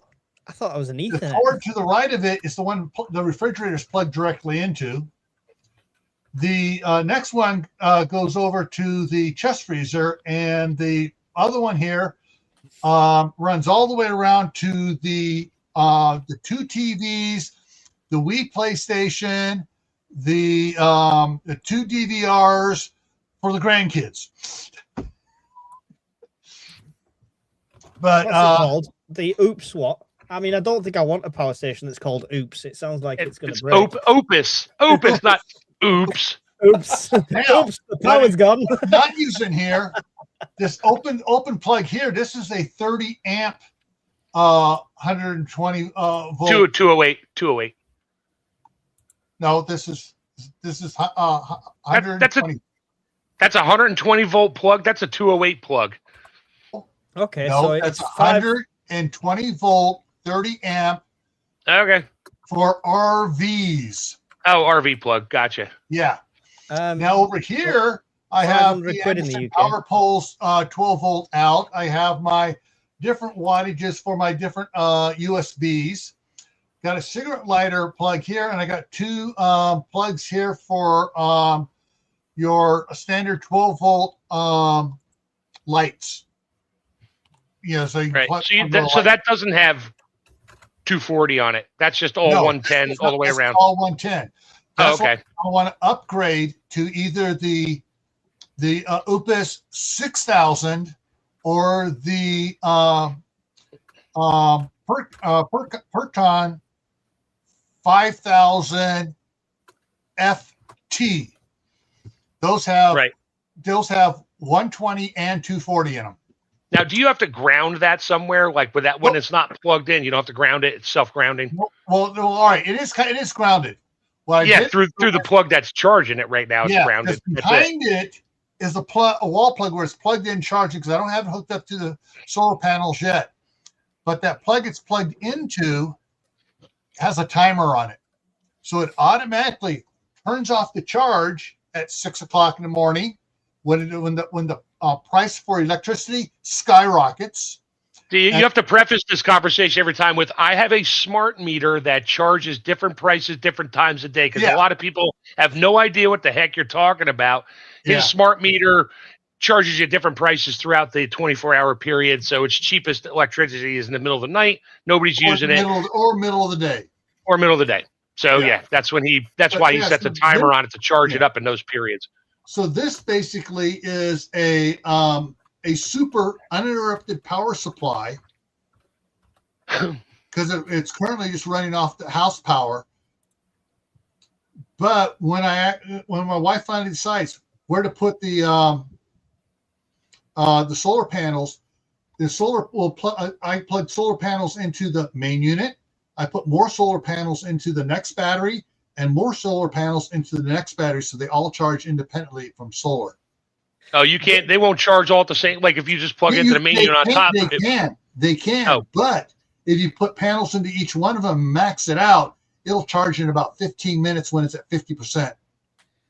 Oh, cool. Okay.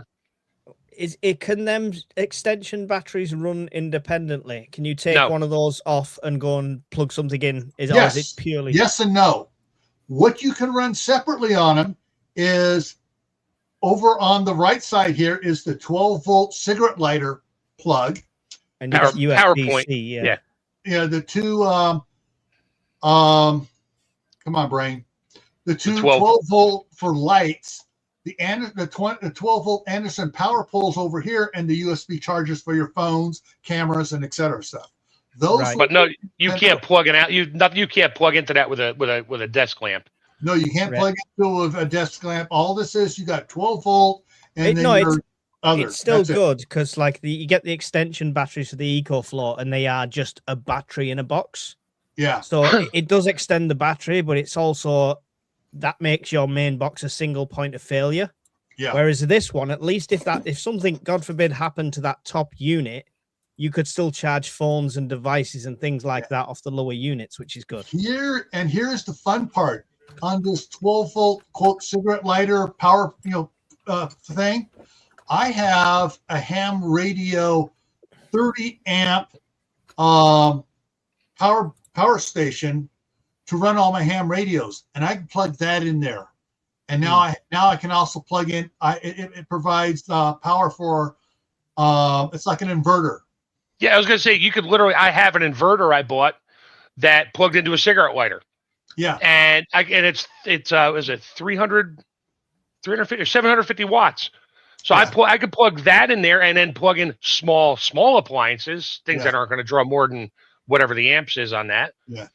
But, so I could plug my big power thing into here, and I could run everything else I have in the the big one off my adapter unit.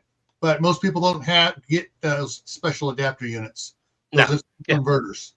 Tampa's just said, what happens if the power never comes back on? Well, I guess we'll have to figure that out as we go. You can't plan. You can't plan for forever. There's no planning for the forever scenario. What I do Campus, have is read 1 second after. I have 21 100-watt panels sitting in the storage container, waiting for me to have my wife tell me, okay, you can set them up over here. Soon as she says I can set them up over there, within a week,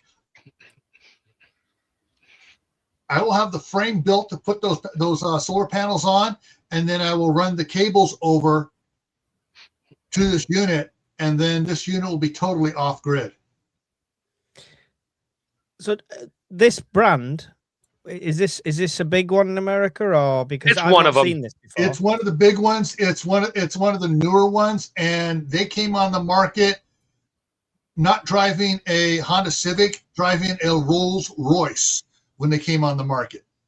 Okay, because I'm looking here, and the main unit's 500 in the UK, which is on par with like the EcoFlows and stuff like that. Yeah. But with you get a £75 voucher on Amazon, so I could pick one of these up now for $425, which is actually a really good price, to be fair. Yeah. If it's the same one as he's got there, they have a bunch of different models. This is Exactly the Mega the 2. same by the looks of it. This is the Mega 2.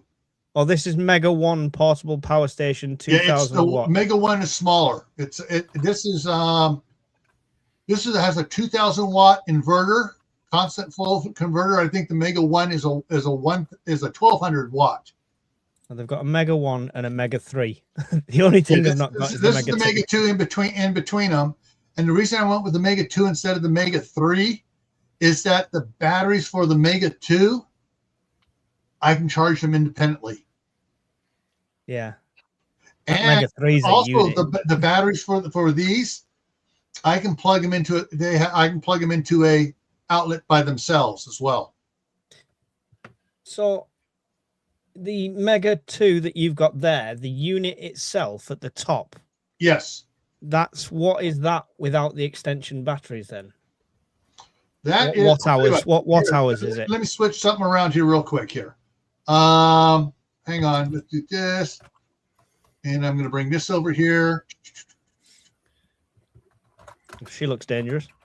That is Sarah, the heroine of my novels, which I have been reviewing for the last 3 days for 3 hours in the morning. I've been proofreading the novels. Nice. Okay. All right. So the Mega 2 right now is on sale for $789. I paid $750 for mine. That doesn't look the same as the one you've got. That's the one unit I have. The battery for it. Come on, where's the Mega 2? Where's the battery? I think that, Mike, I heard what you said there. They changed some of the external features on it, and some of the internal, so they don't look identical like a car. Every year, didn't see the outlet car, unless they put them onto the back or something. Right? Yeah. Every year they change a little bit. Yeah, there's the Mega 1. It does not have the 30 amp thing on it. So the one I have, the Mega 2, is, go back up to it. This has a 2048 watt hour lithium iron phosphate battery for it. And where's your see, that one doesn't show the 208 twist lock. No, or the 120 volt twist lock on it. See, they changed the model around a little bit since the previous year. Oh no, this is the battery. Sorry, this is the battery. This is just the tension battery. That's why it doesn't look the same. Yeah. And it's the same battery as in the main unit, which is the for the Mega. This is the B2 battery for the Mega 1. For the Mega 2. Let me see. Hang on. Let me bring it this way here. That's that one. Scroll on down here to power station. Those are all a wish list. Those are air rifles, by the way. He had a million of them up there. Yeah. Can I get them on our Amazon? Here. All right. So the Mega 2 here. Yeah, that's yours. Okay. Has the same size battery. Has the 2500 watt inverter. With a 5400 watt peak surge draw on it. And so first I got this, but this is what I ordered, and what I got this for was less. I got it on the 50% off sale for the pack. Oh, that 1,500 there is for the one battery plus the main unit. Yeah, and then gotcha. I bought the extra battery for $750. So yeah, so that's how I got my unit, by buying it that way. But what the Sofa Survivalist got permission to do was to go out and buy this bad boy here. Yeah, buddy. This nice. this is the this has the you have the main unit and you Does it come with a tow bar hitch so you can get it round? Basically, yeah. I think that what's the weight on that thing total? It's like 170 pounds. Yeah, but this one here, all right, just the unit by itself is $2,800. no $7,000. The expansion battery by itself is $1,200. Wait, what do you mean 7,000? I didn't see 7,000. Where'd you see 7,000? Not 7,000. 1,700. Yeah, I was going to say it was 1,700. I rounded Right. it up $1.02. Hi, Bob. Yeah, $1,380. Yeah, and so this one here is 2,800 for this unit here. But what this one has? Come on, where's the pictures? It has. Come on, show it. Oh yeah, I like that. I like that wall. There. That wall picture. Yes. So what it has here is it has two different 240-volt plugs, a 30 amp 120-volt plug, a 20 amp 240-volt plug, and then four 120-volt 20 amp plugs. Yeah, there it is. Weight. Just the weight on that alone is 111 pounds, which is looks like 191 pounds. Oh, yeah. That's with the battery on the other battery on it. No, yep. this is. Oh yeah, it says it right on top. Yeah. Product dimensions weighs 111 pounds. Where are you seeing 200? Right here. I'm seeing it right here. But this is the dual. That's with the other battery. Yeah. Yeah, that's with the battery on it. But so if I got just that one. Yeah, it said it on top of the above the picture a second ago. 111 pounds. 111 pounds, but down on the bottom. You ain't taking that camping with you. You see, learn to live without. You see down on the bottom, there on the far right, you push that little button and the handle slides out, and you tip it up, and it runs on its wheels. Right. So yeah, it comes with its own thin dolly. But yeah, learn to live without it. They're cool, but I mean, with my blackout thing, one of the good things I thought with my blackout scenario thing I did, all I had was the little anchor. Yeah. This thing here. It's like little anchor Solix, right? Mm-hmm. It used like 6% overnight to have it on and to charge the phone and to use the light on it, the lot. It used about 6% battery. It's still on 81% now, and I've not charged it since then. That light uses nothing. And what I thought, I mean, I was before I got this, I was tempted to get one of the big EcoFlow Delta 2s.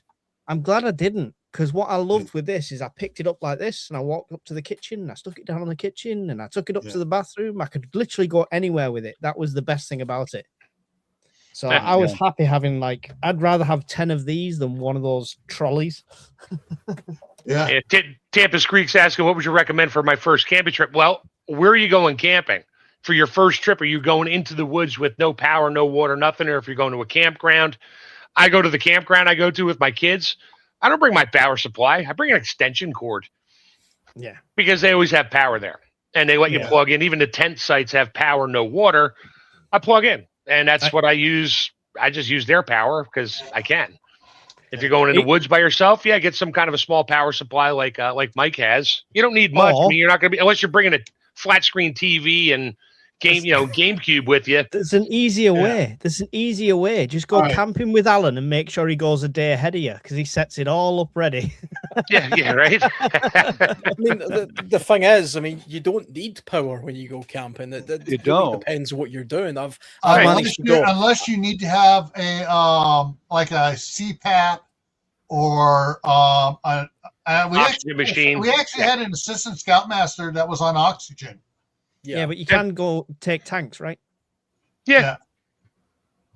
Let's Yeah, see. she said Tampa says Missouri, it's a resort with power and water. Yeah, staying in a tent. You can run an extension cord over your tent, and if it's hot outside, get a little tiny, just a plug-in fan, not a big box fan, and just keep some air blowing in there. Leave the zippers open a little bit. That's what I did when I went out to the food summit. We stayed in the tent site. I had electric.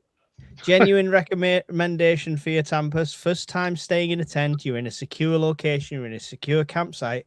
Take something that can play a little bit of music or something you can go to sleep to, like rain or whale noises, stuff like that. Because your first time sleeping in a tent, if you've never done it before, you won't get any sleep. Every footstep, every creak, every little thing like that, you'll be like, what was that? It's a bear. Yeah. I wouldn't recommend doing that in the wild. Don't drown out your senses if you're in a situation where you need them. But on a campsite for your first time, then it's just something that might help you sleep a bit better. Yeah. This might be something that I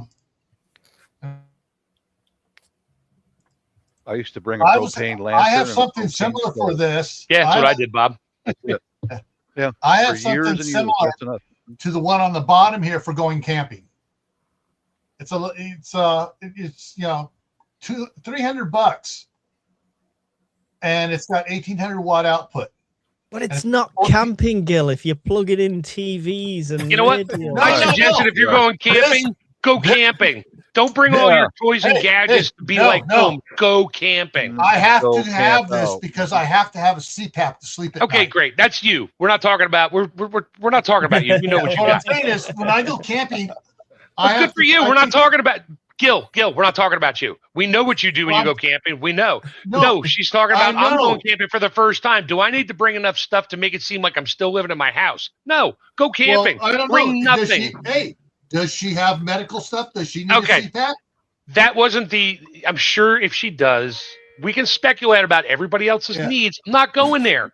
But what just I'm stop. saying is, just I know what you're saying. Just stop. She just wants to know, what do I need to go camping? Nothing. You're in a campsite with power and water.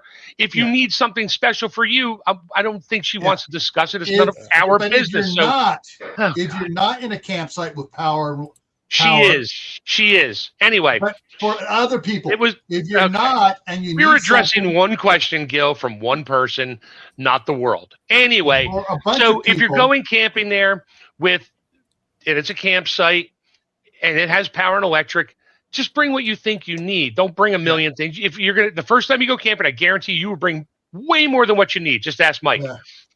And you'll get it wrong, and you'll get it wrong, and you'll learn every time. Yeah, and you'll get home and unpack stuff. Go, I never used this. I never did this. Okay, next time I need to remember this, but I don't need to bring all this. And the just in cases.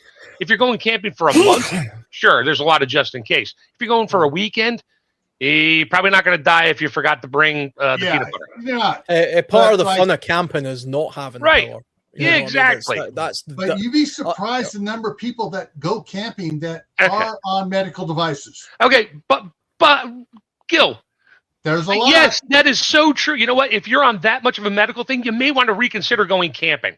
Sorry, I'm not. I'm like, I just want to address her. We keep going back to the Boy Scouts. I get it, but I just want. She asked a simple question, not a complicated answer. That's all. Bring what you think you need. Next time you go camping, you may not need all the stuff, or you may have said, I forgot this. Forgetting the medical things. Stop at the medical things, Gil. I know, we've heard. Just think of what you think you might want to go with. Talk to some friends. Just go do it. If you forget stuff, you're going to be fine. You're in a car. You're probably not in the middle of nowhere, 100 miles from a store. Then they always, most good campgrounds have their own little store there. So, crap, I forgot marshmallows. Go buy marshmallows. Yeah. It's good if you're on a campsite, or like when we've done the prepper meets and stuff, because we've had people turn up and tent failures and all sorts, and there's other people there that will genuinely just help you and guide you through that. My early camping experience was canvas tents and airframes doing the American Civil War thing. There's not a battery power in sight. No, dirt for a floor. Yeah, exactly. And that kind of hardened me. And then the first time I went camping with the kids, I did exactly what you said, Mark. I took way too much stuff. Oh yeah, we all did. I'm like, they're going to need this, they're going to need that. I'm going to need about 6 of these power banks to charge the devices because they're going to want the devices all the time. And literally, I got all this stuff, and they were out fighting each other with sticks. I was proud as a dad that they were out there fighting each other with sticks like I used to, but I had all these power banks and stuff like that. Just in case, Take the opportunity to see it as a digital detox. A camping trip. My sister does that. I take my mobile phone with me because I just have it. It's a safe. I don't use it. Safety thing. Yeah, I mean, it's even you don't really even need it as a safety thing. It's just I'm not going to not take it, because if the car breaks down on the way there, I need to phone the AA somehow. But I mean, part of the fun of it is take a battery-powered torch and a mobile phone and a power bank for your phone if you really need to. Other than that, take nothing. I mean, but if you're going to be there for an extended period of time, like I said, I'm looking into getting that river, that EcoFlow river free. I think is quite a good thing to have as a bit of a base camp power bank, or the thing that Mike's got. That kind of size. That's what you're after when it comes to camping trips, I think. The most technology we took, Alan, was just because we both were filming stuff, right? That was like... yeah. I mean, it's actually, to be honest, that the only reason I'm even thinking about power banks and camping trips is because I want to charge up cameras, drones, stuff like that. It has nothing to do with camping whatsoever. It's just to do with YouTube. But even now, I've got a laptop. I'm never taking a laptop camping with me ever. People say, "I'll take it and you can watch a movie." I don't want to watch a movie when I'm in the woods. I want to be in the woods. I've gone to the dark side. You want to watch everyone's eyes roll at the same time. Apple. Yeah. Oh man. Hey, I bring my iPads out to the cabin because they use a whole lot less electricity, and I get them off the. I can get them off the cell tower versus my laptop, which has to go through a hotspot. Yeah. Basically, our works laptops were garbage, and they've no budget whatsoever for new laptops. And I'm like, oh, what am I going to do here? The designer left, and the designer had a brand new MacBook, and it was sat on a shelf. I'm like, can I swap? They're like, yeah. I was like, fucking give it here. Oh, I love the comments in the side chat. Yeah, Mike. Mike, I sent you an email. I was interested in if you could, if you got it. I'm interested if you would like to interview me about prepping, because I've got a lot of experience and a lot of international travel and military experience too. Love to. I've learned so much about survival from my relatives overseas. Unbelievable amounts, If you've got a day, I mean, what time zone are you on? West Coast. Yeah. What time is it? I think he's 10 hours. He's 10 hours off from you, I think. What time is it, Bob? Just now. It is 2:22 p.m. 14:22 p.m. right now. Right. So if you've got a day when you're going to be free at about 1 p.m., then just let me know which days you'll be free, and we'll sort something out. That'll be Sounds about good. 9 o'clock my time, and we can record it then. Eight hours behind, but the sounds of it. Yeah, sounds good. I'll send you a link. I got a few things to do the next few days, so I'll get in touch with you. Awesome. Yeah, sounds good. I've honestly, that's an open invite to all of you guys. By the way, you've been on the podcast, right, Alan? That was when we first met. You were over on the podcast. Me and you did one, Alan, didn't we? No, not just me and you. I've only ever. Oh, we did the fireside, but it's Shadow. It was you I interviewed on the podcast, wasn't it? Yeah, that was right. Yeah. Yes, it was Shadow. But that's an open invite. I've been on a couple of your shows, but I don't really need an interview. I'd love to do the one-on-one. So when it's somebody new, like Bob, if it was me meeting Bob for the first time, it'd be the usual questions like, "Are you a prepper? Why do you prep?" Blah blah blah. I'm good with that. But the podcast itself is also for preppers to come in with that. So Shadow's been on, but if he came to me and said, "Mike, can we do a podcast especially about knives and how to sharpen stuff and things like that?" I'd say, yeah. So we'd do an episode on that. So if any of you guys have ideas like that, shout them over and I'm happy to do them. Yeah, Mike, I'd prefer a one-on-one because I have a lot of information to share, Yeah, let's do it. Let's do it. Yeah. Let's do it. Okay. Yeah. Awesome. I want to get the sofa survivalist, but in that same outfit, doing an interview. Well, you're not going to see. You're just going to have to look at the picture. That's all. We'll have to get Brian's AI to try and animate it so it's speaking. You can get real-time AI now. You can get real-time AI where the as I'm speaking, his mouth is moving in the hand. Yeah, that's some pricey stuff right there. It's all right. Brian will pay for it. Yeah. he made my opening. He made my opening short, which it's just funny as all get out. Oh, that would be awesome. That'd be That'd be fantastic, man. I'm not going down without a fight. And my Frito-Lay chips and my beer. I can imagine. Hold on, I'll be right there. My power chair is charging. Hold on. Did you see my interview with the lady from Ukraine? Yes, I was. Oh, the one you posted today. I was on there watching most of it. Not today with thingy, but the one the other day with the woman from Ukraine, where her family's been in the war zone and stuff like that. That was real. Yeah, it's just like hearing somebody with kids in that kind of situation really makes you think. Like sometimes we think we've got it bad, we really haven't. Give you an idea, Mike. That's how my wife grew up. Yeah, it wasn't just a couple of years; it was her life was growing up in the middle of war and death and starvation, and this is you life SHTF. She and her brother and her late father were the best advisors on the earth. And I tell you what, I would leave all of you guys behind, no offense, and take my wife with me because she knows what she's doing. We're just guessing, seriously. Feelings mutual, Bob. I'd leave you behind and take your wife with me as well, so it's fine. Oh, dude, yeah.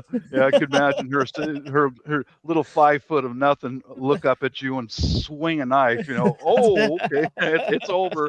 Bye bye. Now, if you can, guys, get to know some Vietnam or some Filipinos or Cambodians or Lao people who've lived it.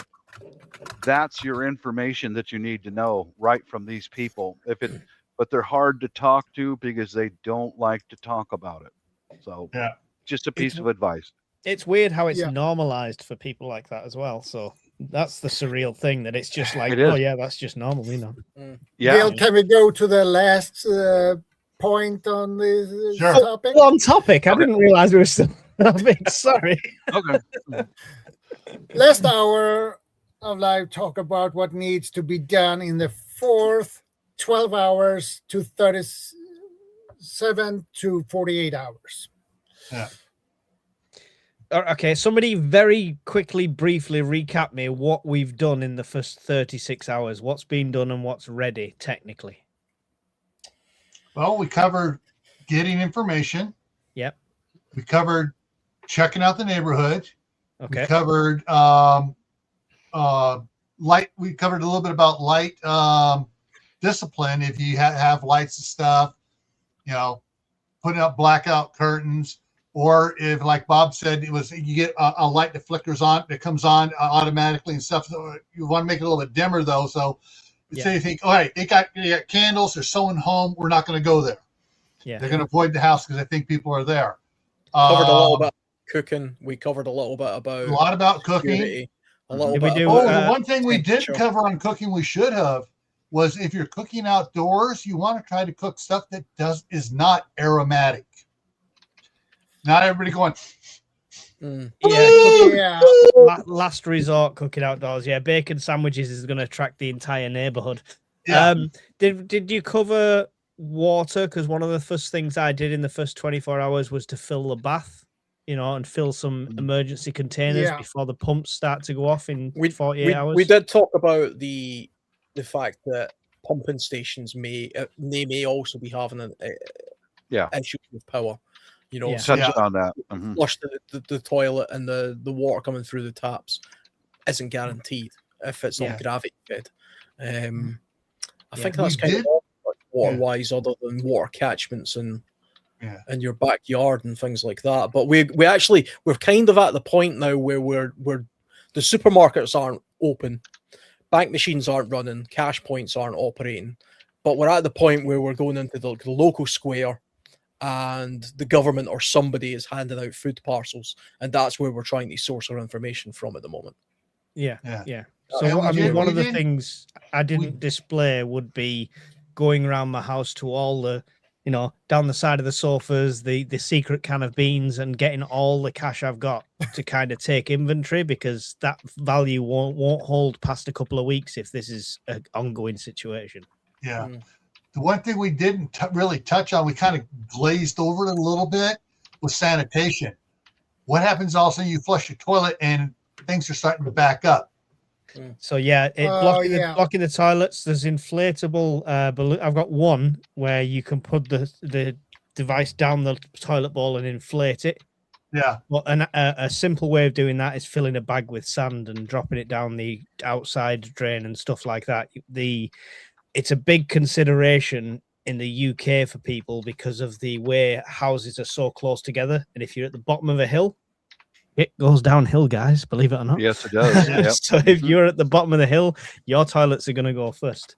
Blocking them, and basically,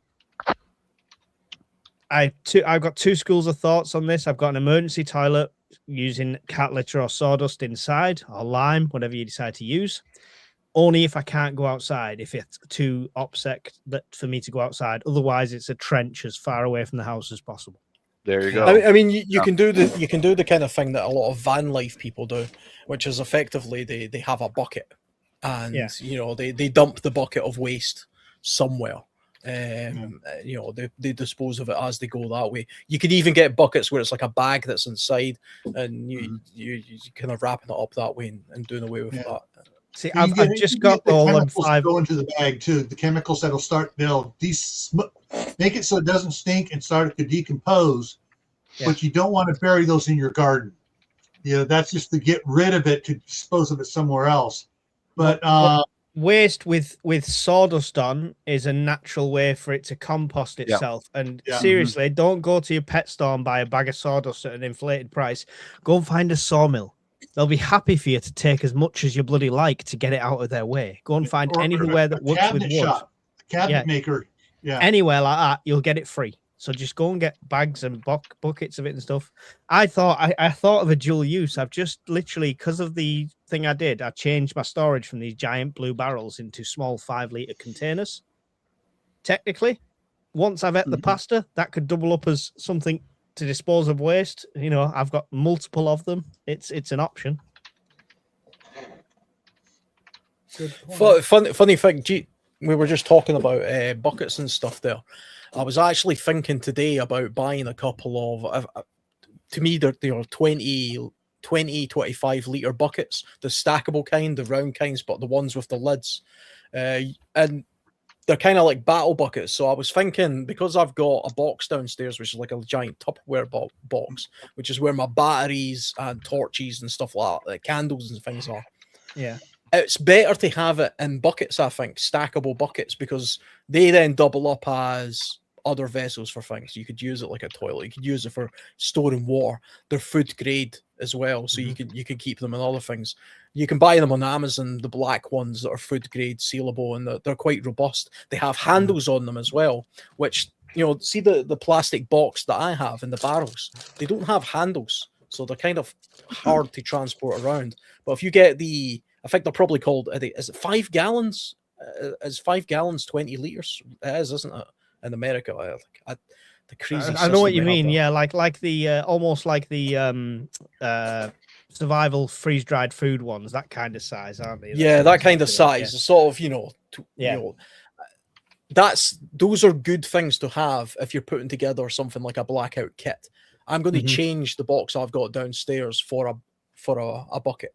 I'm going to call them battle buckets, and I'm going to buy 3 or 4 of them, and I'm going to have them dedicated to this, and they're going to be standardized, because you can also, if you need to bug out, easily pick them up and put them in the back of your car, no problem, and they're easy to label up, you know. Yeah. So I had the huge drums, you know, the big blue drums, and moving it like to get in and out of the cupboard was just a nightmare. So I paid like the grand total of about £3 off Amazon for these, which are double layered nets with a pull tie. They now go over these buckets, and them big barrels are now extra rain catcher with this over the top in the garden. There you go. And I've changed it all to the smaller buckets, and that means if I'm 20 years older and an order of magnitude weaker, I don't have to try and move a giant barrel. It's all small, portable, stackable. I gotta share something out from my channel. Their Shadow. It's waiting to be shared out. It's a tool that I made in my shop out of wood because my wife and daughter are both petite. They can't pick up a 5-gallon bucket or a 5-gallon container of water. So I made a tool to where we can shove that into the top handle, and then the two girls can team up on it. Those are wedges, so it'll slide right in there. Watch, right there. Right, and it's a 2-man carry now, yeah. Right.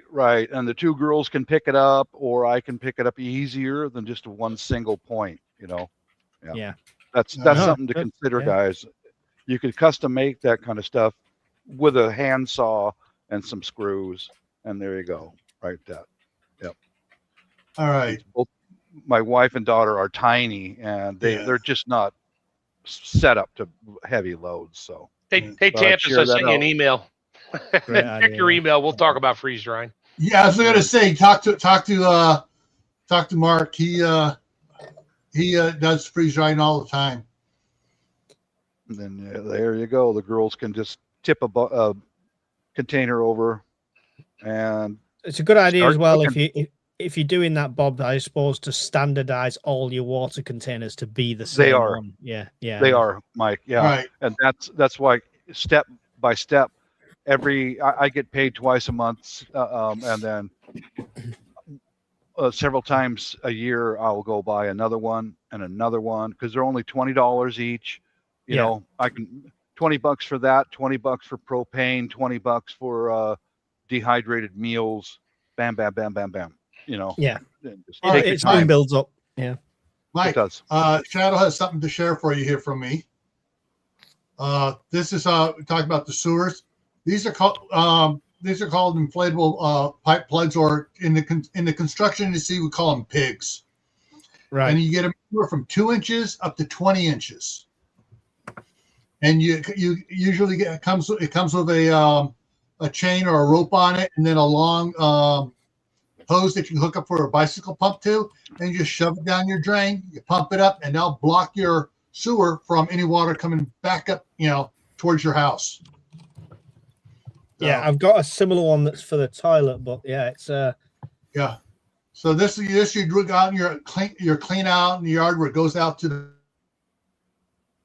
into the main line, into the lateral, and you inflate it, and it'll stop anything coming from the main line up towards your house.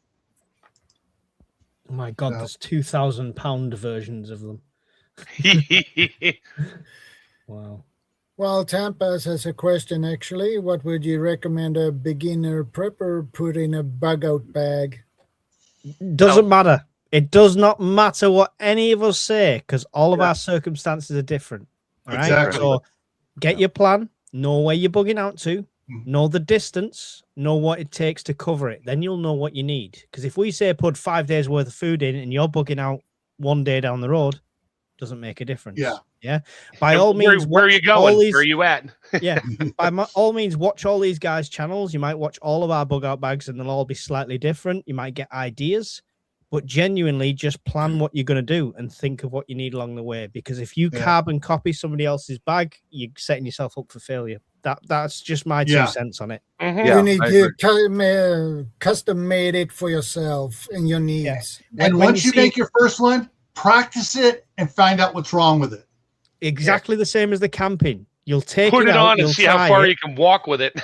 Yeah, and see what you actually use. You see what I didn't need that extra stove. I didn't need this. I didn't need that. So kind of you'll strip it down over time. I hate the fact that like people on Amazon and eBay are selling pre-made bug out bags. I'm like, how do you know where I'm going? How do you know what environment I'm in? How is this work? That's like the Sofa Survivalist first aid kit he got. Yeah. Tell him about it. I got 10,000 Band-Aids, man. Some guy in Canada, some guy with a YouTube channel in Canada said I needed to buy his first aid kit, so I bought it. It's got 10,000 Band-Aids, a pair of scissors, and a first aid book. It's It's the best, but that box is beautiful, man. It is white with the big red cross on it. It says first aid, everything you need. Ah, that's a great business idea. I've suddenly come into a supply of small white buckets. First aid, and I'm going to steal Alan's name. First aid battle boxes. I can make some money here. There we go. Tampa Creek, I just connected with your channel and left you a comment. But I went through that whole first aid stuff with my wife, who does this stuff. She's a professional. Well, look, hon, look at this big bag of shit on Amazon. She goes, don't waste your money. Just get some gauze and some tape, plug the wound, get him to the hospital. But what about all these shiny things? You don't even know how to use that. Gauze. I don't know what you're talking about, Bob. What do you mean? You know what I mean? It's completely necessary. That's oh, come on, Mike. We all know you use that to listen to your stomach growl when you're hungry. I don't need that. It's loud.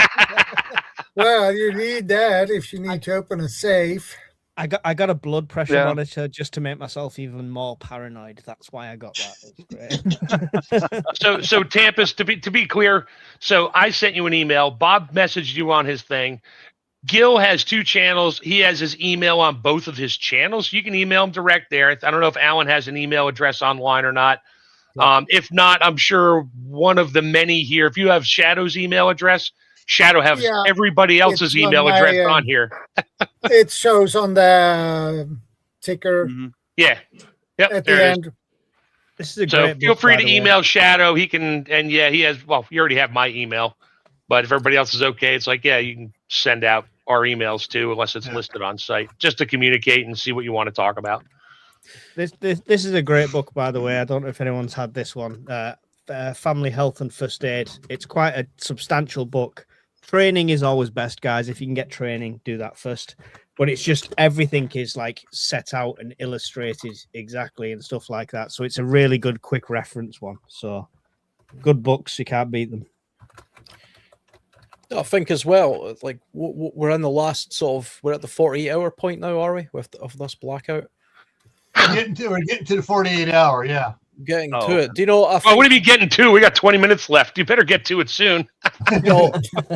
By this point, I think a lot of people just start to be getting really bored, especially if you've got kids. Yeah. I can testament to it. Bored or scared or both. You might be bored, but you might be Oh. scared. It's like, okay, power's not back on. I got kids. What Anxiety, am I going to do tomorrow, day after, and beyond? So even without kids, Alan, at this stage, like when I did my thing, because people think I just turned the lights off, filmed a bit, and turned the lights back on. I really did live it for 48 hours. The last day was just, I was doing so much random stuff around the house I didn't need to do.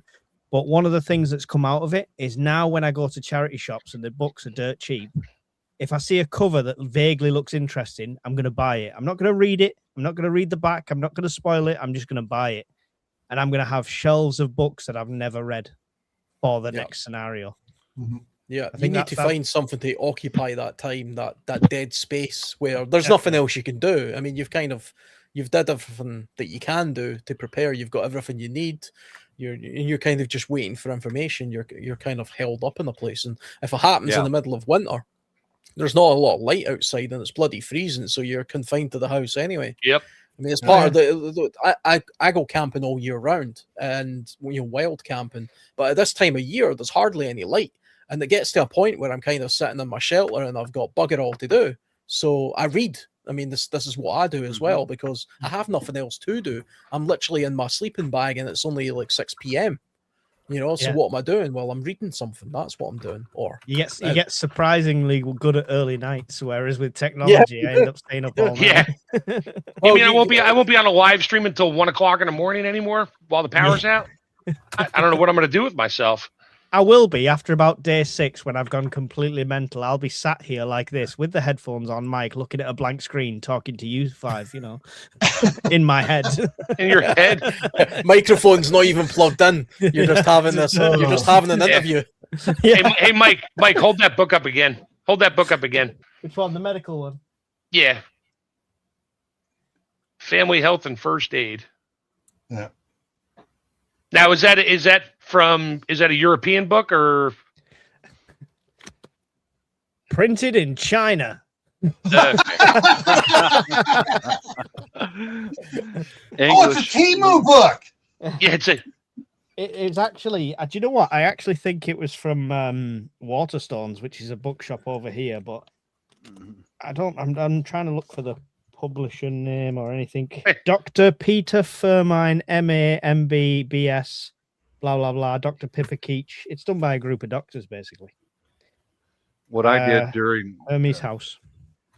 what I did during the George Floyd riots, I was there alone with my teenage daughter, and during the day I would sit out at the garage door, around the corner of the car and the building, and just me and one other veteran in the complex that we lived in were eyes on. We were the only two.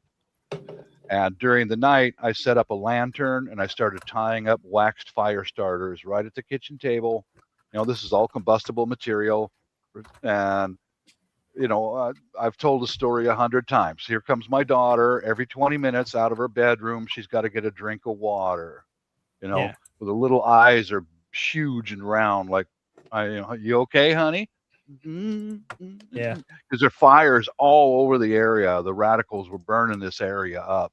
And come on, Bob. We all know that thing hanging on the string there is your voodoo shake stick to ward off evil spirits. Yeah, that's it. We know what it really is. We know what you're that's made of. That's made of shin bones of trespassers. I got comments when I was showing that on one video. Isn't that satanic stuff? It's like, where's your head? These are fire starters. They're not shin bones. They're raccoon bones. We all know it. I know it. Damn. Airstrike the raccoons. Do I have to change my photo again? Okay.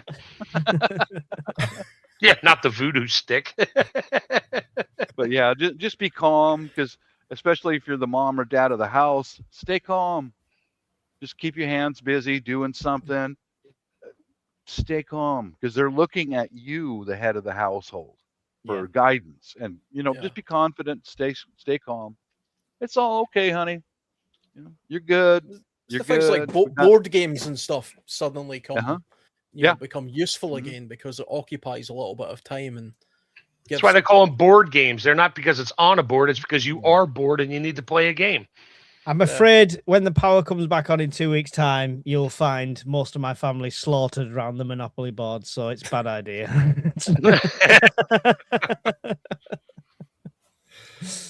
I've burnt the money to stay warm.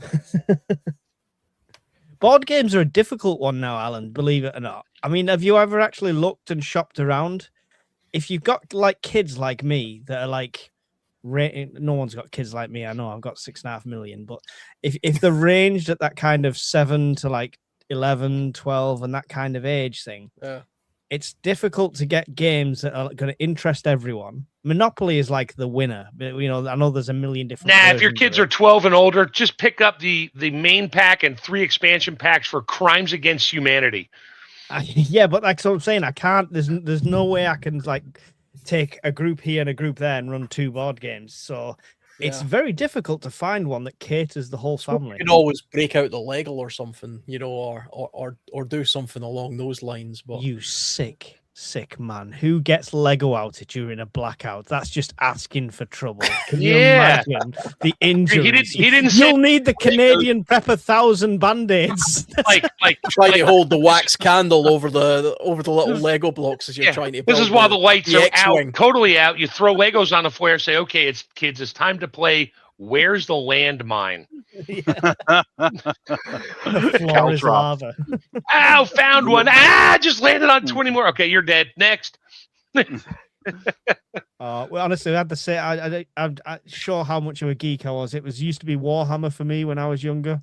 And you had these things called Gretchins, and they were like a little orc thing, and he had a helmet with a single spike, this big. And I once walked in barefoot and stood on about 6 of them. Literally, I was lay up while somebody was pulling them out. Toys are designed for pain. Lego in a blackout, Alan. Shocking sadistic behavior. You're right, though. The entertainment is massively overlooked. So I've got them portable Yeah. DVD players, right? Which I do still rate them. I've linked them through Amazon many times. They take an SD card. So if you happen to have complete legal copies of films that are all digital, you can put your SD card in. Or it takes a DVD. Now, the factor of this that I didn't think about too much until I did the test was you sit there and watch a film for an hour and a half on one of these portable DVD players when it's 10 degrees in your house.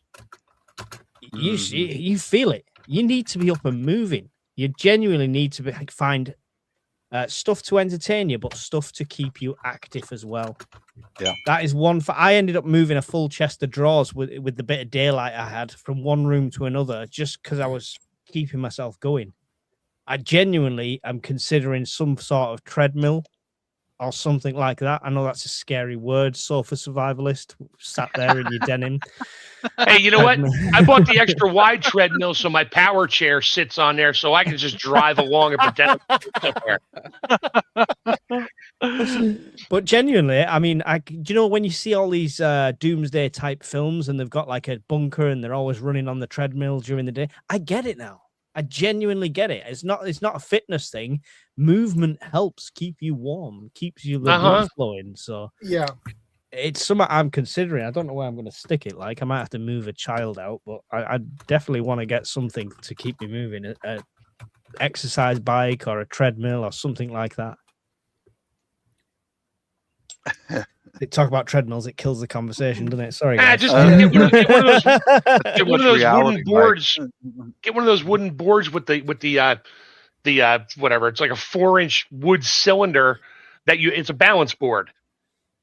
You literally stand on it and it keeps all your muscles going. Oh yeah, you're not stopping moving. You may be twitching a little bit later, but those are fun.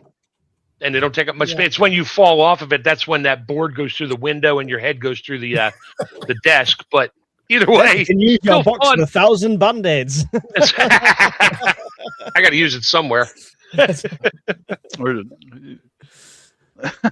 that there's a couple of videos on YouTube at the moment of people in Ukraine posting pictures and videos of the inside of their house because their heating and power is off. And it's really cold there at the moment, and it's incredible the sort of contraptions and the things people have done to try and keep themselves warm and keep themselves ingenuity. occupied. There's a lot of ingenuity there, and these are just they're normal people. They're not people who are like preppers or anything like that. They're just because they've been in this situation now for so long, they've found all these innovative ways to get by day to day. And you can learn a lot just by looking at these images. I spent all yesterday looking at some of these images of how people are keeping warm. Also, weirdly, I'm getting into how Japanese people traditionally kept warm because their houses aren't insulated. So that's also an interesting thing to study if you're interested in how to keep warm in frigid environments. So always learn from people who do it. You know, it's the best way. I've looked into that, Alan, how the Japanese stay warm. They don't heat the house; they heat the people. They use a special table, which they go in with a cover, and there's all sorts of other innovative ways that they do it, and interesting sort of floor coverings and stuff. So this is Anna's house, who I interviewed from Kiev, and she has no power at this point. But obviously the kids do have some sort of normality.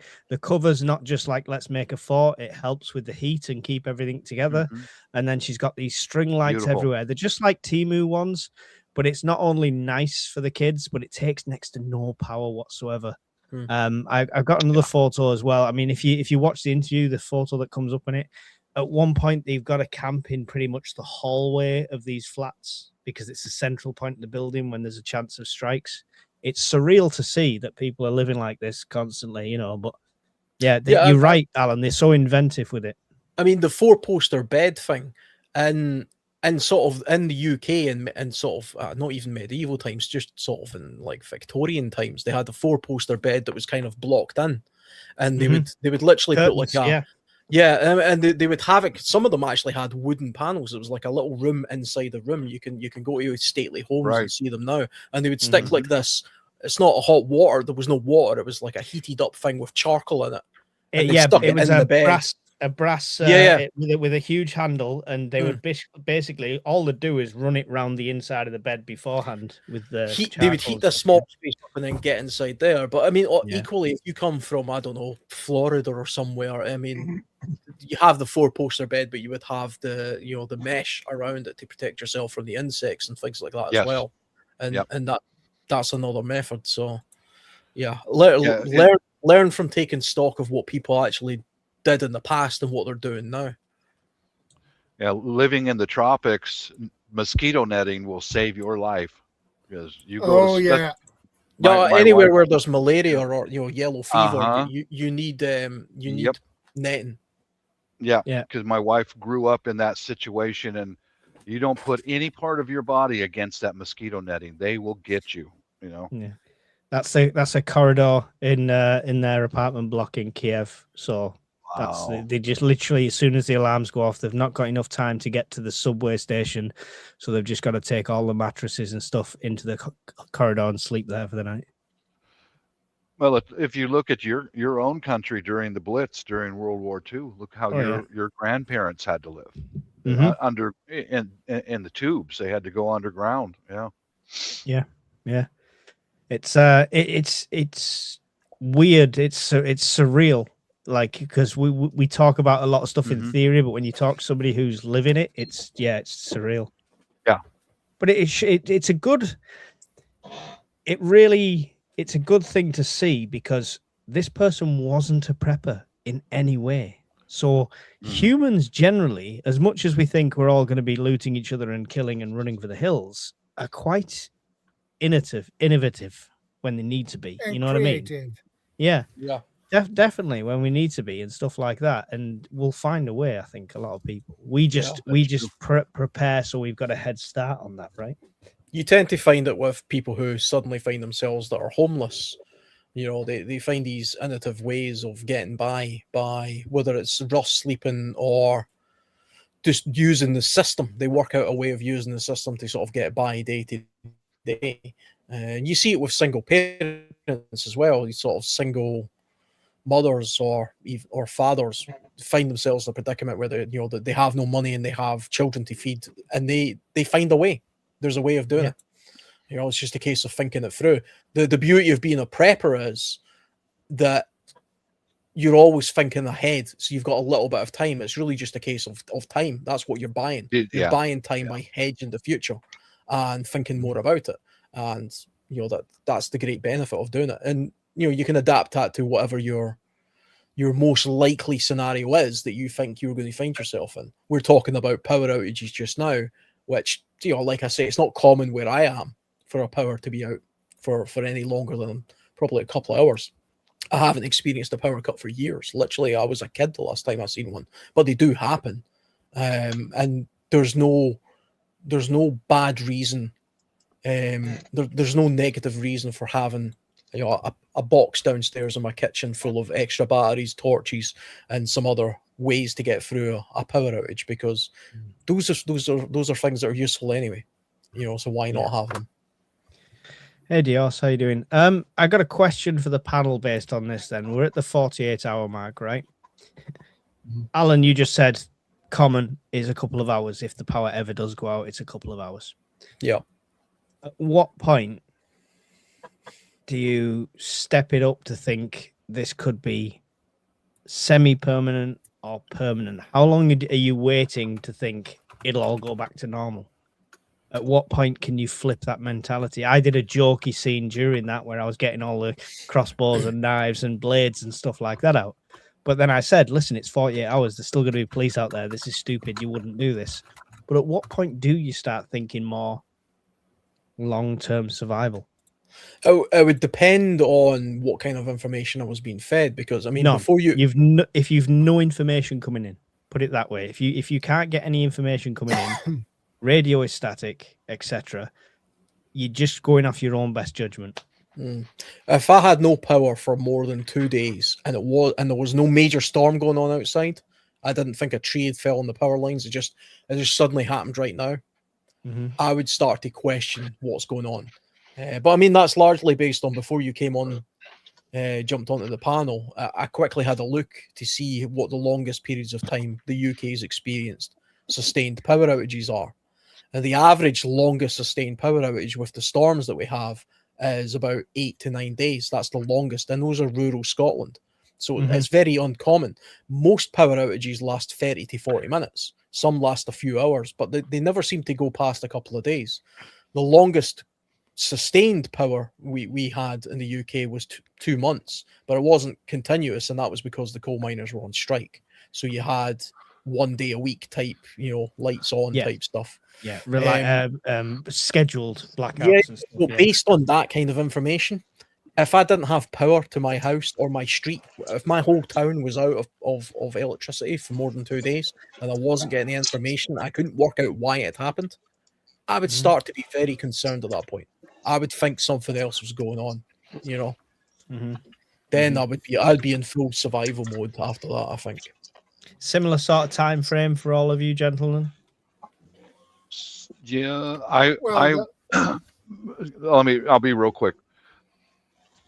I would be observant and watch outside my house. And as soon as the neighbors start leaving, like one after another, that's when I would get worried, especially if you can't get any information. They're leaving. The neighborhood is emptying out. We need to go, Yeah. Sorry I didn't join earlier. I've been listening the whole time, but like I said, I was in an area where cell signal was squirrely, and of course, truck makes a lot of truck noises and goes through the microphone. But I was going to say, I've actually given lots of thought, especially like I said, like my biggest fear is either an EMP attack or a coronal mass ejection from the sun. Yeah. Yeah, like I said, if like one of the I kid you not, when things are not working, I kid you not, I pull out my phone, make sure the phone power is on, and then okay, well, not an EMP attack, and I've got cell service, so no EMP, no CME, we're good there. But if I'm going out, vehicles aren't starting, nothing's working, I know something is wrong. I know something's wrong with them. I don't need to wait 12 hours or 48 hours or whatever. Like, I know something is not right. But like if it's just like a power outage from like a storm, or like you guys have said, somebody drives their car into a utility pole or takes out a pad mounted transformer, that's like I said, something different. I'm not gonna lie, I was actually prepared because we were supposed to, I guess the part of Texas I was living in, we missed a lot of the storm. I mean, we still got hit with quite a bit of it, but my lights didn't even flicker. Like, I was prepared. I was absolutely prepared. I was ready for the lights to go out. I had the generator out. I had the extension cord run from the backyard from the generator. I had my battery banks charged up. I had all my kerosene lanterns out. I was ready. And I had my propane heaters all staged throughout the house. I'm not gonna lie, I was mildly disappointed. Our lights didn't go out. But like I said, come on, man! I was all ready for it. All I get is stupid electricity.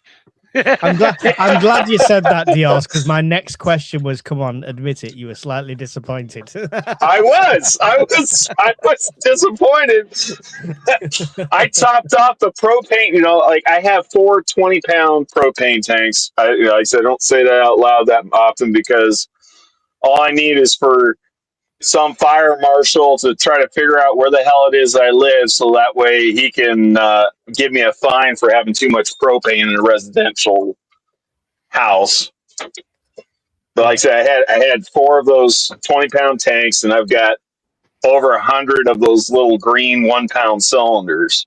I even got adapter kits to refill the little 1-pound cylinders and adapter kits to adapt my 20-pound tanks down to the 1-pound fitting, so that way I can just feed them straight into either my camp stove or into my heater. Yep.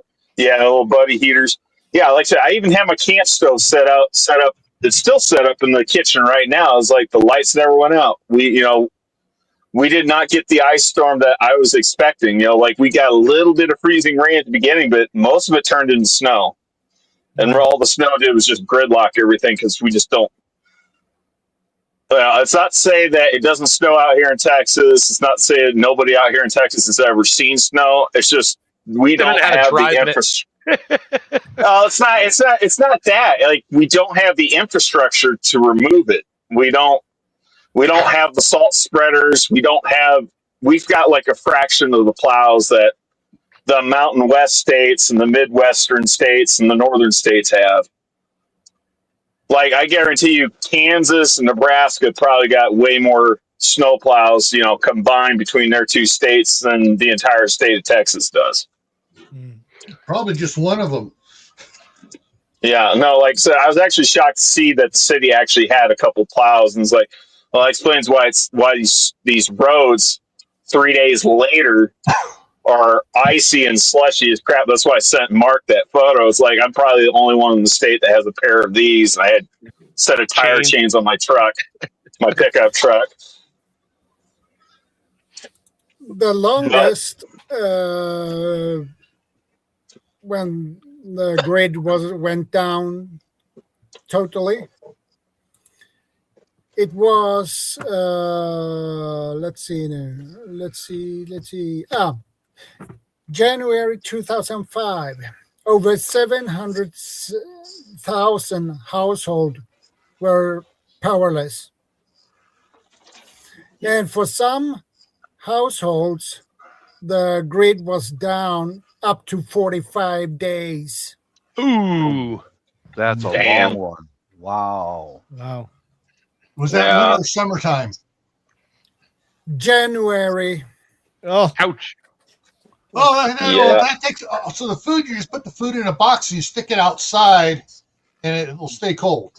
Yeah, but you got if you got canned goods or jar goods, I mean, those are going to be trashed.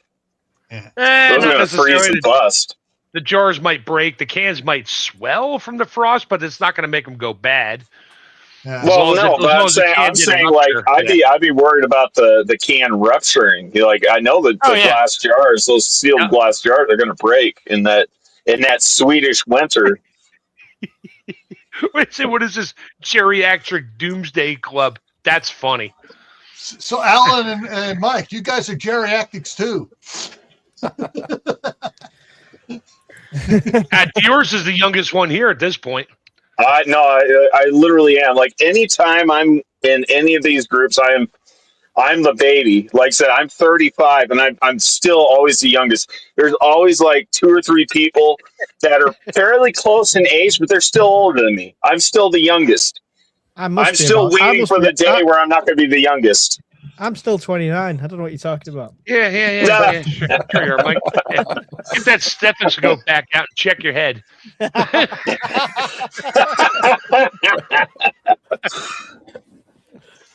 It's like my body is a temple. It's haunted, creaky. Yeah. The Pretend Commandos Club. No, that's my club. That is the Sofa Survivalist Club. I was dying. I was busting out laughing there, Mark, when you said I've got an extra wide treadmill for my electric wheelchair. Hey, it's great. No, dude, you got to understand this thing is great because I got the treadmill wired up so it charges my batteries for my power chair. So I can just run all the time. Oh, it's a perpetual energy machine. Yeah, okay. Perpetual motion machine. So I get on it with the wheels, it runs it and charges my battery, and I have fun. And then he realizes he doesn't know how to get off, and you just come back, and there's a skeleton on a machine that's still going 20 years later. Come on, I just bought 3,000 gallons of freeze-dried water. I'm good. Freeze-dried water. Somebody said I needed it to go with the freeze-dried pouches I bought from them on some Canadian website, and said you need the freeze-dried water to go with it so you never run out. I'm like, what a great idea! They're only like $12 a gallon. It was awesome. It'll last forever. Yeah, This is the type of videos I I heard wanna about put- I wanna your put these videos 10,000 Band-Aids. That's pretty funny there's somebody too. watching this. There's somebody watching this right now, or on the Yeah. replay, that is googling freeze-dried water. Of course they are. guarantee it. Just like anybody who's like looking to get on a diet, they're probably looking up diet water. They actually do make that. Yeah, Freeze-dried water, here it is. There, he's got. Well, you got dehydrated. Dehydrated water. Mine's better because it lasts longer. Dehydrated is good for some years, but it can expire. Freeze-dried, nope, you're good forever. I can sell you diet water, Dios. It's just normal water with some X-Lax thrown in, so it's Yeah, guaranteed to lose weight. Chocolate flavored. Oh. Well, that Miralax isn't supposed to have any flavor to it. There you go. Win-win. We can go into business. Diet water. Yeah, dehydrated water with lemon taste, lemon flavor. Lemon I water. like cures all. that diet water. Yes, you will die when you eat this. When you drink this water.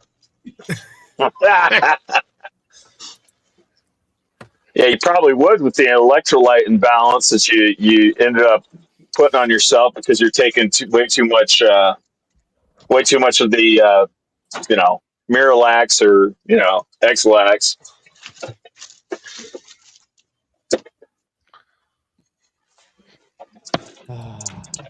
Well, we've gone slightly off topic. Yes. That's okay. We're So, over time now. We're keeping Situation normal for us at this point. Excellent. I was watching what well, I was watching as best as I could. Of course I'm driving, but I was just taking a quick glance because Gil was showing off those battery banks. Everybody keeps asking me to show them, so I showed them. I mean, we're talking about battery banks. Anyone that just tuned in at that very moment when Gil said that, and he's not showing anything else. Yes, Well, and then Mark was showing my talking little about power one too. Mark was talking about sticking something in his mouth and like twisting it and then turning it. Mike was pointing that out.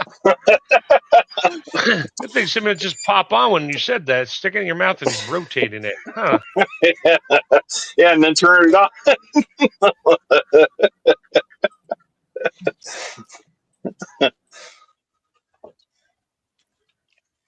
All right, so I know it's past Shadow's bedtime now. Yeah, we are 11 minutes over my normal time. So let's start again at 12 hours, yeah? Is that... Oh, no, not 12-hour stream, no. I think the longest recorded stream is like, is it like 2 weeks or something? I'm sure we could beat that. Jeez. I've got Dang. things to do. Like the only way I could see that could be possible is you have multiple guests coming in at different hours of the day to keep the stream going. I did a 24-hour gaming stream once for charity. This is before I actually started doing physical work for charity. It was just sitting there gaming. Why not? It got to the point at like 3 o'clock in the morning. It was just, I'd stopped talking to the camera. If you tuned in, it was just me like this. Like, what you're playing? I'm playing Football Simulator. I just sit and fucking watch it. I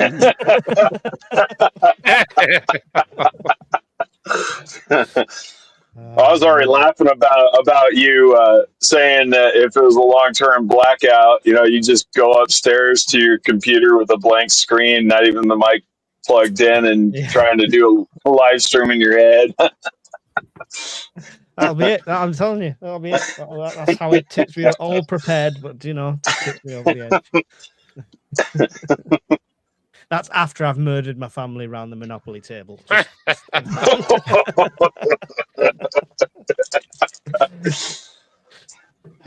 how we knew. That's how we know that your cheese is officially slid off the cracker. Yeah. Freeze dried cheese. You could do that. But is it freeze dried real cheese or is it freeze dried? Nope. American I have 2 half-gallon jars of freeze-dried shredded. I have cheddar and mozzarella, and yes, it works. And yes, it's a That thing. sounds good. They're crispy and weird if you just put it in your mouth, but if you put them between, if you put them between 2 damp paper towels for about 5 minutes, you got shredded cheese again. Nice. It works. I actually put a little package of the freeze-dried cheese inside my package of freeze-dried chili and then seal it up so I can sprinkle the cheese on it. And it rehydrates and it melts and it's like, yeah. Nice. That's going to be a valuable commodity 6 months into the apocalypse. Oh, hell yeah. Yeah, what do you got? I got shredded cheddar for your freeze-dried tacos I got too. That's going to cost you 30 gallons. Lettuce. 30 gallons. I need 30 rolls of paper towels and toilet paper because everybody else is out. Now, I was actually surprised that it actually works with the cheese. I thought, like you said, that foods with high fat contents, they do not freeze dry. Okay, so we can go down that road, but we're kind of getting low on the show here. But so if you look at a can of the Mountain House, like just the freeze dried cooked beef, it's 12% fat. Fat itself doesn't freeze dry, but when it's mixed in with stuff, you're okay as long as you do it right. If you just say, hey, the machine says my food's done, let me pack it in a bag and store it away, yeah, chances are it'll go bad in about a month because there's still moisture in there. Moisture's the killer. So that's a whole nother bag of stuff. I did one with there's humidity control, moisture control, scales, things. Yeah, there's a big science behind it that nobody on the internet talks about because they just want to sell you their goods.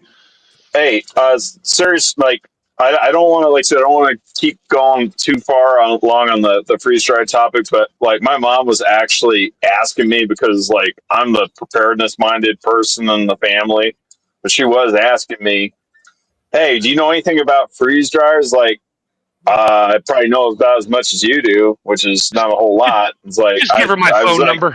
That's what I was gonna do. That's what I was gonna ask. It's like, hey, is it all right if I get her your contact information? That way you can. Or at some point, go to her house and we could do a private live together and talk about stuff. Yeah, definitely. Yeah. If it's my freeze dried, I just buy it. You know, I buy Mountain House, and Mark's going to send me some of his. I'm still trying to figure. And now at this point, I might send you some of the chili with the freeze dried cheese. Let you open that live online. Don't worry, I'll send you a pouch of freeze dried water to rehydrate it with. Thank you. That was most concerning to me. Yeah. So somebody's actually selling freeze dried water. That's actually a thing. It's a joke, but yes, yeah. Yeah, okay. It used to be just called dehydrated water. Go ahead, show it, Gil. It's just like this. It's an empty can. The company is real, and they did it as a joke. Oh, okay. And you at any Boy Scout camp, you can find several cases of this sitting on the shelf because the Boy Scouts go absolutely nuts over it. Yeah, it's a good fun joke, but for the survivalist, that's a mainstay. That's my staple. I invested $10,000, my life savings in dehydrated water. Good, yeah, I'm good. On a video.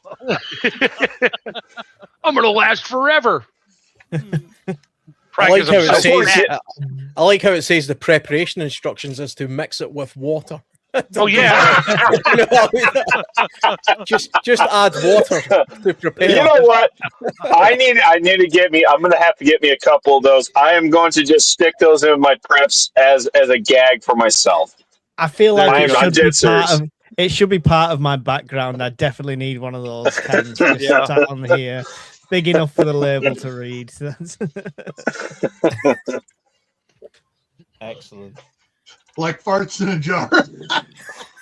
Farts in a jar. No, the farts in the jar are those female social media influencers. Yeah, the OnlyFans people. Yeah, those. Yeah. Yeah. Oh, yeah, Don't knock Oh. my day job. Thank you very much. Hey, I didn't tell Oh. anybody about that. You just spilled the beans on yourself there, Mike. Or should know, I say Mike Shell? Isn't it Mike Shell? No, I'm happy to spill the beans. Go and subscribe. Yeah, I think a year or so ago, Virginia Roots and I were talking offline about, and the topic went to the, OnlyFans or whatever. And she told me some stuff about what those women sell, like, Oh, yeah. take off her dirty underwear and sell it for like. Are you kidding me? Yep. There's no freaking perverts out there who would pay big money for some There's dirty guys underwear, that do man. it. There was a guy on daytime TV talking about selling these socks, and he was selling them for £1,000 a pair. Right. So when I heard that, I thought, I've got some socks. First-hand experience, Alan. First-hand experience. When I stopped the football team, I was getting rid of all the old stuff, and I had 10 pairs of men's football socks, and I stuck them on Vinted. And the messages I got were unreal. Like, somebody wanted to pay extra if they were used, not washed. Somebody offered me extra if I deposited something inside them. Wow. She's like, did you sell them socks? I went, no, I fucking binned them. Yeah, that's what I would do. I was going to say, how much did you sell them for then? The offer wasn't high enough, to be fair. I thought my DNA is going to float around some weirdo's house. No, pass on that. I just have to shake somebody's hands and they're pregnant. There's no way I'm releasing my semen out into the world. Well, if SHTF goes on and on and on, those people could be taken care of without any prison time. Wow.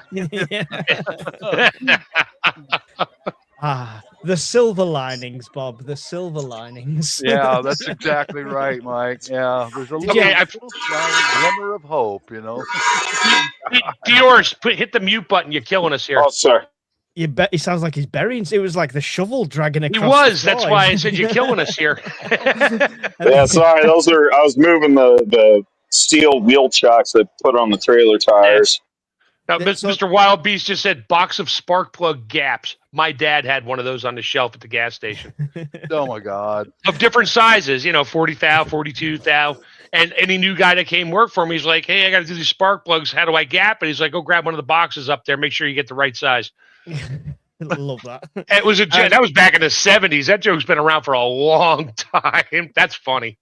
Bob, funnily enough, what you said there, like, the vigilante justice thing, which we don't condone in any way, by the way, this is all opinions and theoretical. I did that interview with the woman from Kiev, and she casually said, oh yeah, the murderers we tied to poles. And it was just a passing sentence, and I didn't jump on it because I thought that could be a dark, slippery slope. But that just shows once the government's occupied with like a war, they've got to take justice into their own hands. They have to, yeah, madness, absolute madness. Yeah. All right, I'm gonna bail. You guys have a great night. Gil, I'll probably see you later. Shadow, thank you. Bob, I'll talk to you later. Mike, I'm sure I'll talk to you. Diorce, I'll talk to you. Alan, I'll see you on Discord. Yep. Catch you later. All right, have a good night, guys. Take care. Cheers, Mark. Good night, Mark. I think it's time to wrap things up now, guys. So Yep. thank you guys for stopping by. I appreciate it. It's good to see you again. Thanks for Alan. inviting Good us. to see you, Gil, Yep. Mike, Bob, Diorce. And, I'll see you next week, same time, same channel, with a new topic, wherever it will be. Yep. We come up with something. Mm-hmm. I'll see if I can throw you a couple of suggestions here during the week. Yeah. Do Later, so. Mark. Bye, guys. Later. Cheers. Cheers, Shadow. Peace out. Later, Alan. Cheers. Later. Take care. Peace Stay out, safe. guys. Good night. Bob, Gil, Shadow. And remember, be part of the solution, not the problem. And Anything everyone, you want to add? learn a new skill every month, a useful skill that'll make you more valuable if the world goes to in a handbasket.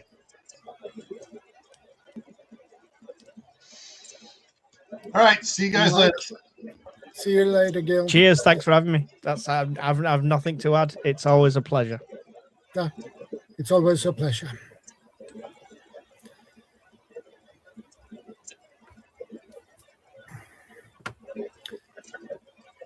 All right. Later. Later.